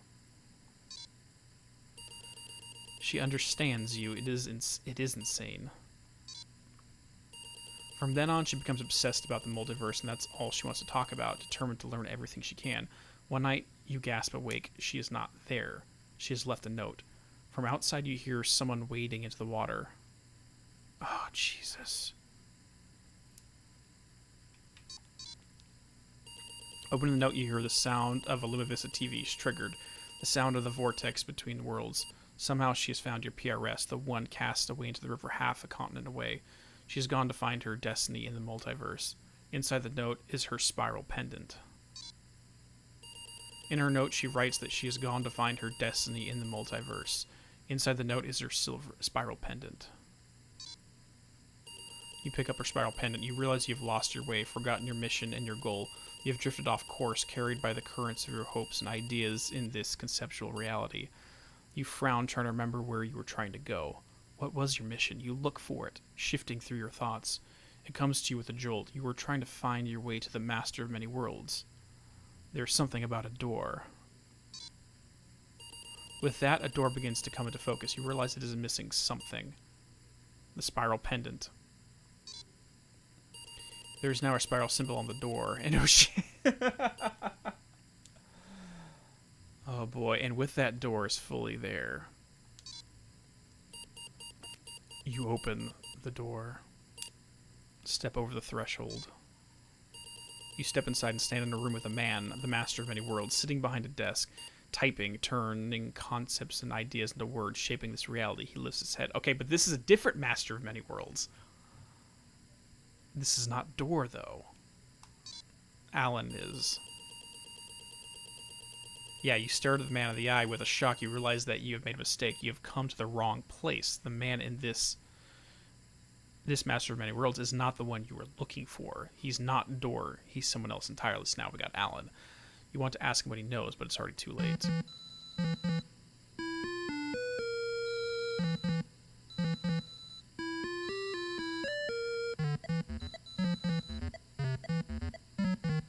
There's the writer's room.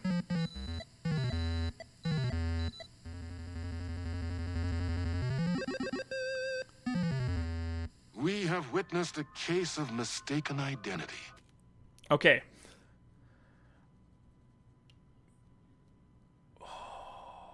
Okay, now we're going to reset and do it the proper way. Unless we want to listen to this whole thing. You guys want to finish listening to his discussion?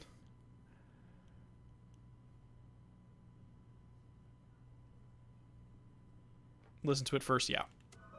But in the vastness of the multiverse, with an endless number of versions of ourselves, what is identity anyway? Can there be more than one master of many worlds? Or did our hero take a wrong turn somewhere along the way? Was this particular journey precisely what was needed to make him the one he was meant to become? One thing is certain. I am your host, the one and only Warland Door. And this is... Okay. Oh, boy. Alright. I am going to go on a bio break, and then I will be right back in. And we'll talk. What do you mean, finish it? There's more at the end? Oh, jeez. Oh... Night Springs.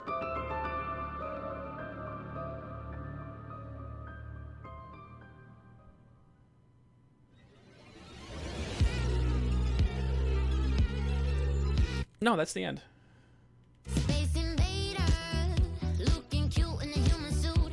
Secret agents with the down race they shoot. Psychic powers, hypnotize a magic fruit. If I hit continue, does it just take me after the songs?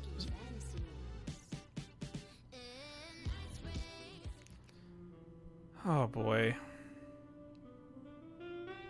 Chasing the murder cult made me feel like I was caught in a loop. Every time I thought I was getting closer, things shifted around, and I realized I was further away than ever before. Instead of answers, I only got more questions. The name of the cult and the masks they wore kept changing. The deeper into the dark depths I got, peeling off the layers of this case, like the ocean zones from twilight to midnight to abyssal to the deepest trenches, the closer I felt to going mad. Oh boy.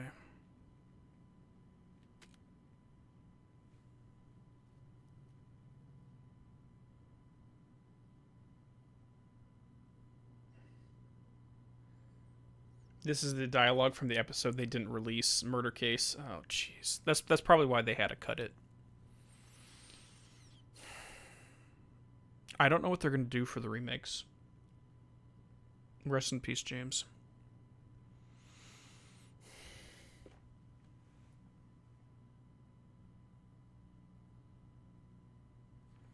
It's a great loss for for a lot of things. All right, guys, I'll be right back, and we'll reset and do the other pathway. Thanks, Zachary, for the donation. I don't care what the rules are when we can give Sam the Nobel Prize for Literature.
All right, let's do this.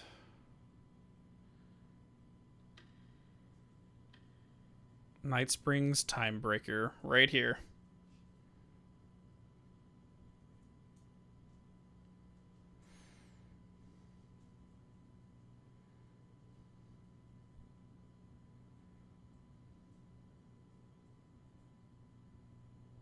Okay.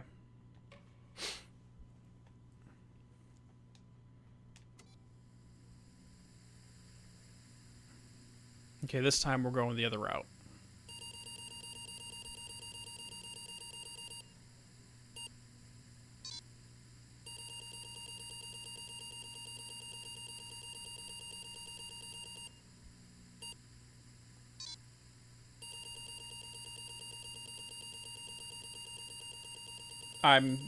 Pear, I'm emotional for sure, yes.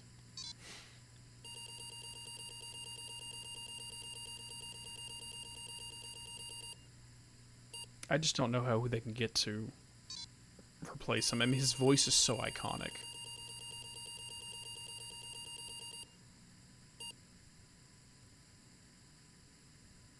T would be Poison Pill Universe?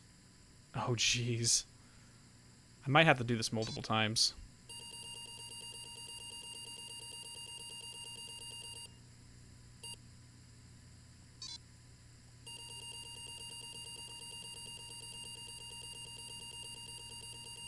Yeah, I don't think they should AI his voice. Master of Many Worlds this time. You focus your thoughts on the Master of Many Worlds. The desert dreamscapes around you darken. You vaguely feel the terrible weight of an alien, godlike awareness shift many realities away. How can you possibly find him, let alone face him? You calm yourself and seek harmony, striving to expand your consciousness to gaze into the secrets of the multiverse and understand your enemy. After struggling for what feels like a lifetime, you feel no closer to your goal. Your mind is not pure enough to grasp the secrets of the multiverse, let alone comprehend its master. You need to study his art to rise to a higher level of awareness.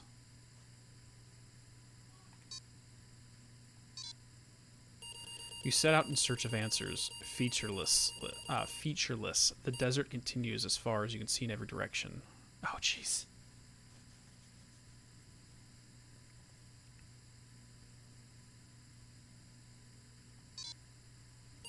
You go north, the desert continues to stretch before you. Above, ideas of supernovas flare up and wink out.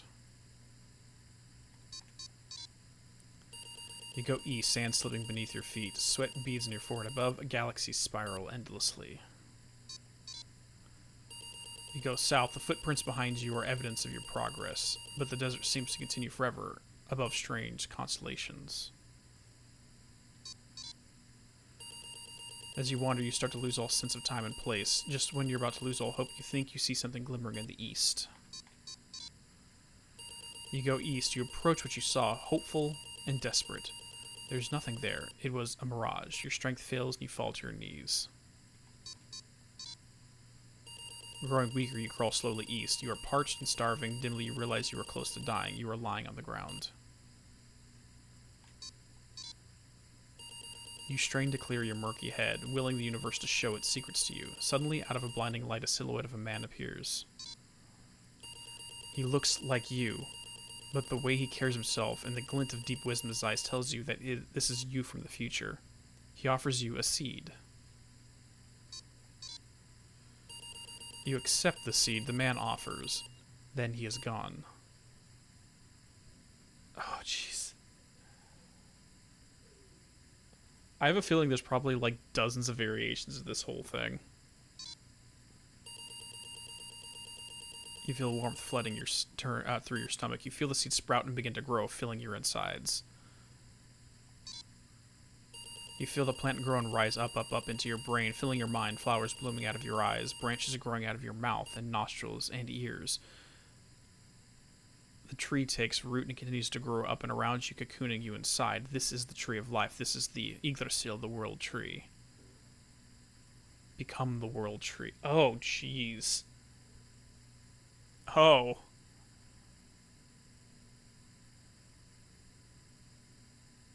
What is the ramifications of this? You are part of the tree now. Its branches reach out through all realities, supporting all realities. The multiverse is born. You sense all the realities around you. All lives and all histories unfurling like a river flows, forked lightning strikes, a flower blooming, a slow motion explosion blossoming, like a tree. This goes on for eternity. In time, the tree grows old and begins to die. From the highest branch, 2 magical fruits sprout. They ripen. You are one of the fruits. From it, you are reborn. You stand watching as the tree dies. You notice a remaining fruit on the ground near you, alongside a large, crooked branch.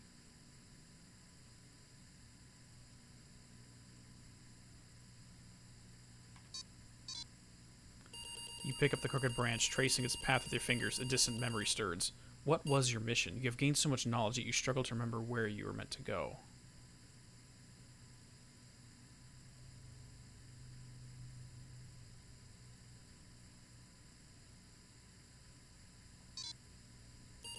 You pick up the magic fruit. It rots away in your hand, leaving behind a familiar-looking seed. Suddenly, you become aware of a man lying on the ground close by. He seems weak and ill, moaning. Okay, so now we had that one Night Springs episode that had to do with the Doomed Samaritan. More echoes of that. Something stirs in your mind, a forgotten memory of a faded dream. You offer the seed to the man. Close the loop. As you step closer, he lifts his gaze to look at you. You recognize him. He is you from the distant past. He takes the seed, then he is gone, vanishing suddenly as he appeared. You look for it, shifting through your thoughts. It comes to you with a jolt. You were trying to find your way to the Master of Many Worlds. There was something about a door. With that, a door begins to come into focus. You realize it is the missing something. Use the branch with the door.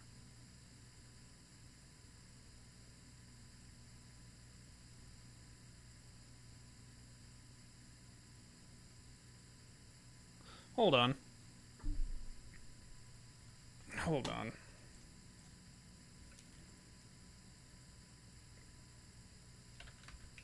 Ocean View Motel, all door.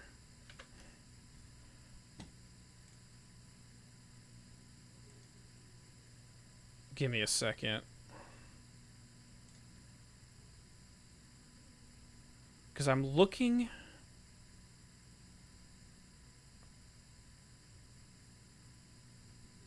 Okay. So I'm wondering if it's the doors one or the Control 2 one. Those are the 2 images. The branch bonds with the door, creating a handle. And with that door, the door is fully realized. You grasp the handle and open the door. Step over the threshold. You step inside and stand in a room with a man, the master of many worlds, sitting behind a desk typing, turning concepts into words, shaping this reality. Ah, it's the wrong one.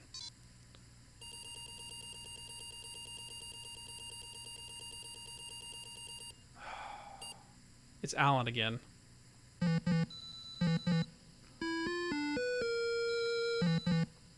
Is there a way to get through, like, actually get to door? Is there an actual way to get to door in this?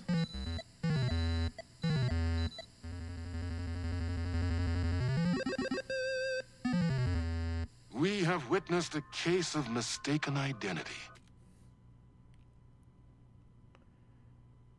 It always leads to Alan no matter what. I mean, I prefer that because if the other way around would basically say, hey, we can take care of door in this DLC rather than being the main focus of, like, Control 2, for example.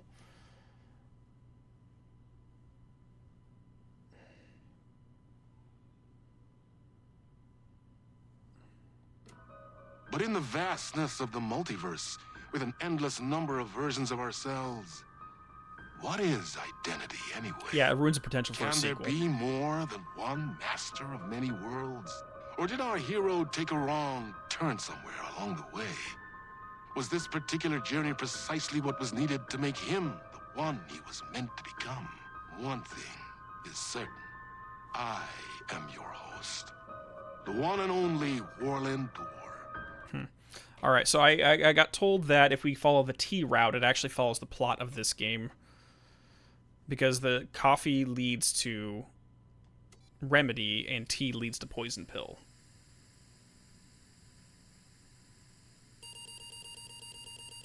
So let's try that real quick.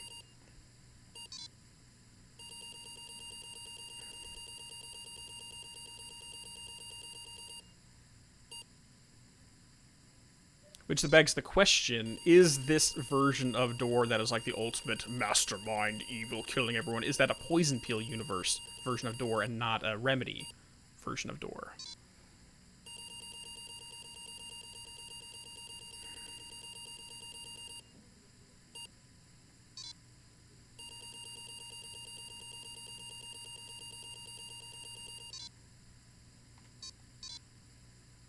As you imagine, a cup of tea chose not beverage, map itself the idea of the concept, smells, and taste. You wonder if you didn't go with coffee, what is your favorite?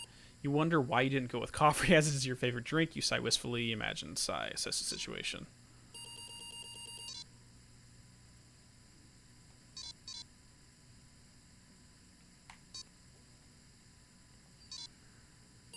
You know you'll have to face the master of many worlds in this army of time breakers. He will show you no more, so you must prepare. Search for allies. You seek allies across the multiverse, reaching out to the versions of who who have not been turned into time breakers by Door. You share a telepathic link with them. You are the perfect army. You seek a perfect place of power to build your base of operations. Okay. In the desert, you come upon a gigantic petrified tree trunk. You convert it into a skyscraper of brutalist architecture. Holy shit.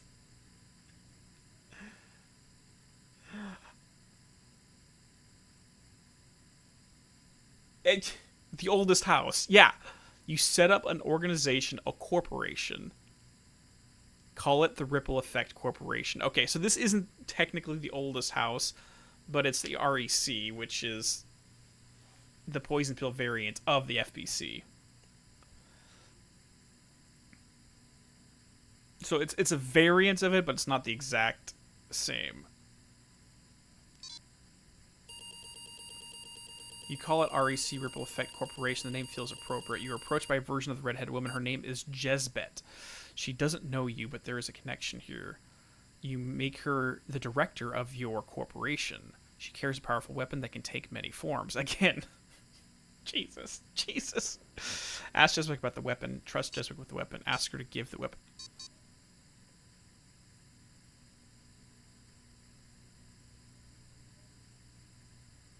Yeah, that's right. Jezbeth. Jezbeth, yeah. But I'm also thinking if Sean Ashmore is the one giving the service weapon to Jezbeth,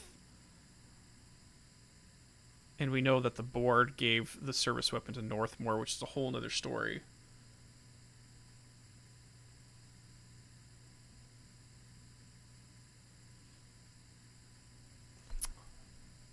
Wow. You trust Jezbeth to wield the powerful weapon. She seems relieved and swears to defend you and the corporation from the enemy. As director, Jezbeth warns you the REC is currently not equipped to subdue the Master of Many Worlds. Without a technological breakthrough, your chances are slim.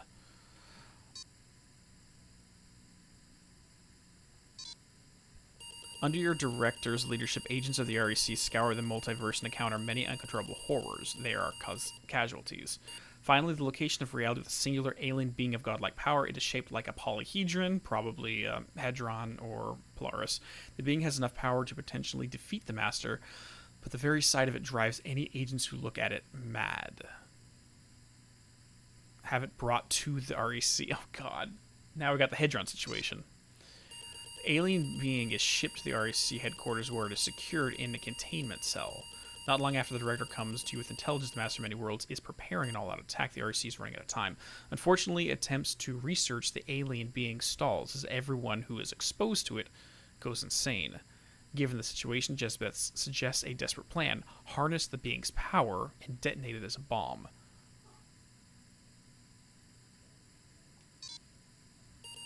The director urges you to reconsider. You are too valuable to the cause to risk yourself like this, and she doesn't want to lose you, she admits.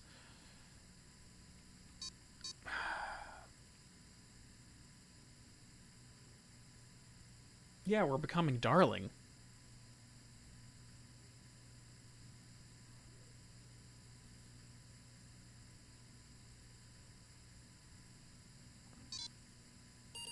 In an RC laboratory, you expose yourself to the wild, destructive resonance of the alien being. We're darling now.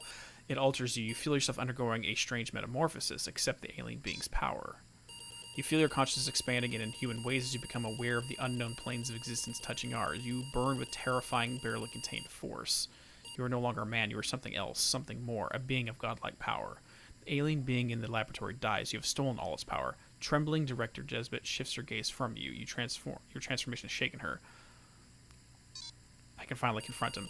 As hush falls over the RC headquarters as you wait for the enemy to come, people, your agents, your warriors stand staring at the monitors on the wall. Jezbeth stands beside you. Then they come, time breakers shifting in, filling the desert. Each one is a version of you, killed and corrupted by the Master of Many Worlds. The multiverse is infinite. There are millions of them. With your senses heightened by the alien power, it's easy to predict the attacks of your enemies. It is as if everything around you moves in slow motion. You see Jezbeth keeping her distance from you, wary of the thing you've become. Enemies are massing around her. Oh, Jesus. All we know about Darling is he went to the dark place. Something happened. I mean, like, I always consider it like a David Bowman situation because from 2001: A Space Odyssey, because Darling actually quoted Space Oddity by David Bowie, which that song was based upon Space Odyssey. Yeah, it feels like now we're Polaris. As you fight your way towards her, she notices you coming and is transfixed by the horror of your appearance. With her guard down, Timebreakers find an opening and manage to cut her down. Rage fills your mind. The violent cosmic power in you, barely contained, erupts, warping reality. The planets above you are thrust into ritualistic constellations, amplifying the force. The resonance pours out of you, destroying everything in its past. Jezbeth, the agents, a skyscraper, the time breakers, the desert, the adjoining parallel realities, time and space permanently scarred with ripples and dunes shaped by the waves of the resonance. Something inside you tells you to stop. It is going too far. You must stop. With immense effort, you manage to stem the tide of your anger. You are yourself again. All the alien power spent. You are alone. Jezbeth's weapon lying on the ground.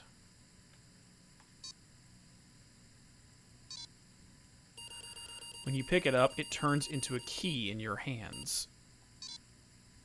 You look at the key, you realize you've lost your way, forgotten your mission. You drifted off course. You frown, trying to remember where you were trying to go, and then we get the door thing. Use the key with the door this time. Okay. You push the key towards the idea of the keyhole on the not quite there door, and with that door is fully realized. And then we find Alan in here. Yeah, and then we get Alan again.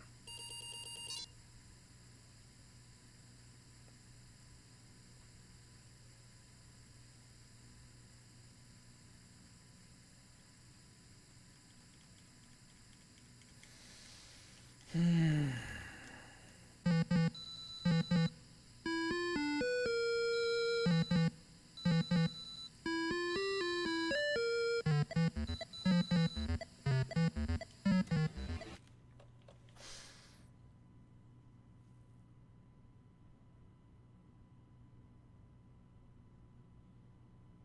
feels like there are a lot of variations to this, which gives us a lot of overview of the entire RCU, a lot of different sections, but at the end they all lead to Alan, and frankly,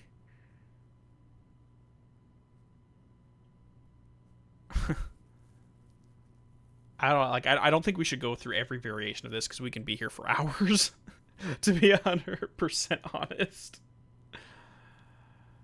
But what I think we're supposed to get out of this at the end of the day is if we're going to consider Door the master of many worlds in a destructive way, and by the end of Alan Wake 2, Alan himself also becomes a master of many worlds, so they're competing on even footings.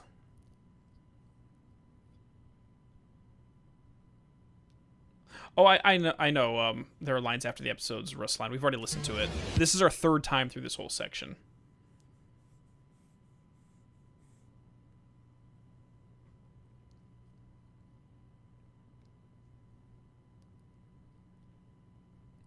But there's actually something hidden within the coded pictures of Alan at the end, knowing Remedy. There probably is.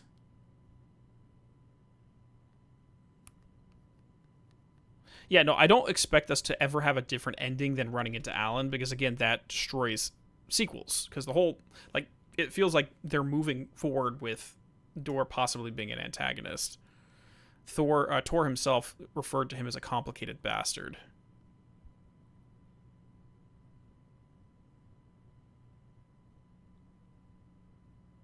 Yeah, I think I'm going to end this off here, because like I can stay out here for hours, and I've already been going for 4.5 hours today, and frankly, I need to get some food. I haven't eaten today.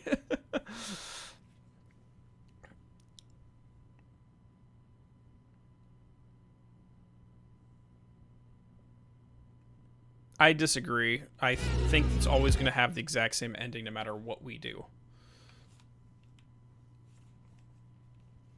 Yeah, I think I'll make a map of this. One of these days, I'm going to just spend, like, a day going through this over and over and over again and finding every variation, documenting the pathways. And I might put that on a video. I might incorporate that as a video later on, just for the community to use as reference.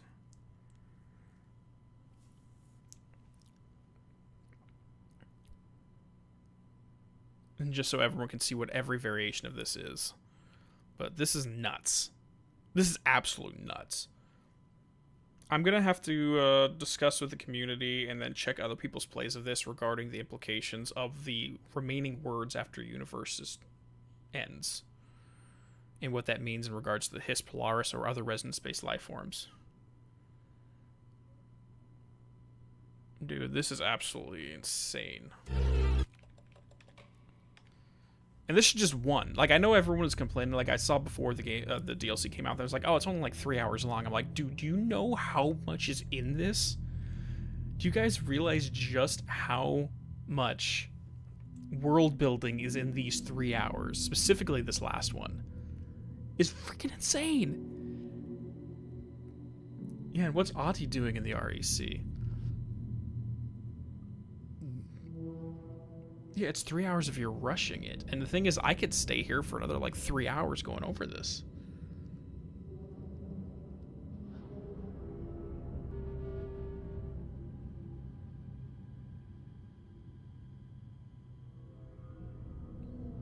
Dude, it's nuts. Anyways, thank you all for hanging out over here. I'm going to probably start watching people play through this, at least a dozen different people. I'm going to be talking to the Discord. I'm going to be going through the Reddit forums. I'm going to be putting out ideas, and there's a lot here. There's a lot here to go through. Anyways, take care. Love you all. And I will see everyone. If you want to join next Wednesday, maybe Monday. I might do it on Monday for the next Persona 5 stream. But, whew. Peace out, guys.